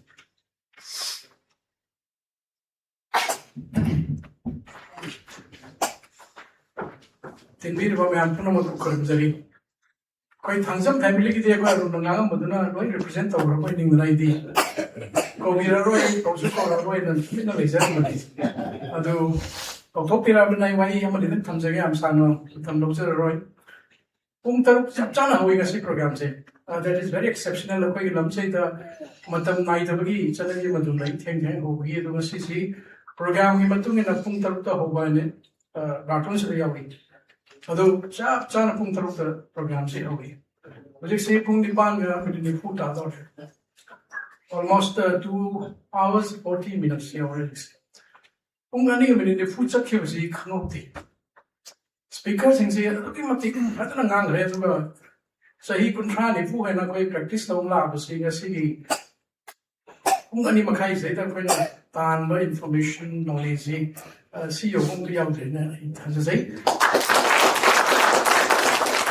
Minute 2.5-3ꯒꯤ ꯇꯣꯛꯇ ꯄꯤꯔꯝꯕ ꯄꯣꯏꯟꯠꯁꯤꯡꯗꯨꯅ ꯉꯁꯥꯏꯒꯤ ꯄꯨꯡ 2.5ꯒꯤ lecture amadi henna information hele dai lose Imran Khan si aiga thaina ka sen khan basai mari manga kum mani first time muna was si horse the ramani and the program am do ga kumdar ma se ngai le ramni sagi camera file photo ek number kan se torga ibani photo nami nei adu matungda message kara phaunar matungda nungena haibdi ibani nei aduga makatana Imran Khan ni magi future plan me am do mon this bari ni kari kari tana ba ya tana si in haira ga adu matungda maram rak to narga adokpa am ka he na business ki kano am kan sanjit ni the adubu ngasi gi Imran Khan gi wari ne ge koina khangja basi koi gi horak pada thengna ba ya ba adagi horak pada thengna ba ya ba struggle me am punamak Imran ne thengna ne adugi awa ba me am the loiraga mai pak gi lambi da changhan bagi ahan ba chowa achievement amagi celebration ne me am pundi ribsi aisha bagi services na koi North East ki ba choba award mo phangdana ngasi mayam puna celebration to bisi hoji ki matam gi entrepreneur sing naha singa koi ki matam gi generation Dr. Palinoy koi hoji sahi humdra gi mthak le ba mayam siga ena khati le akoi na horpa matam da dinga si le ri ba koi mentorship kan to ri ba training program sing mo mayam se koi gi le rekti akoi isa bhaw ba entrepreneur wai enterprise ba entrepreneurship ba wai ji tarak pasi pung kuitri ne yu kanji adu maya na sungang mudi sum tarak padi ga koi zura paraga sum tamjar kuni adu new generation di adu kamati lucky ore like parian no ge there are a lot of training stations there are a lot of mentors all around adu ga sikso koi thana kui ra so koi sum tambar di le pa ya da na koi tamjari adu ga adu new generation di already they are fully equipped everything right about them later the difference is akoi matam da lairamaga hojiki matam se lairamaga ni khena base competition to them that time there was not much of competition anything to was in a hand to even once my upakra there was no competition the hojiki you have competitors all around the competition is order of the day the competition say the thangai naraga aina ngamaga tholaga mai pakaduna hena and so achievement and object akoi na in khanjab da akoi natural course and khali there was no competition here when we started it was a natural course hospitality senior lines and some went over there was not much of competition but basically new generation every step you are going to compete with other competitors. And one thing we have to keep in mind is that we have to explore the market properly. Koi mushrooming of one activity is yani ke handle mum sakhe. Mina makhara kana ba leire har de mai loi option club change laga club se mina se man puri up to and we should always keep in mind that the market ki kenosle da pani yen kanda seller to buyer ki ratio in view. If sellers are more than buyers, that sellers are going to die. Aduna sellers and buyers yeng biraga market sing pang yeng biraga the mutunda togoda batha to presentation view. Adu ngasi gi koi Imran gi presentation dai na ujo bada I'm impressed koi see Manipur the skill labor to talk sigi choba pandam mo na mission vision the yogi. That's very important. Going on Manipur is developing state ni lot of constructions are going to happen. Sava hold in the crazy. Yung kay kan any structures in this saga the boy and body. Kuna maxi when I was we depend everything from outside the skill levels. Sima when Hondoga when local levels are completely trained or when talk taragadi sahi mother crores and crores of rupees of the same to we so the kind of focus of you and I hijaraga ꯃꯇꯝꯁꯨ ꯊꯦꯡꯗꯣꯛꯂꯛꯑꯦ dinner ꯃꯇꯝ ꯌꯧꯔꯦ ꯃꯌꯥꯝ ꯄꯨꯝꯅꯃꯛꯁꯨ ꯆꯣꯛꯊꯕꯤꯔꯝꯃꯒꯅꯤ ꯑꯗꯨꯅ ꯑꯩ ꯃꯇꯝ ꯈꯔ ꯊꯥꯡ ꯂꯧꯖꯔꯔꯣꯏ ꯏꯝꯔꯥꯟ ꯈꯥꯟ ꯑꯃꯁꯨꯡ ꯑꯦꯁꯥ ꯁꯔꯚꯤꯁꯦꯁꯄꯨ ꯃꯥꯏ ꯄꯥꯛꯂꯛꯄꯒꯤ ꯑꯁꯤꯒꯨꯝꯕ ꯐꯪꯁꯟ ꯑꯁꯤꯗ ꯀꯪꯒ꯭ꯔꯦꯆꯨꯂꯦꯁꯟ ꯄꯤꯖꯔꯤ ꯑꯗꯨꯒ ꯃꯈꯥ ꯇꯥꯅ ꯃꯥꯏ ꯄꯥꯛꯄ ꯑꯣꯏꯕꯤꯌꯨ ꯍꯥꯏꯕ ꯑꯩ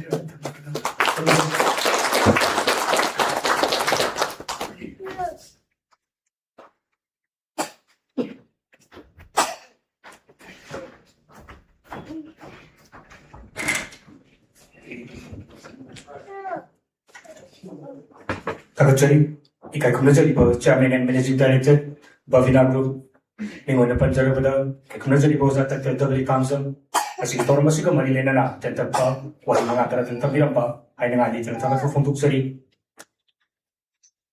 Venavena, Hokiba, Sahimanga the Gate, Ayu Foundation, Haidana, Asiki, Tormasibu, Sinjalanjari Baisa Service Maribuki, Hosi Hosman founder in Libiba, Nuxi Jarabayamba, and the Imran Khani, a poop beginning the Likiba Foundation Asina, Hoki Sahi Mangadi, Leptana, Kugi Sotarapa, Mahibu Singidam the Kanjaduna, the College of Arts, Mahibu Ani and Kangatuna, Sahi Yoba, and Mission Fees, Ayu Foundation, sponsor to Duna Lapani.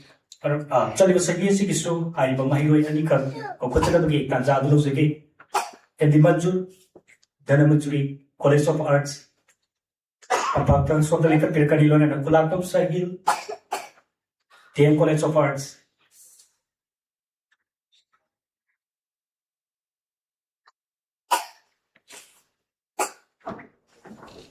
Ariba Mahino Industry, Anisi, Ayu Foundation, Manipuna, sponsor Toduna, Chaliba, Sessanasi, TM College of Arts.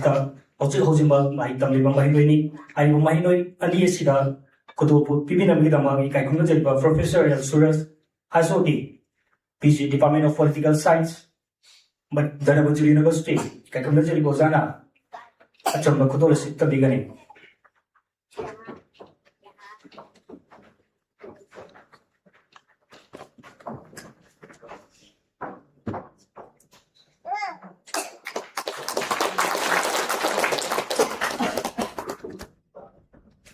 Tagachari was a Leonard Torosiki, Makachatar Point, I Kakunajari, but the School of Social Science, Dhanamajuri University, being on a Panjarabadi Kakunajari Boza, Professor K. in Germany Singabu, from Fakta Sondalinka Pirakaman Sari.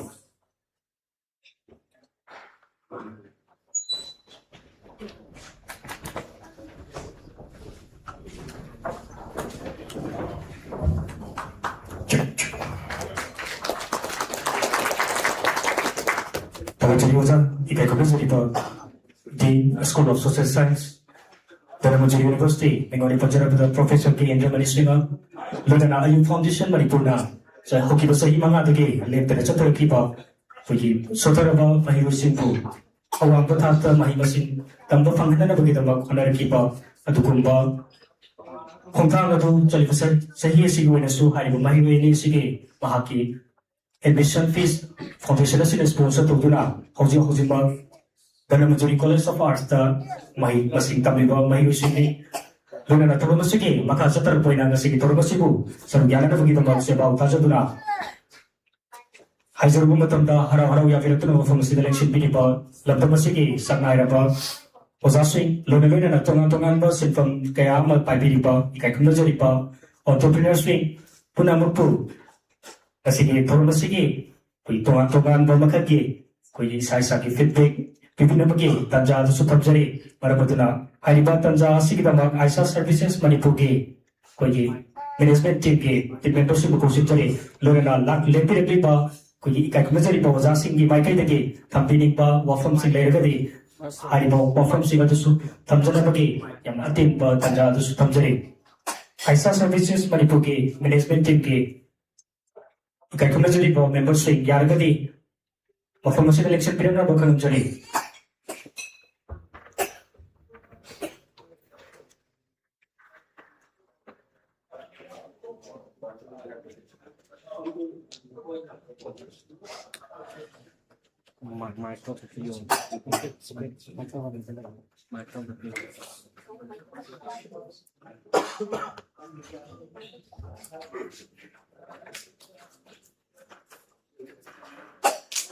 Toro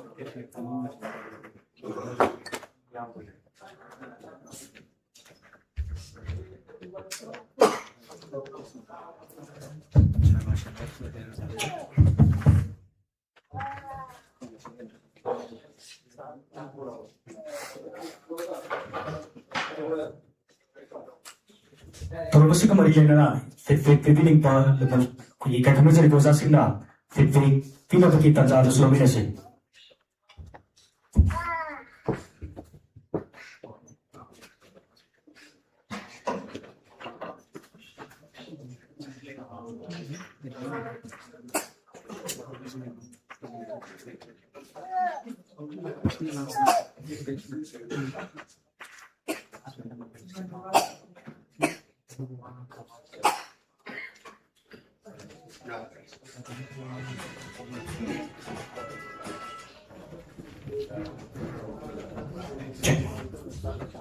Tak curi. Toro masih maka cerita poin na. Aisa Service Manipur ki official website launch to lagi tanja tu selalu lagi. Haiba official website launching program si pantuk pinana bagi nama Aisa Service Manipur ki founder Lunagaya na management team ki team members sing kusin jari.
Tak cari kuyi nasi website launching to bagi toro masih kuyi matam di kuyong na balai benar benar mereka kuyi matam saya kasih tang saudara ga kuyi tongnar bagi tanja tu selalu lagi.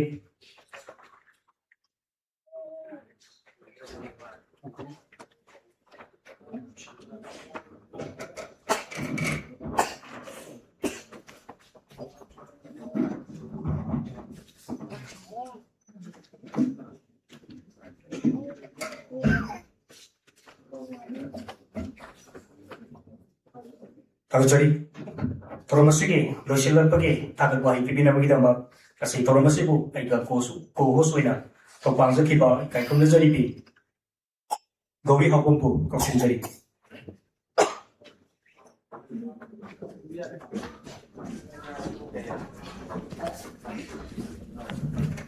Kasi pantuk jariba thawram masi doshilak bagi tanja suyok silakle kasi thawram masi da harau ning birak puna thawram masi ko mapungpahan biramba kasi special invitee soina ikai khumne jariba honorable MLA Wangkai EC Thangjam Arun Kumar, Chairman and Managing Director Babina Group Dr. Navali Thangjam, Chairman and Managing Director CJ Hospital and Research Institute Dr. Balin Khandawam, Social Scientist Dr. Dhanabilai Shram, Founder Likla Foods Private Limited Joy Kumar Thangjam, Managing Director Globis Web Solution Private Limited Roshni Kumar Yambem, Managing Director Electrographic Design Private Limited Mumbai Haji Sirajuddin Sheikh, Director Research and Development Manipur University Dr. Ibohal Maite, Former Director ICM Guwahati and Manipur Dr. Karibam Samarendro, Managing Director JCRE Group Niranjan Singh, Founder